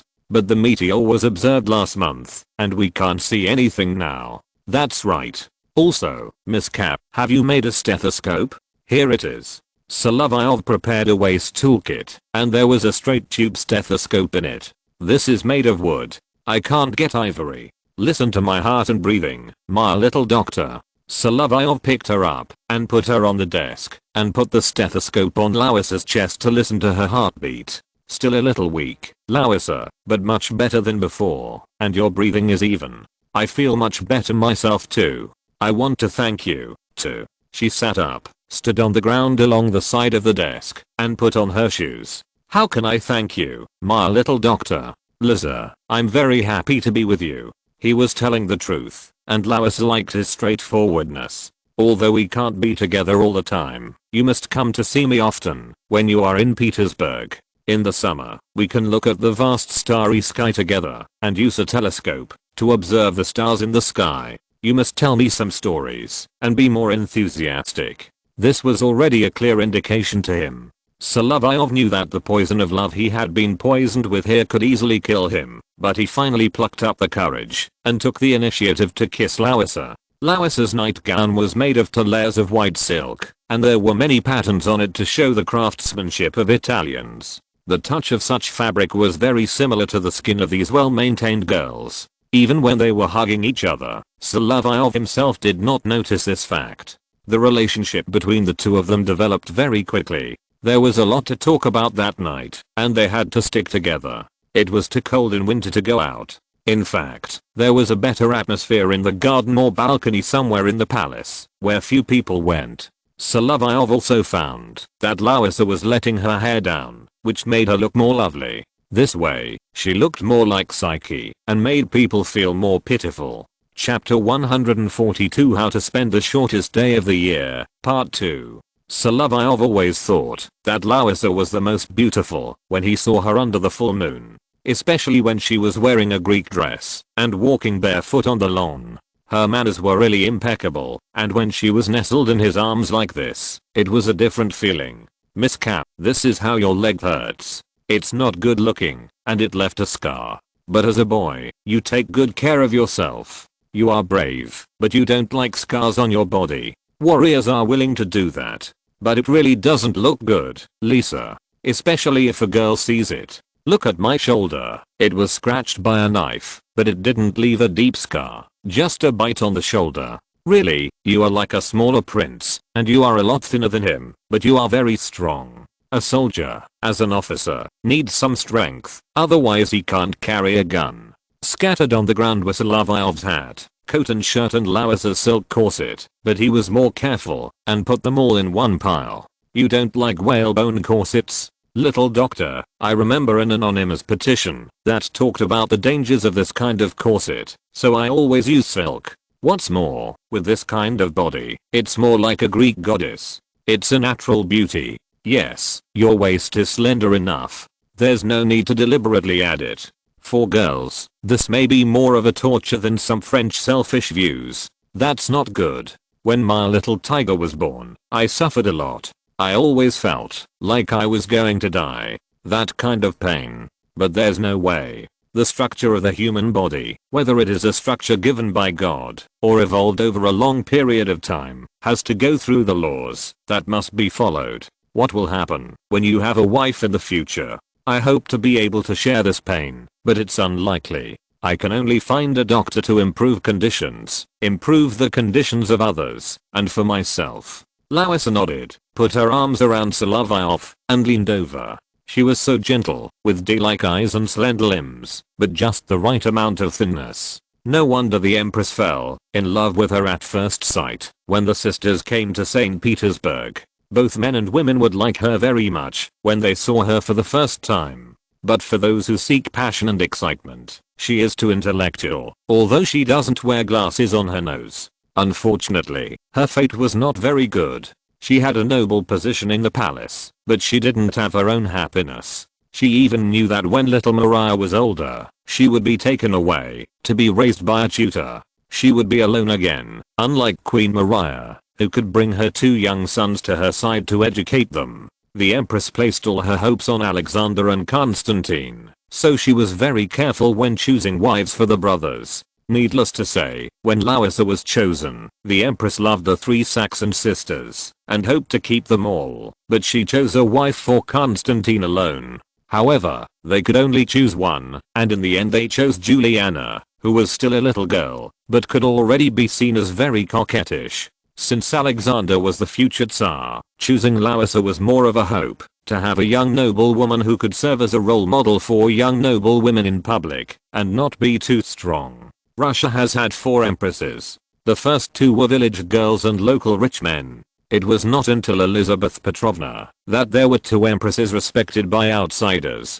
However, they themselves knew that when there were male heirs in the future, their wives could not be too strong. However, Empress Elizabeth could not change Peter III's brain-dead temper by training him herself. so she could only place her hopes on Catherine and Paul. However, Paul was brought up by her and grew up in doting, which also made the Empress and Paul go far apart. But Elizabeth herself also realized that this niece-in-law had some potential, but she did not expect that the final result would be that Peter III was deleted, but Paul inherited many of his characteristics, which was a genuine biological child. Larissa is not like that. She is very weak everywhere. After unbuttoning her pajamas, she looks so pitiful. It is really adorable. However, it should be noted that the gate of Constantinople was not closed tightly, so that the Ottoman Empire could implement the new dynasty and elegant politics. Larissa's Constantinople wall does have this problem. The same is true for Carthage. Scipio the Younger still completed the final blow. This country just disappeared from the map. Such a war is also very painful. However, I don't believe in the story of sprinkling salt. Salt is so precious. Indeed, you need to eat more salt to have strength. Your Highness seems to have a lighter diet. Otherwise, you can try His Majesty's working meal. At least it has enough salt. My complexion has improved recently, but my appetite is not so strong. That's because the drug Danshan has been tested, and it does have this problem. He couldn't explain the content of natural drug chemistry to Larissa. Even inorganic chemistry is not so perfect now, and chemical elements are just beginning to be perfected. It would be too late to wait for Mendeleev, so Solovyov could only explain it according to the characteristics of the medicine. What should we do? Larissa, you need to stop taking the medicine for a while, and you will feel better, but this requires long-term observation by the doctor. You can feel it when you stick to me, right? It is indeed much better than the thin and pitiful beauty in the summer, but it is still so pitiful and lovely. Larissa's body was indeed much warmer. Solovyov had noticed in the past that when he hugged girls, he could always feel that they were warm. Even Larissa, who was slowly recovering, was like this. He also noticed that there was no one in the entire bedroom. The maids and servants had gone to rest, and little Masha was taken away by the nanny. Yes, I spent another pleasant night with you. But I'm on vacation this time, and it's a long night like this, so we can spend more time together. Your Highness will be back from the Tavrid Palace in the late night. You still have a lot of time. You can even hold me and take a nap. You are the one who wants to fall asleep. Larissa, I have to leave at midnight. But this, Miss Cap, you sleep in my arms for a while. When the time comes, we will change shifts, and then you can leave quietly. Okay. Larissa patted Solovyov's back gently, as if coaxing a child. Although such an embrace was a little bony, because she was too thin, it made people feel soft and stable. They didn't want to leave, they were so reluctant. He could still take a nap, and when it was midnight, it was Larissa's turn to sleep. Solovyov actually knew that Larissa could rely on Paul and Alexander in Russia, but how could he help her get through Alexander's hurdle? After all, the crown prince had been in the arms of a Polish woman for too long. He has been coming back at night recently, just like today. Solovyov thought as he stroked Larissa's back. Not only were he and Larissa lovers, but they also had to consider that they would both have a long time to spend in the palace in the future. I think His Highness must have drunk a lot of wine today. His alcohol tolerance is okay, but alcohol can affect a person's judgment. Should we do this? After Solovyov told Larissa, her face turned red to her ears, and her hands felt hot, even to her neck. What's the difference between this and that Polish woman? Mrs. Narishkina's husband asked her to do this. Since it works, you might as well try it a few more times. Maybe His Highness will come back more often. It's not that he doesn't like you. It's just that he's a little indifferent now, and there are always all kinds of strange things in the palace, and the Marble Palace is the same. Juliana encountered Constantine's strange temper. Although she rarely appears in social activities, she has a special charm. If she changes to another man, she may get along well. If I learn, I can only be like her or my sisters. The sisters here are the girls who often accompany her in the palace, but have been married one after another. They all know something about this, but Larissa is too reserved, and has always been a little bit reluctant to let go. It was not until she and Solovyov were together for nearly half a year that they deepened their current intimate relationship. Larissa, you can try. After all, we are like this now. I just need to use the dim light to help you dress up, just like in Titian's oil painting. The only bad thing about you is here, mishap, you green-eyed little wolf, you cultured little bad guy. But Larissa, I love you too. Not only do I want to enjoy the good time we have alone, but I also want to help you improve this unfavorable situation in the court. He also took Larissa's nightgown, but also made some arrangements. Larissa is now covered with a layer of silk, and the outside is soft bedding. She is in the bed, with a soft pillow behind her head. Solovyov is very resourceful. He knows that Larissa is weak in appearance and strong in heart. He has always been a little timid in the past, but now think about that Polish woman. The Poles really like to destroy Alexander's family, and there is a group of people who want to play a bigger game in the future, which makes Solovyov always feel that the husband of a Polish woman is really hard to describe. Alexander attended a cocktail party at the Tsarist Palace tonight, which invited many great nobles from Petersburg. He drank a lot of wine, and it was already late at night when he returned to the Winter Palace. Because of the influence of alcohol, his judgment was not so accurate at this moment, and he didn't know what happened in his own camp. When he returned to the bedroom, he saw Larissa sleeping in the dim candlelight, with only her shoulders and head exposed, but he didn't see the fabric of her nightgown. When he woke Larissa up, Larissa was very calm, which was one of her great advantages, and it played a role repeatedly at critical moments. Your Highness, I have been waiting for you, but I have fallen asleep. Lisa, you are so beautiful. I have never seen you so beautiful before. You are wrapped in silk like this, my muse. You have to wait for me. However, after Alexander came, Solovyov was more like the Doge of Venice in 1204, but he lacked patience and had a frivolous character, and he and Larissa could not always get along well. When kissing, he was like a Varangian, and Solovyov was indeed more immature. Larissa loved her husband, but her husband did not share most of his love with her. She was unwilling to participate in social activities, and Alexander always went out with his close mistresses, so this kind of relationship always became a little cold. She wanted to cry again, because besides her children, she had someone else in Petersburg, and Alexander had just returned, and little Missa had already had a certain weight in her heart. This night was still a little delicate for her, but it was helpful to improve her embarrassing position in the palace. Alexander was in a trance, but his mind was still clear. He had just started to feel the sweet life of a newlywed boy and girl, but gradually became distant from the Empress under her deep expectations. Now he was back again, and this kind of hazy Venus was something he could not experience with Mirischkina. He decided to give some of his feelings back to Larissa. When he woke up in the morning, he thought about it, stroking Larissa, who was like Venus in the mirror, her silky shoulders and back, and said to her ear, "Lisa, we should have a son too. If it's a girl, it would also improve our happiness." The first consul of France said the same thing to Josephine in Paris recently. "Josephine, give me a son. I have a strong premonition." It's no wonder that Emperor Napoleon and Alexander hit it off at Tilsit later. After all, they were a little like this when they were proud. Alexander was recently troubled by the rumors about Paul. He thought about his situation in the palace and felt that he could not ignore Larissa during this period. Larissa fell into Alexander's arms with tears in her eyes. After all, she was still the crown princess, and this identity could not be changed. In the future, she would be even more noble and would have the opportunity to become the Queen of Russia. Her own brain was about to explode, and the CPU crashed due to the huge impact of information. If you're listening to this novel on a channel other than Fanfic World, it means they downloaded and uploaded it without effort. We cordially invite you to visit our channel, Mundo Fanfic Novelos. There you'll find the original version of this story, and you can explore many other novels of various genres. We're waiting for you to immerse yourself in a world of incredible novels. Chapter 143, Railway Connect doesn't work. Solovyov went to Italy to visit Prince Bagration and his wife again.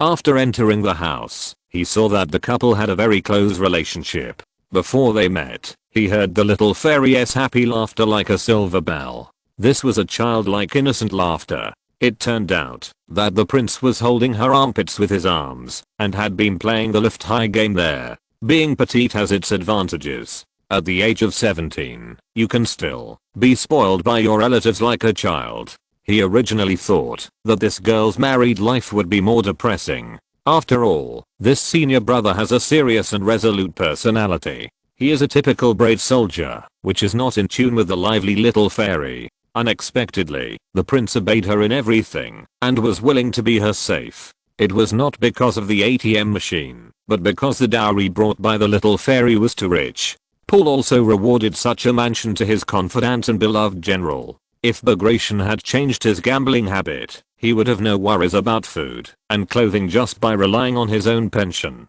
If it was peacetime, if he could retire one day, he could travel around the world with his wife. After all, Count Skavrinsky and Prince Potemkin left the little fairy too much property, and her aunts also gave her a lot of jewelry as a supplement to the huge dowry. I really didn't expect that you could be so close when you were on vacation at home. Mishap, we all know that you have been passing messages and scouting between me and Katish in order to make our lives happy. Yes. The girl was still not satisfied. She was obviously fatter again.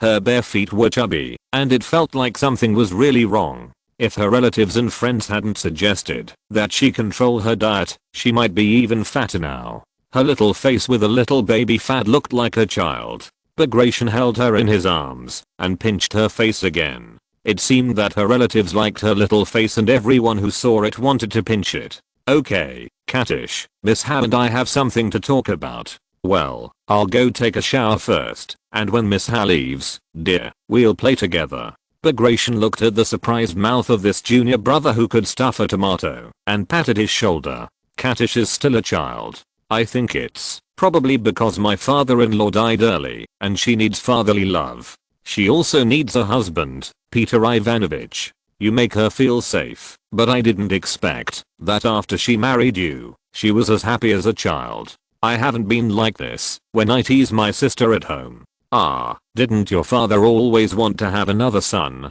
to teach him business skills? But dad is not young anymore. Even if I have a younger brother, I will wait until he grows up.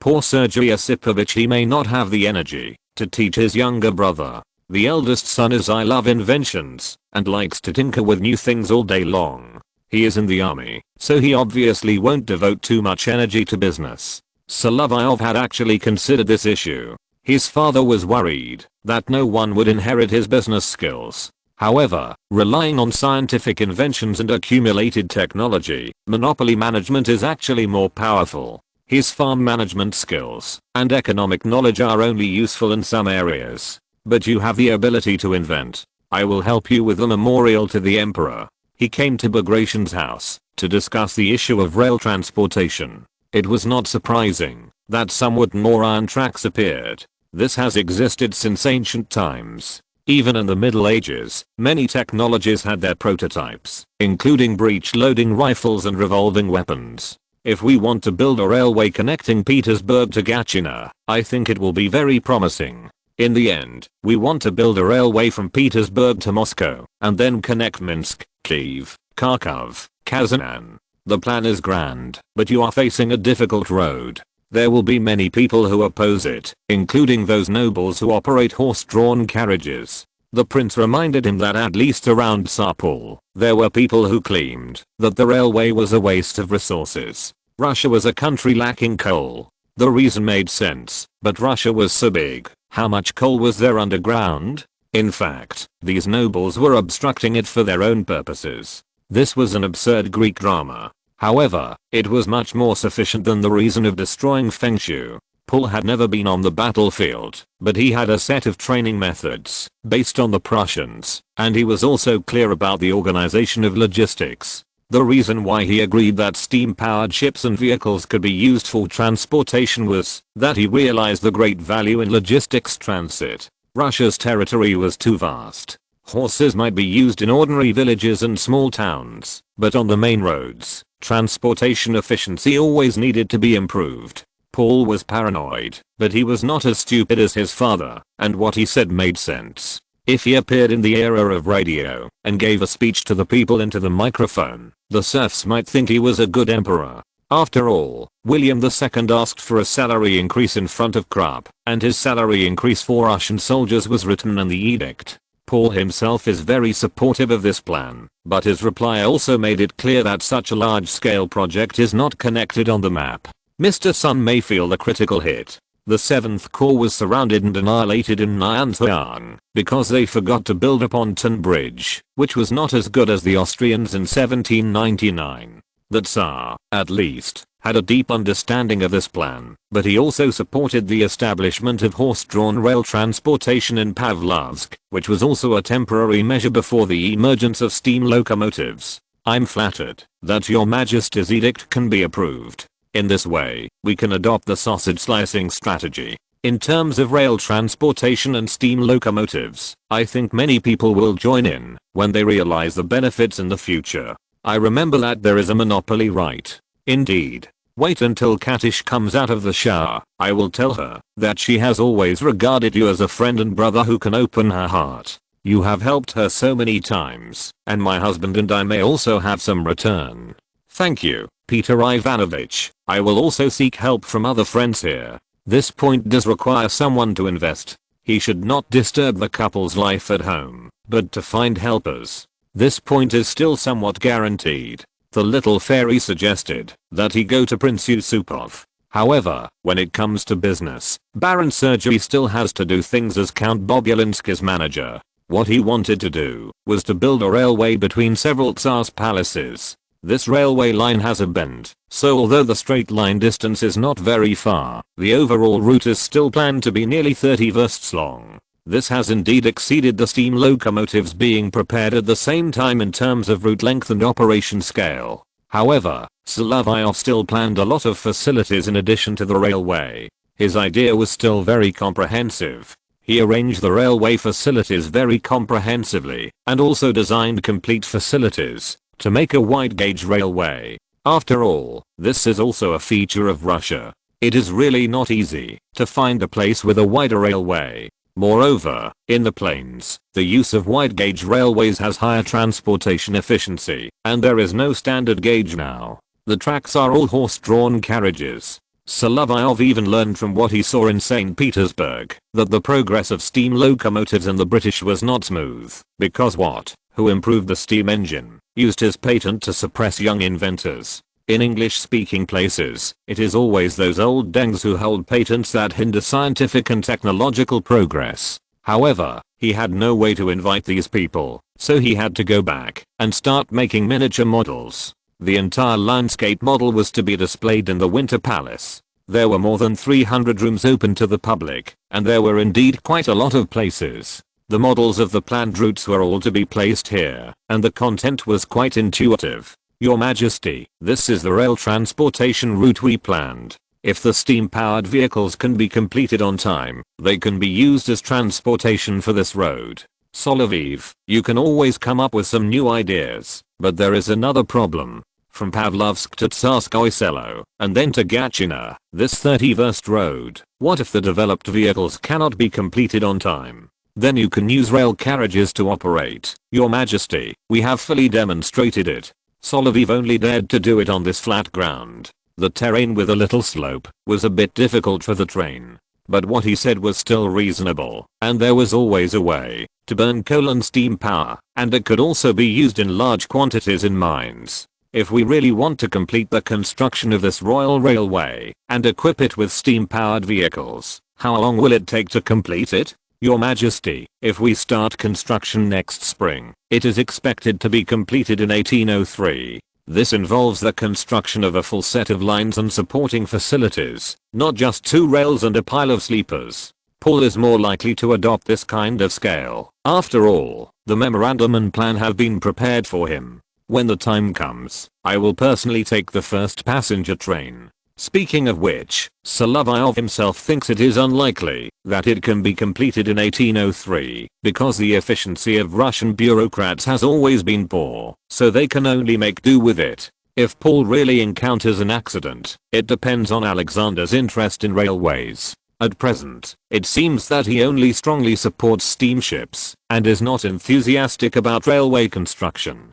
This may be because some people are advising him. In St. Petersburg, there are too many people with relevant interests, especially those factions close to the British. However, at the meeting of this day, Count von Palen, who was dismissed from his post, strongly supported him. He knew that he was going to murder the Tsar, but he didn't know what he was up to. This was a signal in the court. Although Paul had received some reports, he was also confused by the conspiracy group. What he was more concerned about was that in addition to focusing on his mistress, Alexander had returned to his family and was often with Larissa and the grand plan of the expedition to India.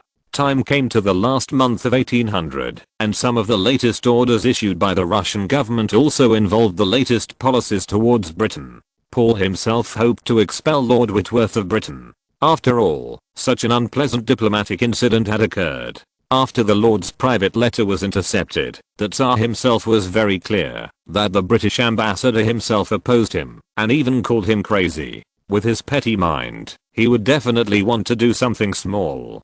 He now also learned from his mistress which figures were currently involved in the entire conspiracy against Paul. There were some former pro-British factions, officers of the Guards, and General Bennigsen who came to St. Petersburg from Hanover. After learning about their actions, the Lord actually acquiesced to their operations and secretly provided assistance to these conspirators through the British intelligence system in St. Petersburg. Once he failed, he, like Count Palin, could still get himself out of it. The result of the coup was likely to be regicide, and everyone knew this problem. Lord Whitworth also wanted to know the attitude of the Russian royal family towards this matter. At least Queen Maria would not join in. Alexander, while staying out of it, also learned about the progress of the conspiracy. There were still some people from the Empress period who exerted influence behind him. In the eyes of the great nobles, Paul's series of retrograde practices made these people stand behind Alexander. If Paul fell, they would still benefit greatly,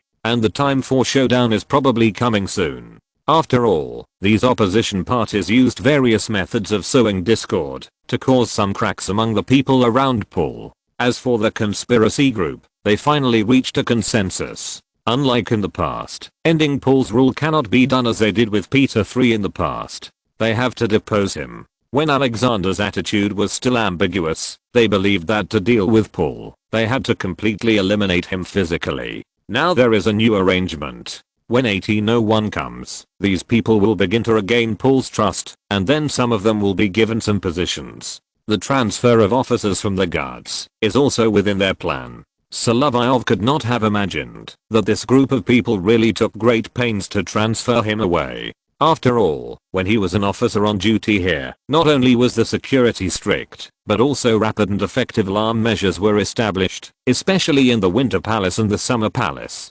Chapter 144 A series of trivial stories. Count Semyon Vorontsov, the ambassador to the United Kingdom, knew what the conspiracy group was doing, but he was in London, and would certainly not join the actions in St. Petersburg, but he was always regarded as an absent conspirator. Judging from this evaluation, he would not avoid some contact with the British, and by the end of 1800, he had become a former ambassador, but was allowed by Paul to stay in London. Vorontsov's son Mikhail would play a great role in the military field in the future, and he would also become a field marshal and be awarded the title of prince, but that was a long time later. The count now settled in London and did have in-depth exchanges with the British cabinet. It was even possible that he would convey the news from St. Petersburg to London, and at the same time, communicate with his accomplices about the attitude of the British side. His dress and living habits were no different from those of ordinary British people. At the same time, his daughter Catherine had always been with him in London. The strange thing is that this unmarried girl now has the identity of a courtmaid, but she did not appear in the palace at all. She lived in London while having this identity.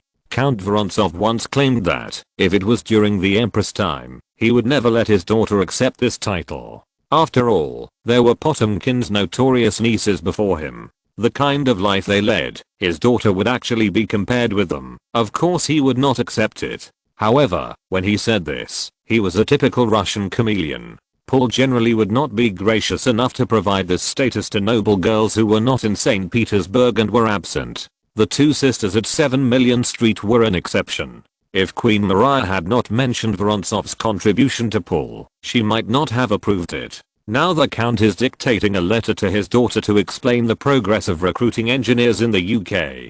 Father, the content to be mentioned in the letter to His Majesty cannot be just dictated by you, but must be checked so that I can rewrite it. It doesn't matter, Catherine, I don't need to check it. The recruitment of engineers in Scotland is considered to have not been completed. He didn't want to serve Paul at this time, but through his contact with the British, he knew that the British government was currently dissatisfied with Paul's policy of armed neutrality and reconciliation with France, and that the channel to maintain contact with Lord Whitworth was actually cut off by Paul himself. Now only Count Vorontsov and his friends in Russia can let the British know the latest developments in Petersburg. The latest reply he drafted was to implicitly propose the British cabinet's support for Lord Whitworth, which meant that the British hoped that Russia could change from its current political views to be close to Britain, just like the Queen's foreign policy before 1793. The result of communicating with Smirnov, the acting ambassador of the Russian embassy in London, was that the cabinet note was sent to the actual envoy.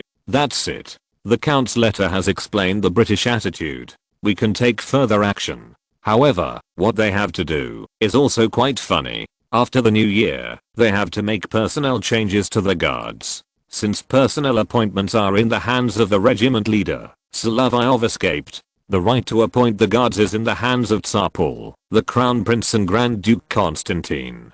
Terezhin once proposed to transfer the commander of the 1st Battalion, but the first suggestion was rejected by Paul. And the latest big news is that the Crown Princess, who has always been so delicate that she has difficulty eating, has suddenly had a strong appetite recently. Considering that the little fairy has had a bulging belly for 3 months, it is known that something has happened to her this time. The outside world also generally believes that it may be some subtle results after the Crown Prince returned to the palace recently. At least there are results. Otherwise Larissa, who has never eaten much, would not be able to eat a large plate of dishes by herself at every meal. Only Solovyov himself was a little worried. What if the baby in Larissa's belly had the typical green eyes of his family? Would there be any trouble? Of course, his idea was a bit redundant. As long as the child was blonde, there would be no problem. His hair color was brighter than Alexander's. At most, it would be considered God's will. This was thanks to the underdeveloped technology in Russia. He did not go there during this period. After all, Alexander spent more time with Larissa. He did not want to cause trouble for himself during this period. But his job in the palace was to submit letters to the Tsar on a daily basis. Among them was a petition from Count Vorontsov on behalf of the expatriates in Britain. If Count Vorontsov could consider how serious and adverse effects the British's past actions have brought to Russia, he should not have written this petition. I agreed to his resignation as ambassador to London, but I did not want him to be a leisurely retired aristocrat. After all, he has many connections in the UK. Yes, Your Majesty. But what is the point of showing me this letter? Unfortunately, for your steam engine plan, the British do not intend to directly authorize us to produce steam engines. They only agree to sell us some physical objects. By the time they are ready to deliver it, Your Majesty, I'm afraid that our own imitation steam engines will be completed, and they will be updated versions. Have you ever thought about becoming a civil servant? Solovyov, you were in the guards, and obviously there were some things you did not do your best to complete. Your Majesty, I still think it is better for me to be by your side, so that I can protect your safety. I'm afraid that there will be some unfriendly people in the country. Become a civil servant, and you can directly transfer to the 8th class civil servant, which is also a hereditary noble. You can do well in railway construction, literary translation, and other areas that you are interested in. No, Your Majesty, I'm not a professional engineer. It is better for me to stay with you. Moreover, he has been communicating with Larissa recently. The Crown Princess no longer just writes letters to him on white paper, but communicates in French and German. Solovyov carefully collects every letter in the old house in Laundry Lane, as well as Larissa's pajamas that he took away that night. The outside world doesn't know why this guy always goes to his old house in a mysterious way. In this regard, Solovyov's explanation to the outside world is simple. That is, it is very quiet to work there. Compared with the new home at number 29 Moika River Embankment, it is quieter here. As long as Count Shuvalov and Prince Yusupov's family in front don't hold any salons, Laundry Lane will be too quiet. Here, he finally put down his pen and completed the translation of a book. It is unlikely that he will have such sufficient time to do something in the future. Here, he was still making his own plans. He had expressed his concerns about the safety of the Tsar himself when he was on duty, as Paul might be murdered. He was also making his own analysis, including the correspondence between London and St. Petersburg, the recent letters from Count Vorontsov, and the movements of European countries some time ago. With the defeat of the Austrian army in Hohenlinden, the war in Central Europe came to an end. At present, the only active participants in the anti-French alliance were Britain and the Ottoman Empire. The latter was still in Egypt to take action and repel the troops of General Kleber and General Menou. Judging from the attitude of the British, they were actually very afraid that Tsar Paul would turn to France and form a formal alliance. Paul was different from his son.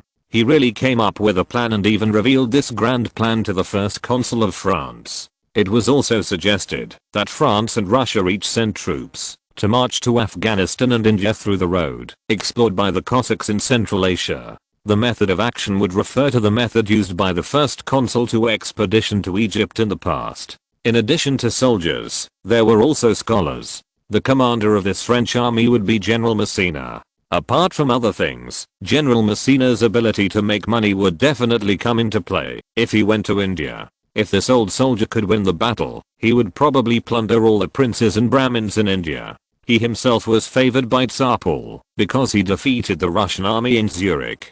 The biggest obstacle to this plan is probably that it is not suitable for expeditions, whether it is through Central Asia, Afghanistan, or marching into Persia. The legendary expedition of Alexander the Great was still very costly, and it is not very feasible in terms of action. However, having a sizable squadron operating from the Persian Gulf to the Arabian Sea can solve this problem. When Alexander returned from the expedition, he took this route, which should not be a big problem, and is more operational. You have to know that the French have several frigates and tens of thousands of militia-level armed forces in the Reunion and Mauritius areas, which can already support Sir Ralph's privateers and pose a huge threat to the British. At its most powerful, it could even attack the Indian coast and Sumatra, and eventually the British had to send a small squadron to occupy these islands. If they could have a foothold in the Persian Gulf, it might be even more troublesome for the British. It's just that Solovyov's ideas were somewhat influenced by the Americans and other places, but there was oil in the Persian Gulf, which could be said to be a very typical symptom of oil deficiency. After he told Paul so much, the Tsar only sent 2 Cossack detachments to explore for oil near some mountains. There are still reserves on both sides of the Caucasus Mountains. It should also be taken into account that the first Shah of the Persian Qajar dynasty was a eunuch. He had no descendants. After being murdered outside like Nader Shah, his nephew who succeeded him has always been unfriendly to Russia, and he is also ready to use the power of Britain to continue to fight against Russia. Whether it is the Empress, Paul or Alexander, 3 generations of grandparents and grandchildren have the same goal, which is to have a good talk with the Persians. After all, Russia's strategy in the Caucasus has been somewhat restrained as the situation in Europe changes, and there has been no active attack. On the other hand, the Qajar dynasty has taken many actions to restore its sphere of influence in the Caucasus Mountains. This is a long-term legacy issue that occurred more than 80 years ago when Peter the Great went south and once controlled the southern coast of the Caspian Sea. Although he is a very trusted guard of the Tsar himself, this status is not enough to say a few words at the meeting. He can only answer when Paul asks him questions. Therefore, although he told the Tsar himself about these ideas in fragments, they did not play a big role. During this period, he also saw that Alexander often returned, and he would not get into trouble at this time, but put more energy on invention. As for asking him to continue his translation work, he just translated some poems that he could still remember and explained some Chinese cultural background.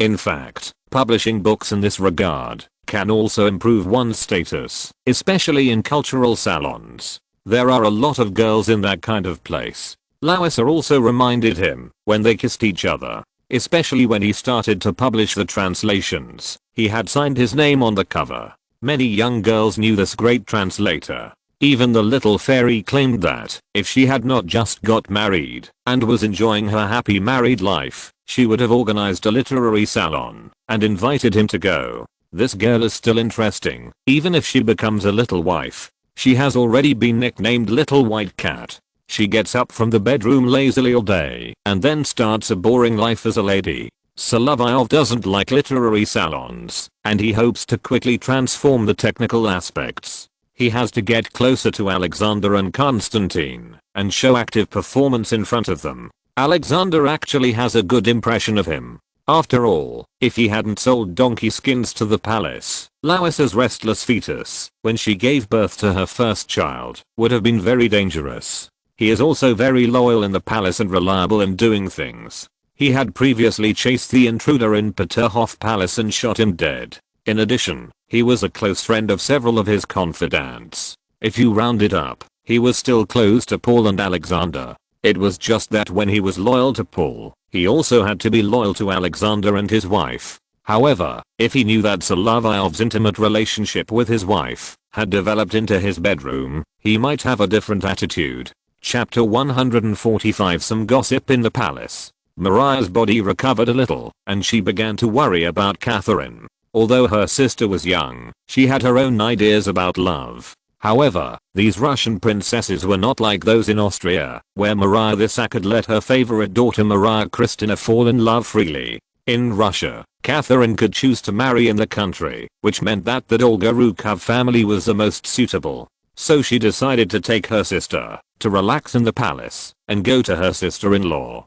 Larissa felt that her physical condition had improved a lot. When she looked in the mirror, she could see that her complexion was no longer the pale and sickly color, but a little rosy. "Lisa, you look much better. Why did you two come here at this time?" "My brother went to the Imperial Village, and we felt bored." At this time, the Winter Palace didn't hold any balls. Larissa thought that this was also troublesome. The queen thought she was not proactive enough to host social activities. She had always been ill. Although she had recovered recently, Alexander kept pestering her. She could not participate in social activities, but stayed in the palace by herself. Then, she thought that, if she wanted to take care of her body, she would naturally take her two sisters-in-law to take a bath. After all, she loved cleanliness too much. Recently, she wanted to eat several meals a day, and take several baths after that. As for Maria and Catherine, they insisted on setting up a platform next to the pool, and then jumped in with the maids to play. "Maria, don't do this. The splash is too big." And the swimsuit she was wearing was still made of extremely complicated tailoring skills. At least it was not like in the past, when she just wore a skirt to jump into the water, which would also make a bigger splash. The splashes were so big that they even reached Larissa, who was resting with her eyes closed on the opposite side. It's not wrong to look at Maria's figure. Their mother was tall and even a little fat. Even when she just got married, she was plumper than Alexandra, the most beautiful among the sisters. Maria also inherited some of it, especially when she jumped down from the board with her legs straight down. Considering that her buttocks are also relatively full, the splash must be very large. "Sorry, Lisa, I didn't expect the splash to fly directly to the ground." After saying that, she swam over by herself. Although Ekaterina behind her jumped down in the same posture, the splash was much smaller than hers. "Maria, I'll tell you about a few people, and you can evaluate them all." "Okay, who do you want to mention first?" Larissa didn't want to expose her target. She would definitely mention a lot of people, some of whom were married and some were unmarried. "Let's talk about the generals and officers in the palace, such as Count Stroganov, sister-in-law. Speaking of him, he is handsome and gentle, and always wears a beautiful coat. There is also his wife, Sister Sonia, and lovely children. What about Prince Bagration? He is black and strong. Although he is not tall, he is strong. Katish in our family even writes letters to him, and Katish in his family is very obediently served by this prince. But that's like coaxing a child. I didn't expect that the Black Prince has such a skill. The same is true for this one at home. Catherine likes to write letters too much, and there are quite a few officers who correspond with her. This girl relies on the queen's favor, and is indeed a little reckless in many cases. I heard that Katish is getting married. Yes, she eats a lot, and has gained weight. I asked her to come to the palace a few days ago. When I hugged her, I felt that she was very soft. Now that she is like this, hasn't she become a little fat cat? She is most afraid of getting fat. Her sister-in-law's weight gain must have worried her a lot. It's very difficult to make her settle down. Mariah herself has not married yet. Now there are fewer people who have sent her letters to propose marriage than Catherine, but she is very thoughtful and can detect some clues. She knows that before the little fairy got married, she served her sister-in-law for a while. It is no wonder that she was asked about her situation after she got married. Even the Count and Countess Stroganov, who are close friends of Larissa, will be asked about their husbands. Yes, but there is no way to do it. Most women have to face this problem. I still can't feel the state, but Mariah, I haven't said it before. Alexander, why are you blushing? Sister-in-law, you tell me this. I haven't married yet. Mariah is more reserved, and she speaks more conservatively. Well, I won't talk about this, but you may become aunts again. In fact, it was still said it was okay to tell Mariah. Ekaterina always felt that it was better to be a sister. She had some dignity and looked young, especially in front of her younger sister Anna and 2 younger brothers. God knows how she thought of this when she was only 12 years old. If she knew a language spoken by people who lived a good life, and the written language was a combination of the writing style used by monks and women and Chinese characters, she would like it more in this context. I want to evaluate some other people, such as Lieutenant Merin of the Guards. What do you want to say, Mariah? That crappy satirical poet? The adjutant of the Guards was indeed a satirical poet as a side job, but Alexandra had read his poems and felt that they were not very good. Mariah remembered what her elder sister said, so she also added the word crappy on purpose. Yes, his poems are not necessarily that great, but he likes to write so much. Sister-in-law, if you want to find a poet, isn't the one who has always been with our father a good one? He also knows a little about music, and I always ask him to copy songs. Mariah said so, and Lewis has still pointed it out, but he only translated poems, or improved other people's works. These are not his own creations, so he can only be called a translator, not a poet. If you want a good one, I will recommend you the Major. He treats people very well and never rushes. That's because you haven't seen his other side, right? Lewis wanted to guide Mariah to the point that Solovyov was a murderous officer, so as to avoid the topic being led to places where it shouldn't appear. He is also a soldier and an inventor. I don't know why, but he likes to set fires, especially on my father's training ground. I don't know about that. Girls shouldn't ask about military secrets. If you marry abroad in the future, you don't need to know these things. But I don't know where to marry yet. Sister Alexandra marrying cousin William is finally a good destination. Although William is sometimes fickle, he still attaches great importance to promises. He will still keep in mind what my father has said to him. But the truly happy one is Elena. Although her husband is dull, he treats her wholeheartedly. If Frederick Ludwig were to be evaluated as a good husband in the Holy Roman Empire, he would definitely be qualified. Moreover, Mecklenburg-Schwerin attached great importance to this marriage. After Elena arrived in Berlin, the whole family came from the principality and liked the new daughter-in-law very much. It was a bit like the moon being worshipped by the stars. It's not easy to find a good husband like Frederick Ludwig. If you really find one, don't let him down. That also requires the Tsar and his wife to find a more suitable husband. Paul wanted to find a place for his favorite Mariah to be the queen, and the queen wanted to arrange this for Catherine. Although the couple agreed on this, their goals were different. Of course. After she finished speaking, she swam to the middle of the swimming pool and played with Catherine by taking advantage of her good swimming ability. At the same time, Paul was about to review the troops on the small parade ground of the Winter Palace. The soldiers were in a very strict formation. When Paul saw the officers who were well trained, he naturally wanted to promote them. However, although Solovyov was born with a hereditary title, his status was not enough. Otherwise, he would be 20 years old soon and could be released to be a regiment commander or senior adjutant. But he really didn't have the qualifications. If the training of the battalion commander could achieve this effect, the combat effectiveness of the grenadiers and the guards would be very strong. It was just an old problem. The guns were still not fully equipped. The guns of the Tiller arsenal had been produced for such a long time, but the guards had not been fully equipped.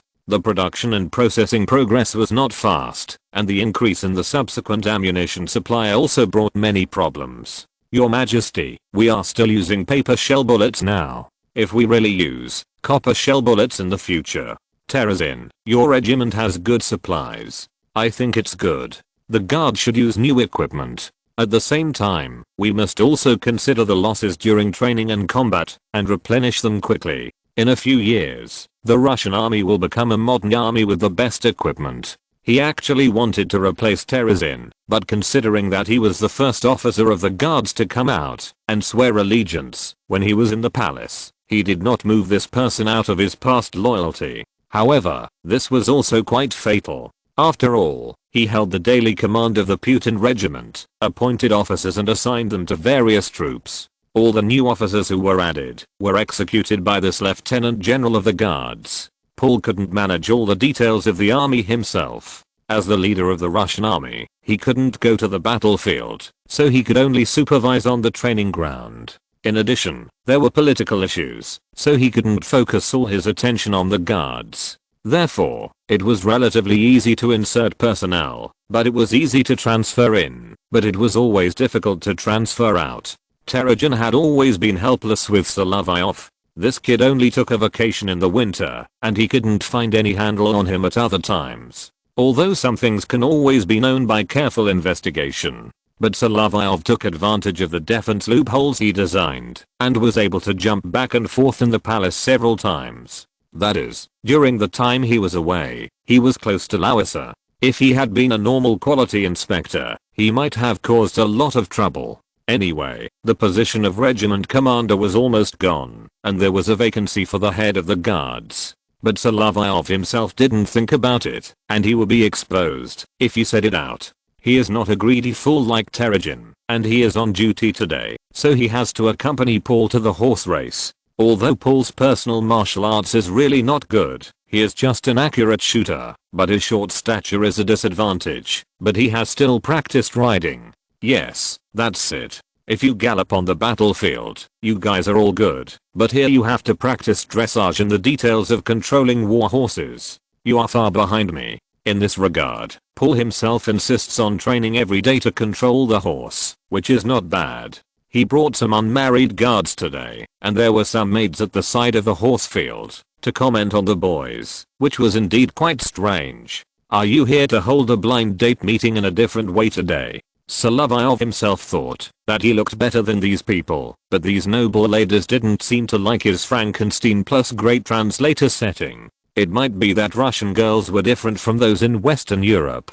He himself discovered that local girls still liked the tall cavalry officers, and the handsome ones were even better. However, most of these noble ladies spoke French. Those who were deeply influenced by Western Europe, although their living habits had been in line with Europe, many of them spoke Russian, and they also liked him. It was really a wonderful and divided Russia. This magical place always had some new tricks. Especially those little girls who looked dazzlingly dressed. They looked better than at the ball in the palace. This was under natural light conditions, and it looked brighter than the winter palace with candles on the lampstand. But they were all looking at the cavalry officers in front of the guards, and the infantry was not so good. Of course, he knew which girls he was suitable for, and there was definitely no one here. Previously, the little fairy wrote a love letter to her brother-in-law, but it didn't work out in the end. She married a foreign prince who was twice her age, and didn't become a joke in Petersburg. This was all because of the matchmaking of many people. If Paul found two people who were attracted to each other at this time, it wouldn't necessarily fail if he matched them up. The key is that he shouldn't follow his own feelings. He also heard a lot of gossip about these young people in the palace, so he always gave the young officers some opportunities to show off. But he didn't know that among these people, although many young people were loyal to him, some of them had joined the conspiracy group. He really didn't believe the gossip in this regard, so he made it seem like the darkest place was under the lamp. Chapter 146. We can't build an icebreaker under the current conditions. The engineers needed arrived. Solovyov was not an officer on duty, so he went to the Admiralty shipyard to have a chat with these experts. When he got here, he also saw the wooden keel being laid. The first clipper ship had completed the most basic work here, but it would take some time to complete. The harbor here is frozen outside, and it is not convenient to move. There is no way the whole Baltic Sea is like this. His answer to the question of the Marquis was also simple. Who let the few places in the world with relatively fresh water, one Azov Sea, and one Baltic Sea, be caught up by Russia? The Azov Sea is not like the Baltic Sea in winter, which is very easy to freeze. Although there are some non-freezing ports, it is also very difficult to sail. It is difficult to travel these waterways by sailing alone. In the Gulf of Finland in winter, the colder the climate, the more difficult it is to travel. Even if you face the Swedes across the sea in winter, you can still hit them. That's true. The seawater here is not as salty as in the Mediterranean.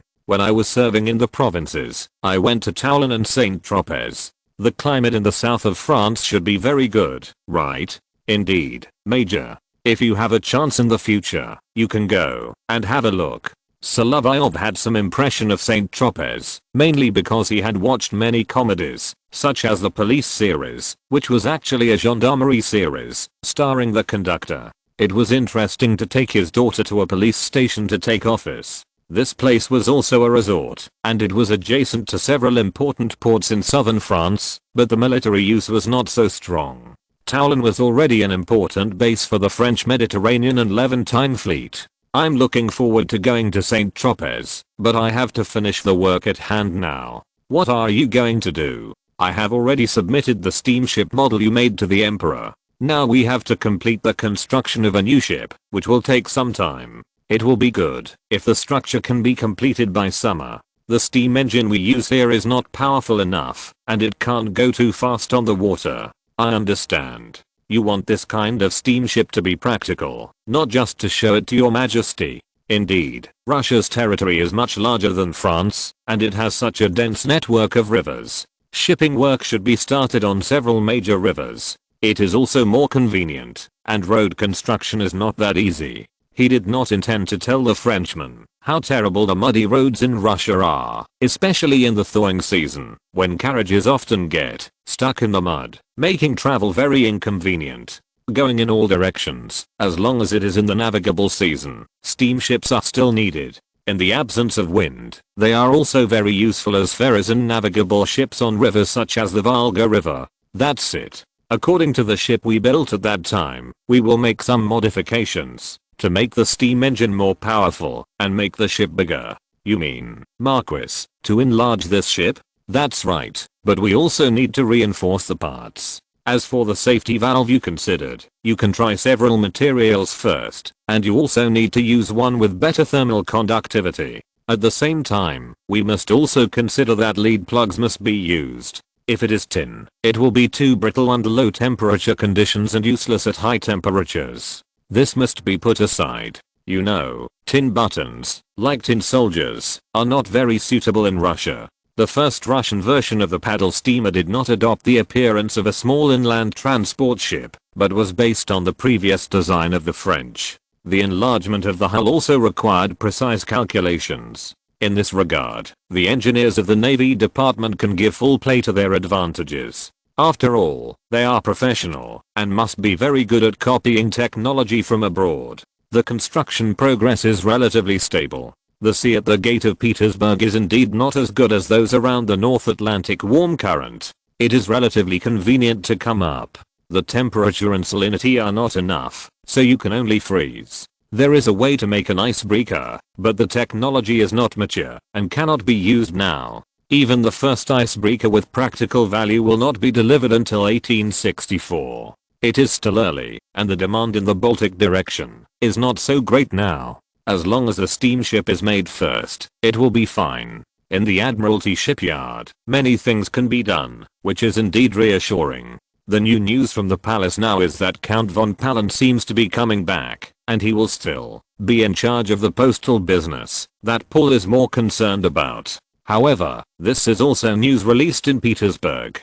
Count Kutuzov always has his own way to make money, but this kind of intelligence can't bring much waves. According to Solovyov's idea, if someone like Count von Palen works for Paul in the latent residence, it is actually unlikely that he will rebel. After all, not everyone has a script in their hands and knows about the conspiracies that are happening now, especially the things in Russia are like the weather here, which is still a bit unpopular. At this moment, Solovyov returned home. When he went up to the third floor, he saw Yulia leading Paulina to play there, and she was wearing the ruby brooch given by Larissa. He asked Larissa, "This is for children, to dress up on weekdays." She only pinned it up at home and took good care of it, but she would not wear it out. Yulia is also more sensible this year than in the past. Seeing her brother coming back with a cloak, she didn't clamor for him to play with her like in the past. Maybe Paulina played this role in the family. It's more fun to have a growing baby here. He also liked Paulina, just stroked his little sister's cheek. "Master, there are letters for you. Thank you for your hard work, Mr. Malafiev."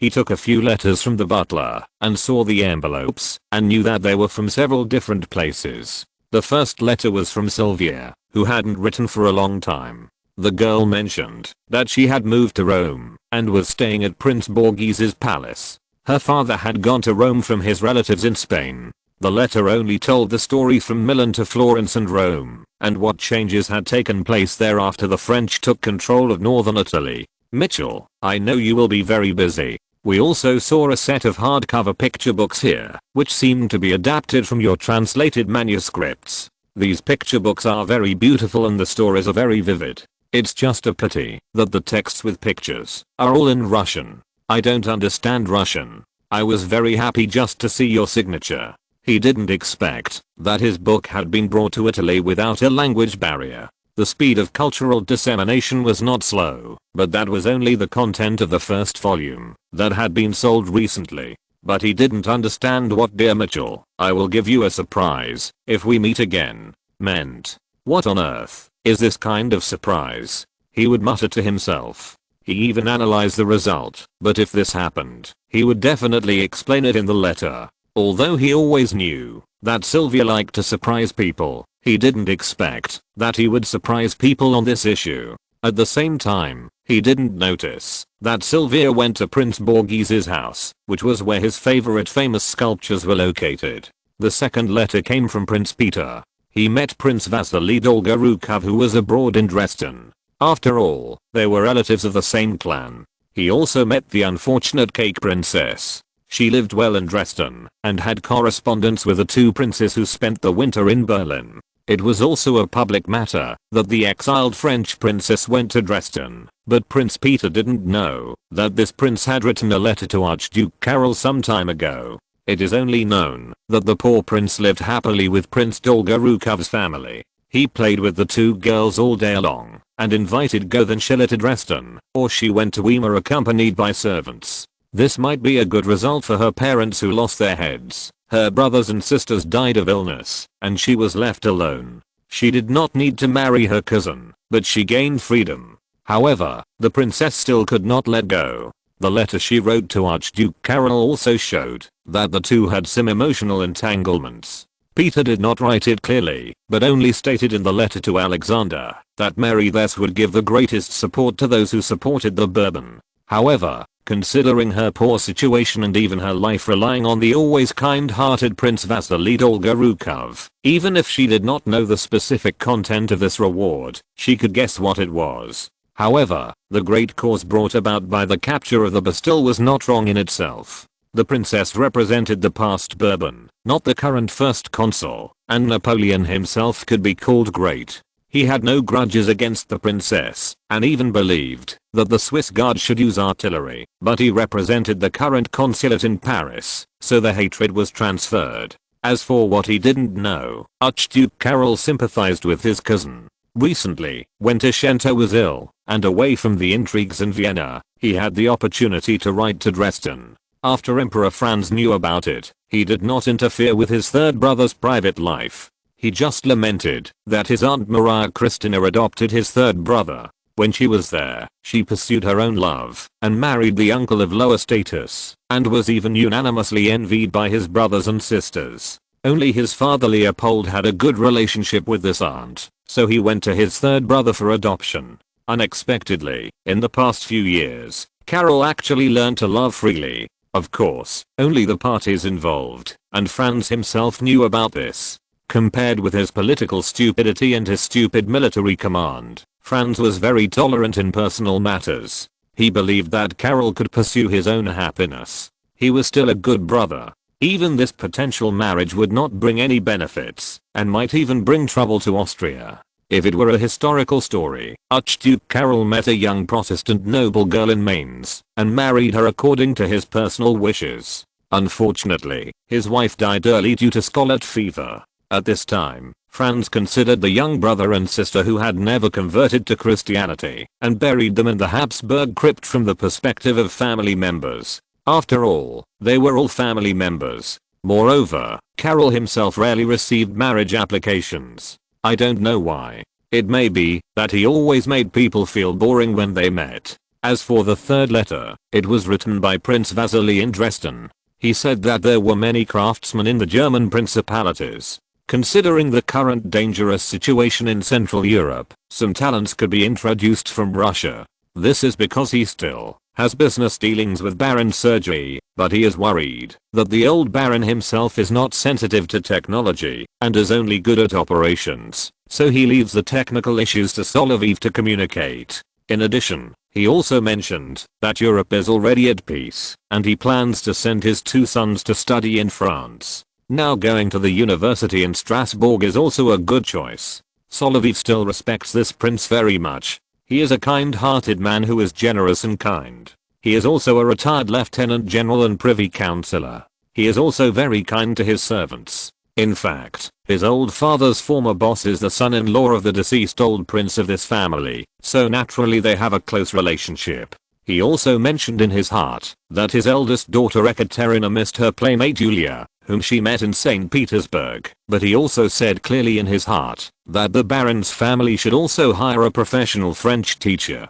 Thinking about the Baroness, his stepmother, Solovyov also knew this problem. His stepmother spoke French well, but there were always grammatical problems when she wrote. This was the same problem as her eldest cousin, but because she had studied in France, she didn't make so many mistakes. Prince Vasily's statement did attract Solovyov's attention. He planned to talk to his father about sending Yulia to the Smolny Palace's female noble school, which was open to children of nobles. If the family taught her like this, it would delay her sister's marriage in the future. He told the Baroness about this, and received strong support. After all, his father was not at home. He recently went to the Suvorov family's ancestral estate in Tver to visit the Marshal's relatives in his hometown. When he came back, Solovyov's work would not allow him to spend so much time. Looking back, he was still thinking about Prince Borghese's background. Silvia was a branch of the Visconti family in Milan, so it was not surprising that he had some relatives in Rome. However, he did not realize that Prince Borghese would marry into the Bonaparte family in the future, and this circle of relatives was too small. The previous chapter was still under review. I recently had tendinitis, which affected my typing speed. Chapter 147. The Alemanni like to be a non-stick pan.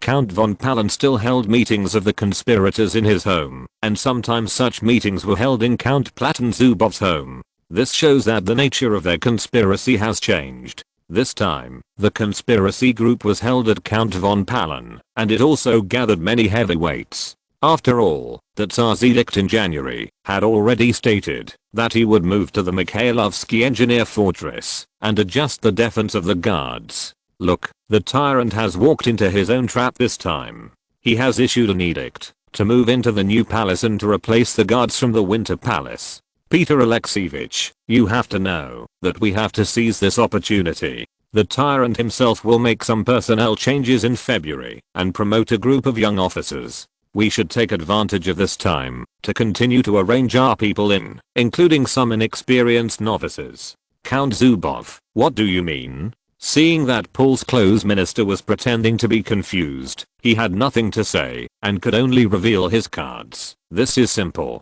The guards promote officers to garrisons and promote them to the headquarters as staff officers, or transfer them from the original troops to the new troops. This is also the practice of our army. We should naturally start making new personnel arrangements at this time. Then we can finally get rid of a few officers who are in the way and difficult to move away.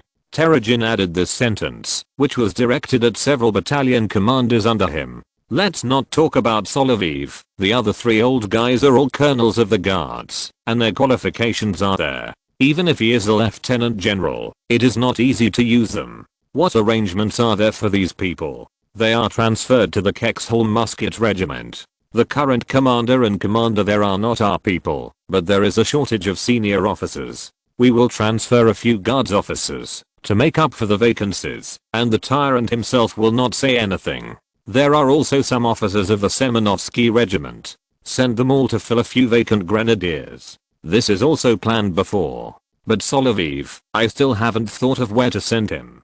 Terezin also knew that among the 4 battalion commanders under him, the youngest one only obeyed the command of the Tsar himself, and at most he would be transferred when the Crown Prince and Grand Duke Constantine needed people. It was not because of anything else. He was a young officer who was promoted by exception. Although his promotion to general was just a matter of Paul's personal preference, this guy was the youngest among the officers promoted by Paul. It was difficult to increase his qualifications and military rank, so it was difficult to remove him from the guards. But there are other ways. It's easy to get rid of such a person. The key is to find a place where he should go, transfer him at the same level, and make him unable to command a single soldier.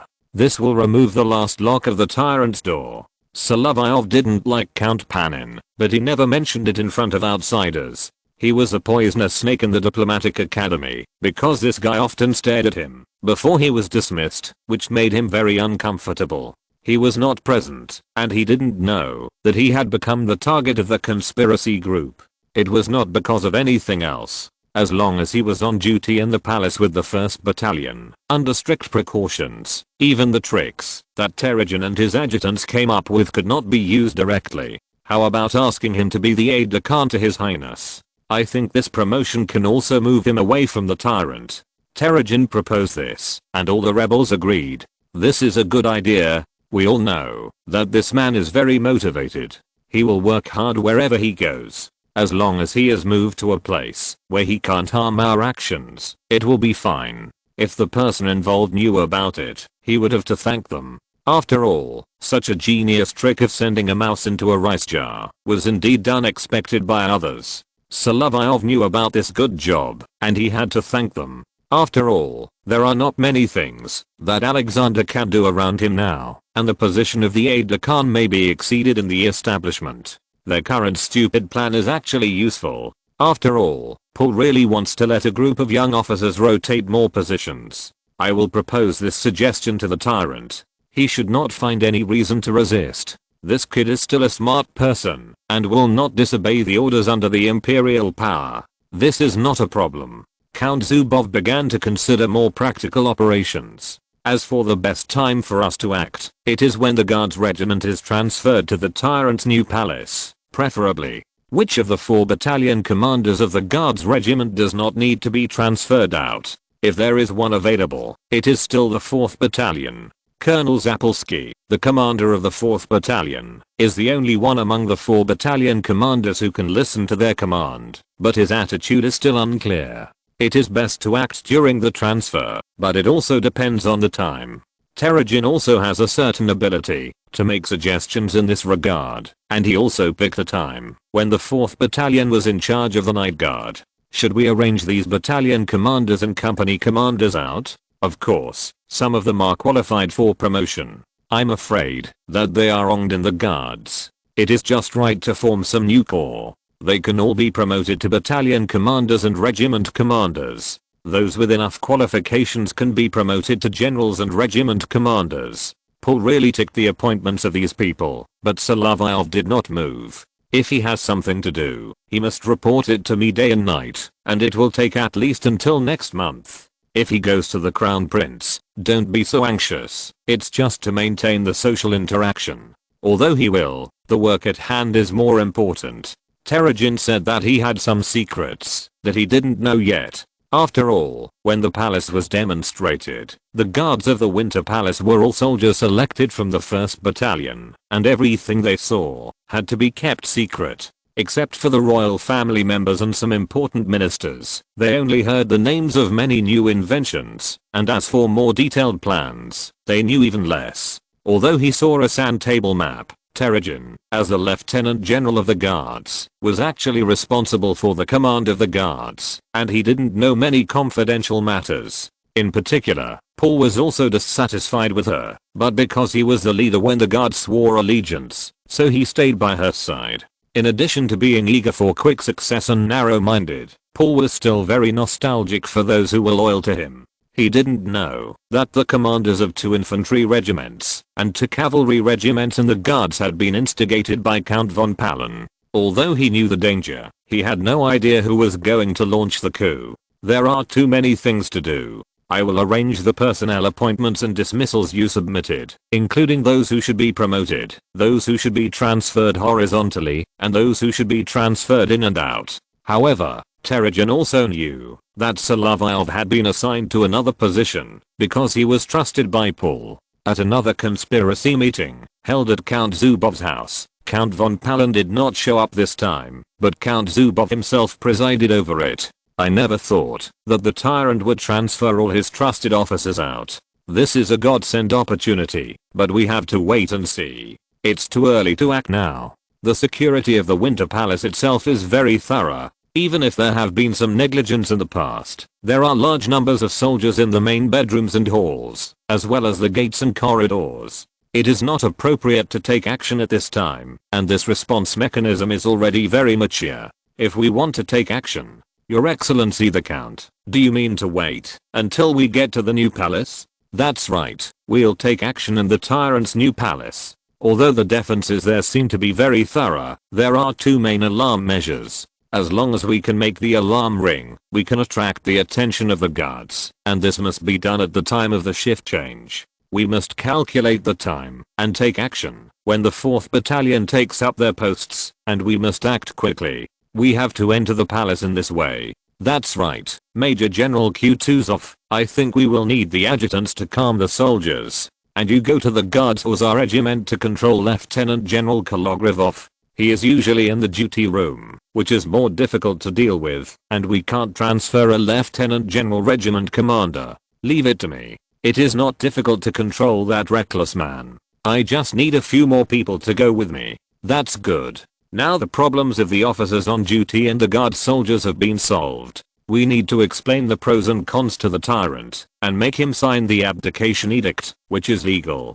What if he resists? Then destroy him. Major General Kutuzov, you are the aide general. Do you know where the tyrant's seal is? It's usually kept in a box, but the edict also needs to be signed by him in person, and it must be stamped to be valid. If he can't sign, we need to see what his edict signatures looked like in the past, and then copy them. Wouldn't that be dangerous? Don't worry, as long as the 2 princes know that the tyrant is dead, they can only acquiesce to this fact. Count Zubov calculated that Alexander himself was always around women, and the crown princess was pregnant again recently. He would often return to the palace, and he should move to the castle at that time, so it would not be difficult to control him. And Constantine was usually near Paul's palace when he was on guard duty, so it was not difficult to control him. At this time, our sacred mission will be completed.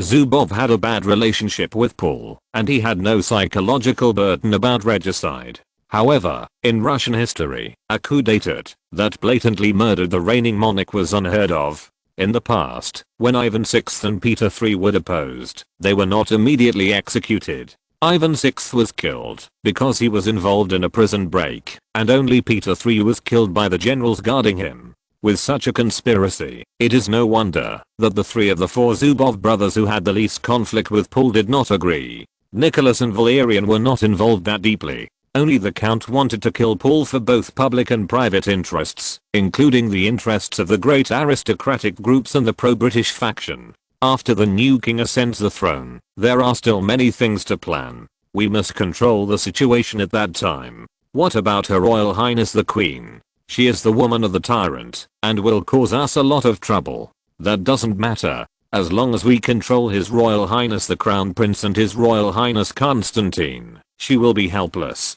Count Zubov still underestimated Alexander. He had a plan for what Constantine might do, even resistance, and he would just wait until the time came for him to lead the team to complete the task. Paul had heard about their secret meeting. Although he was a little wary, the secret police were distracted by the music in Count Zubov's mansion and did not get any specific details. There were not many officers of the guards who came to his house to participate in the conspiracy, which did not arouse Paul's vigilance. After all, the Count was acquainted with many people in the guards in the past, and he could not stop social activities, which would make the Tsar look petty, and no matter how narrow-minded Paul was, he would not do that. However, there were some unexpected situations. Because of the good news about Larissa, Alexander applied to Paul for the couple to stay in the Winter Palace. The old environment there was good for Larissa's health.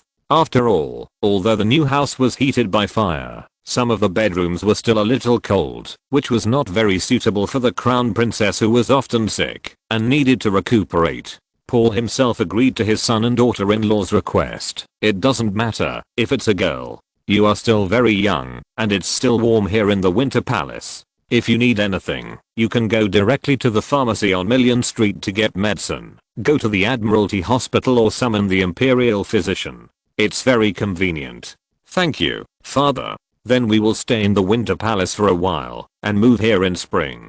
Don't worry. I know that women often have to face this hurdle. Your two mothers have encountered it 18 times in total, and then you and your brothers and sisters were born.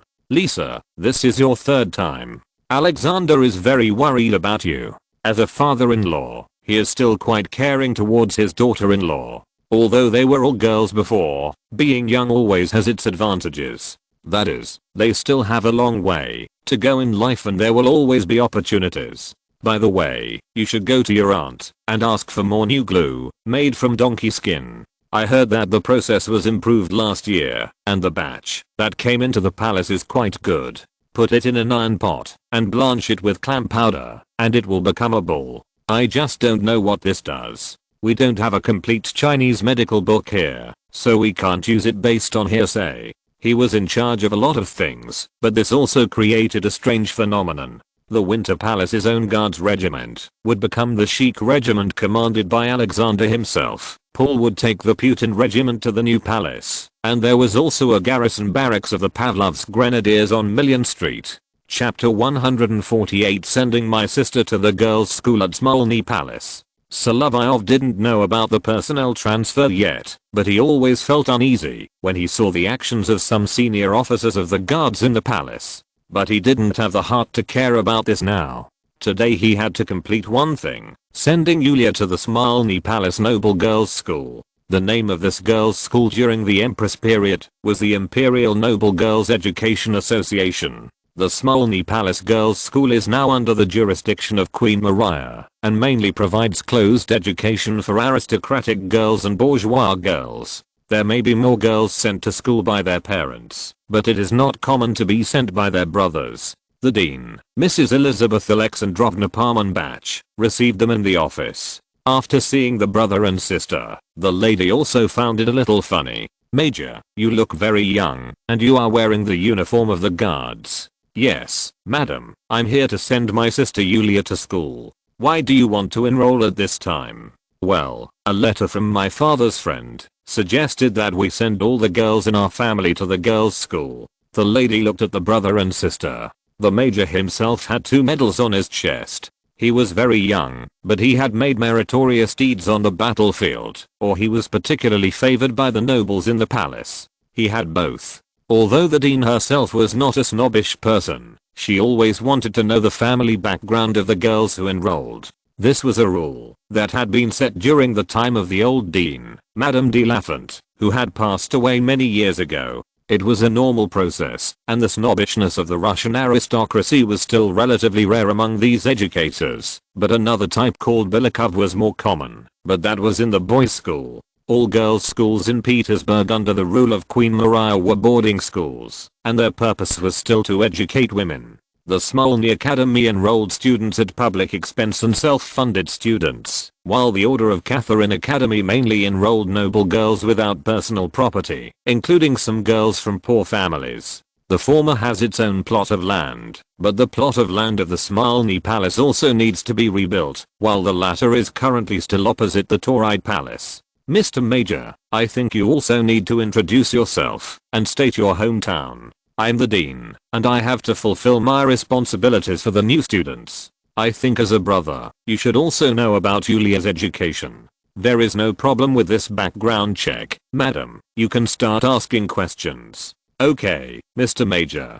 First of all, are both of Yulia's parents alive? Our father, Baron Sergei Solovyov, is alive, and our mother has passed away, but there is a stepmother at home. She is French, and used to educate Yulia at home. The lady wrote it down quickly, and was preparing to ask the next question. Your father is still alive, so we will skip the second question. Major, you are Yulia's brother and an active soldier. What I want to ask is your father, Baron Sergei, currently in active service? My father is a retired major. He was the adjutant of Lieutenant General Grushatsky. He retired because he was wounded in the battle against the Turks in the south. He received a medal awarded by Her Majesty the Queen. Do you need to ask me about my situation? Not for now, Major. I can see that you are very smart. Madam, if you are not smart, you can't do things well. Yes, Major, your family's income, but this is not the tax department. You don't have to write down how much property you have. Solovyov filled in the form according to the income of his old estate, and wrote down the information of family members and even his deceased mother. Mr. Major, according to your family's situation, there are actually two choices. Your father is a hereditary noble and a retired soldier.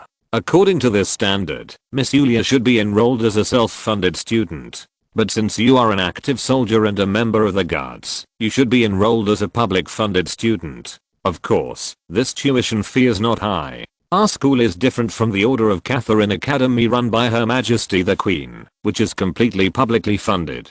The quality of education is not much different. Both emphasize all-round development. At the Smolny Academy, there are more opportunities to go to the palace. Many palace maids come from here. Some of them will become the confidants of His Majesty the Tsar himself. They are not necessarily mistresses, but the requirements of the girls' school itself are also very high. I think we should follow the rules. There may be more girls from my family who will be sent here in the future. You know, when I filled out the family members' information, I mentioned that my stepmother gave birth to a younger sister, and she was pregnant again. All the relatives in our family have boys, but my family has more girls. We welcome all girls of school age to come to the school. Even girls from civilian families will receive a good education here. And you, Mr. Major, if you have a wife in the future, as long as you are still stationed in St. Petersburg, you will send your children here. We welcome you too. Thank you, ma'am. But it's unlikely that I will get married for a while. When you see the form, you will know how young I am and my current position. I know very well, Mr. Major, that you are by His Majesty's side and are an outstanding young talent. I think your family must also pay attention to Miss Solovyov's education. Although my family attaches great importance to it, the situation is a little different. I joined the army at a very young age. When I served as an adjutant beside the general, I could learn more and was guided by the Grand Marshal Prince Suvorov, but I learned a lot of knowledge by myself. He thought of the cultural level of his stepmother. She could probably only speak conversational French very well, but there was a lot of Creole and West Indies dialects mixed in.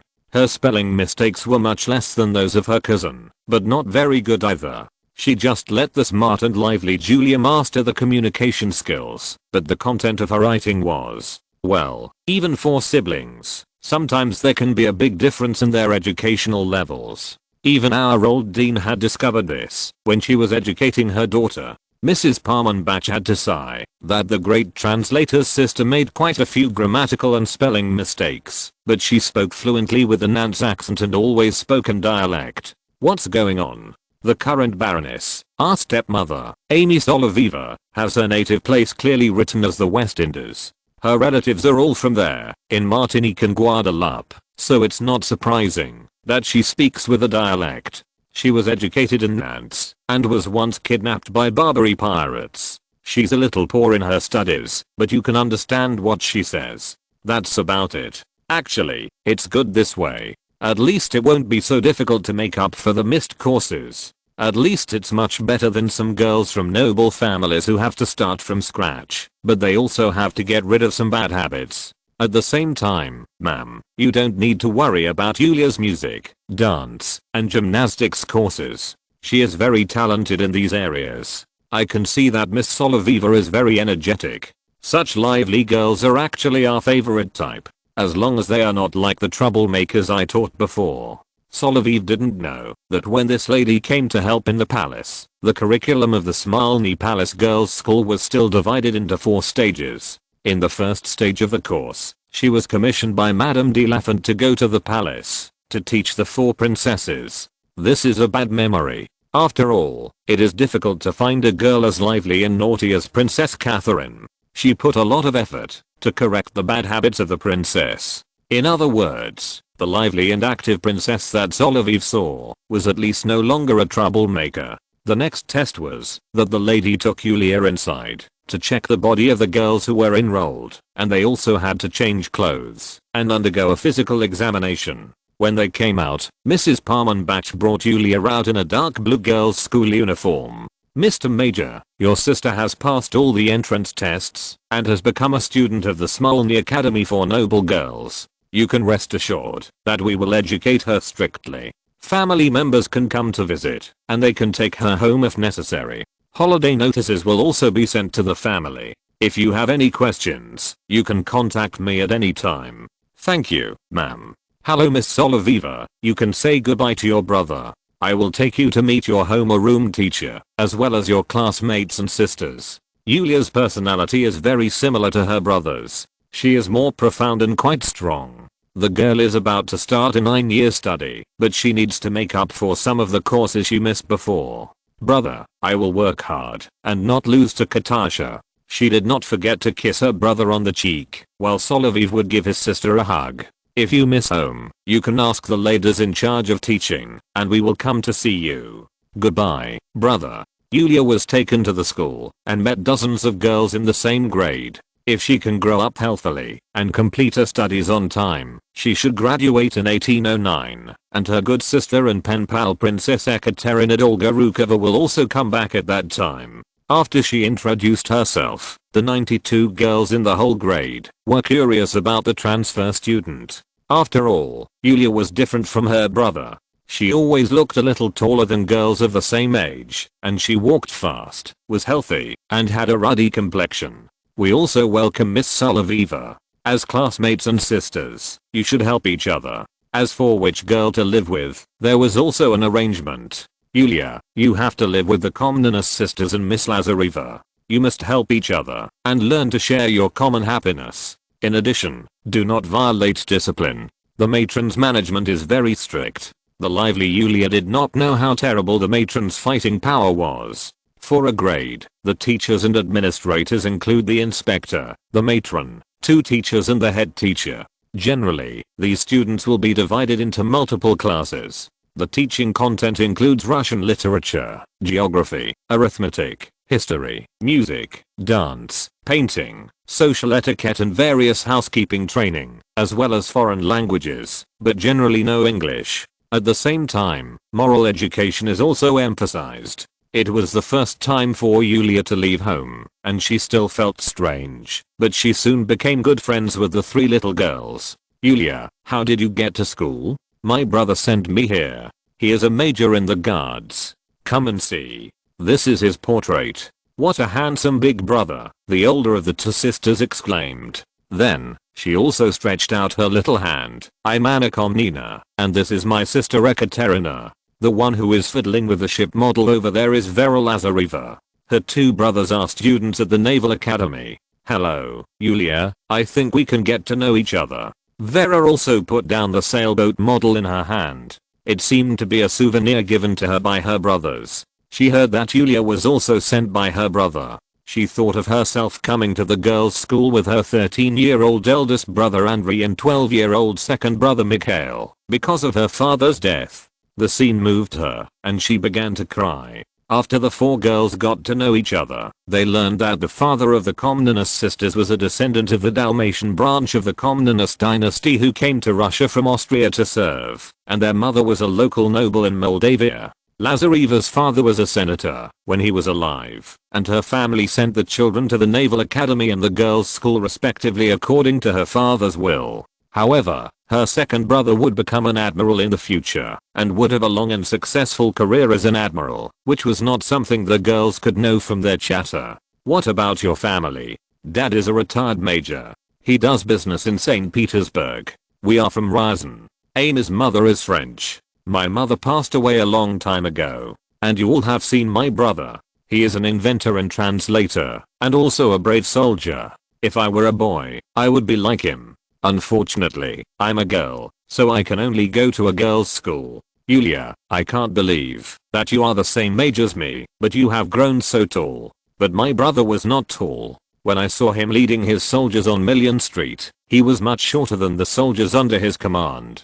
Short generals can also be very brave, like Field Marshal Prince Suvorov. That old grandfather was very powerful, but unfortunately he passed away last year. The four girls sighed together and began to chat again, but the following part was about what girls like, and there was also a storytelling session. The atmosphere was relaxed and full of a happy air. Chapter 149 Mikhailovsky Palace. The new palace was named after the guardian angel that the Romanov dynasty had always believed in, which is Mikhail. Solovyov always believed that his selection by Paul to join the guards had a lot to do with his name. Paul himself was still very influenced by the religious atmosphere, devout and a little superstitious, and he could even predict some things himself. Solovyov, how many years have you been with me since you invented the rifle? Your Majesty, from 1797 to now, it has been more than 3 years, and I followed the Grand Marshal to Italy and Switzerland on expeditions. It's not a short time. If you were not so young, I might have sent you out to be the head of a regiment. Your Majesty, I'm now Major in the Guards. According to this qualification, it is considered an exceptional promotion, and I'm also responsible for your daily guard work. I have done a lot of things. You have done a good job. I think I can't just let you work by my side. Your Majesty, if you really want to transfer me somewhere, it will take at least this year. Solovyov currently has no clear evidence. Although he knows that Paul was assassinated, he has no idea who the murderer is, and his job responsibilities and daily life do not give him so much time to conduct private investigations. Monitoring the movements of those young officers is the limit of what he can do. There are many places where people are needed. I'm the emperor of all Russia. Everyone thinks that being an emperor is a good job. It seems glorious, but it is also the most difficult job. No one talks about the reforms I want to implement openly. I don't know how many people are secretly colluding. For my personal safety, there are 4 battalions of guards on duty every day. How could something go wrong? Your Majesty, what if there are people like the Roman guards or the Sultan's guards of the Ottoman Empire? In Russia, during the time of Peter the Great, our guards are not shooting troops. The soldiers are all good, and the officers have all been selected through layers of selection. If you are worried about what happened in the past few months, there is nothing you can do. Who knows what will happen? Well, you don't have to stay with me anymore. Go to Alexander and be an adjutant. You are more familiar with this. Your Majesty, I will obey your orders, but I really don't want to leave your side. After hearing this, Paul also knew what the young man was thinking. He changed his recent severity and became as gentle as before. If you are worried, when we arrive at the new palace, you will complete the inspection task and go to Alexander. The girls will not come. If you have time, you should take care of Maria and Catherine who are not married. They are growing strawberries in the greenhouse of the Winter Palace. Take care of my daughter and granddaughter. Their smiles make me happy, and they are loyal to me. But Paul did not know that his most loyal guards officer would sometimes be with his daughter-in-law. Your Majesty, I have to complete the inspection of the new palace, especially many places, although they have been completed, but even the paint is new, which is not good. Go, do a good job, although you are an adjutant again, but after a while, I will order you to return to the Pavlovsk regiment. I hope you can become an outstanding general in the future. Paul's appointment of drawing a pie in the sky maybe, to ask Solovyov to act as the commander of the Pavlovsk regiment with the rank of major or lieutenant colonel, but he also has to serve as an adjutant to Alexander for a period of time, at least to make himself familiar to the crown prince. The Tsar himself wanted to move to the new palace, and then many officers had to be sent out for training, and some had to be transferred to become civil servants and diplomats. This matter had to be completed in the first half of the year. Solovyov himself came to the palace for a few turns. This new palace is a fortress structure, and there are ditches dug from the canal on all sides. It looks impregnable, but there are many problems. If it is a wartime, or if Petersburg is under martial law, such a fortress arrangement is fine, but in a coup, it is obviously a place to be trapped. Paul loves this place. It used to be the summer palace of Empress Elizabeth Petrovna and his birthplace, so such a new fortress palace was built. When the Tsar decided to build a new palace in his preferred architectural style, he referred to the official residence of Prince Condé, which he had visited during his visit to France. It's just that this color really makes people feel extraordinary. When entering the palace, Solovyov saw the exquisite decoration. It was not as gorgeous as the one during the Empress's time, but it looked like the headquarters of the knights. Now Paul could be said to be a Don Quixote among monarchs. He wanted to give some benefits to his subjects, and he also wanted the nobles to abide by the new moral code. It was this magnificent palace, and for some reason, there was a gloomy chill. It's not very safe to live here now, but it's not a problem of assassins. Mr. Major, do you think it's a bit cold here? Yes, because it's a new palace, and no one has lived there in winter. The stove may not be warm enough, which is not good. Solovyov led the two soldiers around, and had a rough idea. At the door of your majesty's bedroom, this position must be strictly guarded. As the last barrier, there must be soldiers on duty behind the door. The soldiers standing guard at the door usually have to change shifts every night after the Tsar goes to bed. These people are the last line of defense in the palace, to protect the Tsar himself. Major, we have been to all places. Why are you still like this, with worry written all over your face? Agapiev, promise me one thing. You have always been good to us soldiers. If you ask me, I will definitely agree to it. You often stand guard at the Emperor's door, and you must protect his personal safety at all costs. I will be transferred to His Royal Highness the Crown Prince. This palace is really uneasy. What kind of request is this? Protecting the Emperor is what we soldiers have to do. If someone really dares to come, I will fight him. This guy loved Paul very much, and he was awarded the 3rd class Order of Saint Anna by Paul himself for his alertness several times on duty. This was one of the 2 medals that soldiers could get at that time. He originally received more military pay than other guard soldiers. Hearing Solovyov's request, he agreed, which made the major very satisfied. You soldiers are more loyal to the Emperor than us masters. After all, he is a rare monarch. At least he always wants to act according to the moral code he believes in. It's just that you are leaving, little battalion commander, and we are a little reluctant to let you go. Let's part ways in peace. Besides, I will go to your highness's place. When the crown princess gives birth, her family will move in. Then we can scoop soup from the same big spoon. After leaving the palace, Solovyov returned to the Winter Palace to report the security situation directly to Paul, and believed that the secret passage should be kept open at all times. But Count von Palin was also there today. He said that according to the rules of the Winter Palace, the door between the Tsar and the Queen's bedroom should be blocked. Solovyov felt confused when he heard this, but the Count was Paul's confidant, and his suggestion would definitely be rejected. The door was blocked, or Paul and the Queen were no longer sleeping in the same bed. But, His Majesty's safety is more important, sir. You should know that I have always been responsible for the safety of the palace. Although I will soon go to His Royal Highness the Crown Prince, I will ensure that these security risks are eliminated as soon as I'm here. Count von Palin was very patient. Anyway, this kid would not be in the Mikhailovsky fortress, which was considered to remove one of the factors that the conspiracy group was most worried about. He didn't care about this. As long as the officers appointed by Paul himself were transferred, some of the remaining people were unfamiliar, some were inserted by Terezin, and some were simply instigated by the conspiracy group.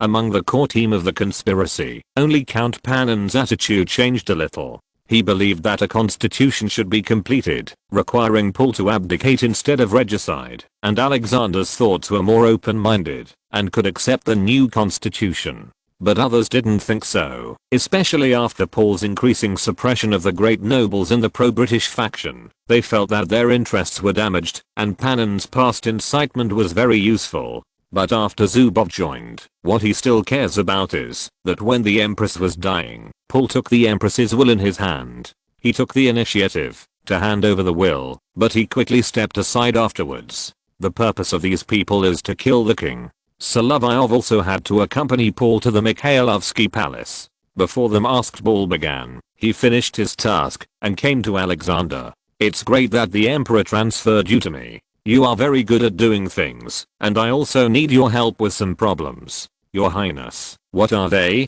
"Mishap, I think you know that there are other reasons why Lisa and I stayed in the Winter Palace. She hasn't been feeling well recently, just like when we had 2 daughters before. It seems that this crown prince, who has always been meticulous, really didn't know that he and Larissa were sleeping. But I'm not a gynecologist. I can only remind your Highness how to take care of yourself. And there are female officials, maids, and doctors in the palace. I can only help in preparing supplements. Yes, you and your father are helping Uncle Alexei with his business. I'm a little abrupt. You're not married yet." "Yes, your Highness. I have another question, which is what I should be responsible for when I come to you. You stay in the Winter Palace on duty. If you don't have anything to do, you can still play with my sisters like in the past. This is not an easy job." Solovyov thought so, but it is easier to get close to Larissa here, which is a good thing. Alexander himself now returns to the palace frequently, but he still often stays outside the palace and goes to his mistress, but he cares more about Larissa. Coming here actually means one thing, that is, he has more free time. He began to suspect Count von Palan, and his behavior in Paul's office was very strange. If possible, he would start an investigation. There were many rumors in Petersburg, and all kinds of true and false conspiracies would be heard by the secret police. Prince Kurokin was in charge of this matter. The secret police could collect intelligence, but their analytical ability was questionable. So he also decided to inquire about this information in the palace from February. After all, the safety of the Tsar and the Crown Prince has always been the focus of the guards and the aide-de-camp. Alexander was assured of him, because he was a friend of Count Stroganov and the 3 Dolgorukov brothers. In fact, he was one of them in the circle, but this was at work. When he came back and saw Larissa, he found that she had gained a little weight and was sleeping in the recliner. Solovyov did not disturb her, but called Natalia. "Go and cover Her Highness with a blanket. Her feet are exposed. Also, when you are free, let the maid massage Her Highness's soles and calves. These are probably the positions." He even drew a picture for fear that the girl would not understand some of the terms in the human body structure. He might be a friend of women in Petersburg, just like General Miloradovich, but there are 2 meanings. His senior brother is to please girls, while he himself is more caring about people in places other than sweet talk, which is much more important than sweet talk. "Let me do it. Those maids have too much strength." Natalia will be a long-term maid beside Larissa. She is young, but because she is favored by Larissa, she has been here since she was still an ignorant girl, until she got married. "Well, you have to know how to use your hands," Solovyov told her, and seeing that this girl is quite smart, she learned it quickly. "This is not difficult. I will try it with the sister of Shakhovskaya's family first. That one is also Natalia. You just rely on your young age, and the sisters all spoil you. Maybe they pity my mother. This Natasha is an illegitimate daughter. Her mother abandoned her ex-husband and daughter, and came to Petersburg. Moreover, Natalia's father, Lieutenant General Zagryevsky, has been married. This is not new in Russia, but it happens all the time. Her mother died 10 years ago, but the wife always liked her very much, and sometimes the good-looking child would be taken care of, even though it was a situation that the lady hated very much. After seeing the child, she always raised and educated it, and then sent it to the palace earlier than her own daughter. However, her mother died last year, and she became alone.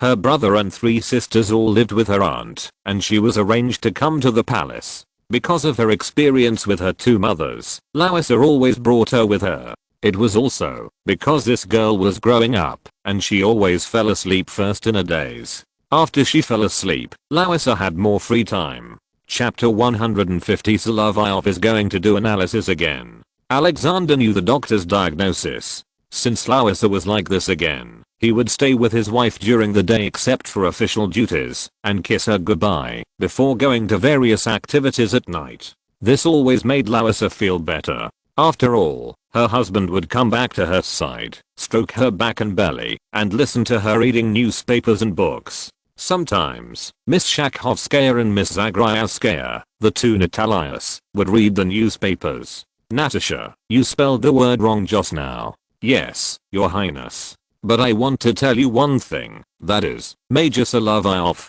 who is with His Majesty, has been assigned to His Highness the Crown Prince. Isn't that good? Larissa was indeed a little surprised, but she still pretended to be calm, and didn't want to involve her 2 sisters. It would be best if her and Solovyov's affairs were just a secret in her heart. Your Highness, why do you say this is good?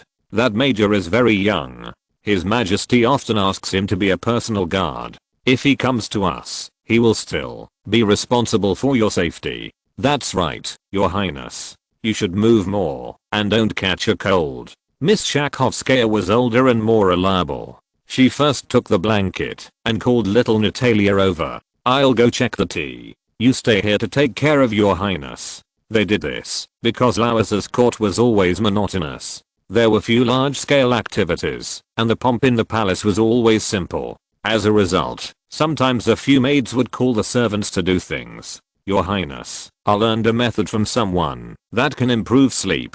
Natasha, how to do it? Your Highness, stretch your feet over here, and massage a few places on the soles of your feet. Larissa always doted on her. After all, she was the youngest among the maids, and she was also very smart, so she stretched out both feet obediently. Little Natalia's hands were very slender, and not very strong. If she massaged the sick Larissa, it would be just right. After all, her strength was small enough for Larissa to accept. It just felt a little itchy. You look like you haven't eaten. Lisa was the same before. Larissa's earliest maid, Princess Elizabeth Alexeyevna Grinson, was a weak and sickly person. Her husband was Osterman Tolstoy. It was true that Paul didn't like the young people promoted by Potemkin, but he approved the maid next to the crown princess to marry the young general because he was from a famous family and actually inherited the title of Count Osterman. However, leaving the army was very common in Russia, and Paul often did very strange things. He always transferred young people who were loyal to him from the army. For example, Osterman Tolstoy was already a major general, but he arranged for him to become a 4th-class senior civil servant of the state councillor. Larissa thought it was interesting. Among her 5 maids of the highest status, who were arranged by the Empress and Queen after they married from Baden, only the eldest Natalia was in good health. The other 4 were sickly, just like her. Especially the countess with the same name as her. Count Osterman Tolstoy had to put down his work and take leave to accompany his wife to seek medical treatment everywhere. Lisa is like this. Maria is better, but she is also so thin. As for Sonia, who has a bad temper, I don't know if anyone will come to her father to propose marriage. Your Highness, you are lying like this, and you still worry about us. You are still young. When the time comes, Your Highness and I will find a way to arrange a rich groom for you, and he will also have a high status. This is because I like you very much. You, this confused little cat, can always make us happy. Then she sat up, obviously feeling better, and began to talk about the situation of these sisters. Do you know that there is a young man from the Bludov family who is about your age, and he actually fell in love with Anaya. This is Anna Sherbatova, who has always been called another me by Larissa, because they both have fair skin, slender figures, and many similar facial features. She came to the palace before little Natalia. Sister Anna is really admired, but the young man is not old enough to get married, and he needs to wait for a long time, so. And Anna's mother will definitely say that the other party's family background is not good enough. But what does it matter? The young man is smart, can write poetry, and is loyal in love. It's really hard to find a husband like this. Even Larissa herself knew about this matter after Count Dmitry Bludov, a minor civil servant in the archives of the Ministry of Foreign Affairs, wrote a love letter to Anna. That young man wrote his own words, which proves that he has worked hard to learn. He is also so dedicated that he writes to me every weekend. Anna is so happy. This long-distance love affair lasted a long time. After all, the young count was too young and even had to stay at Marshal Kamensky's house in Petersburg.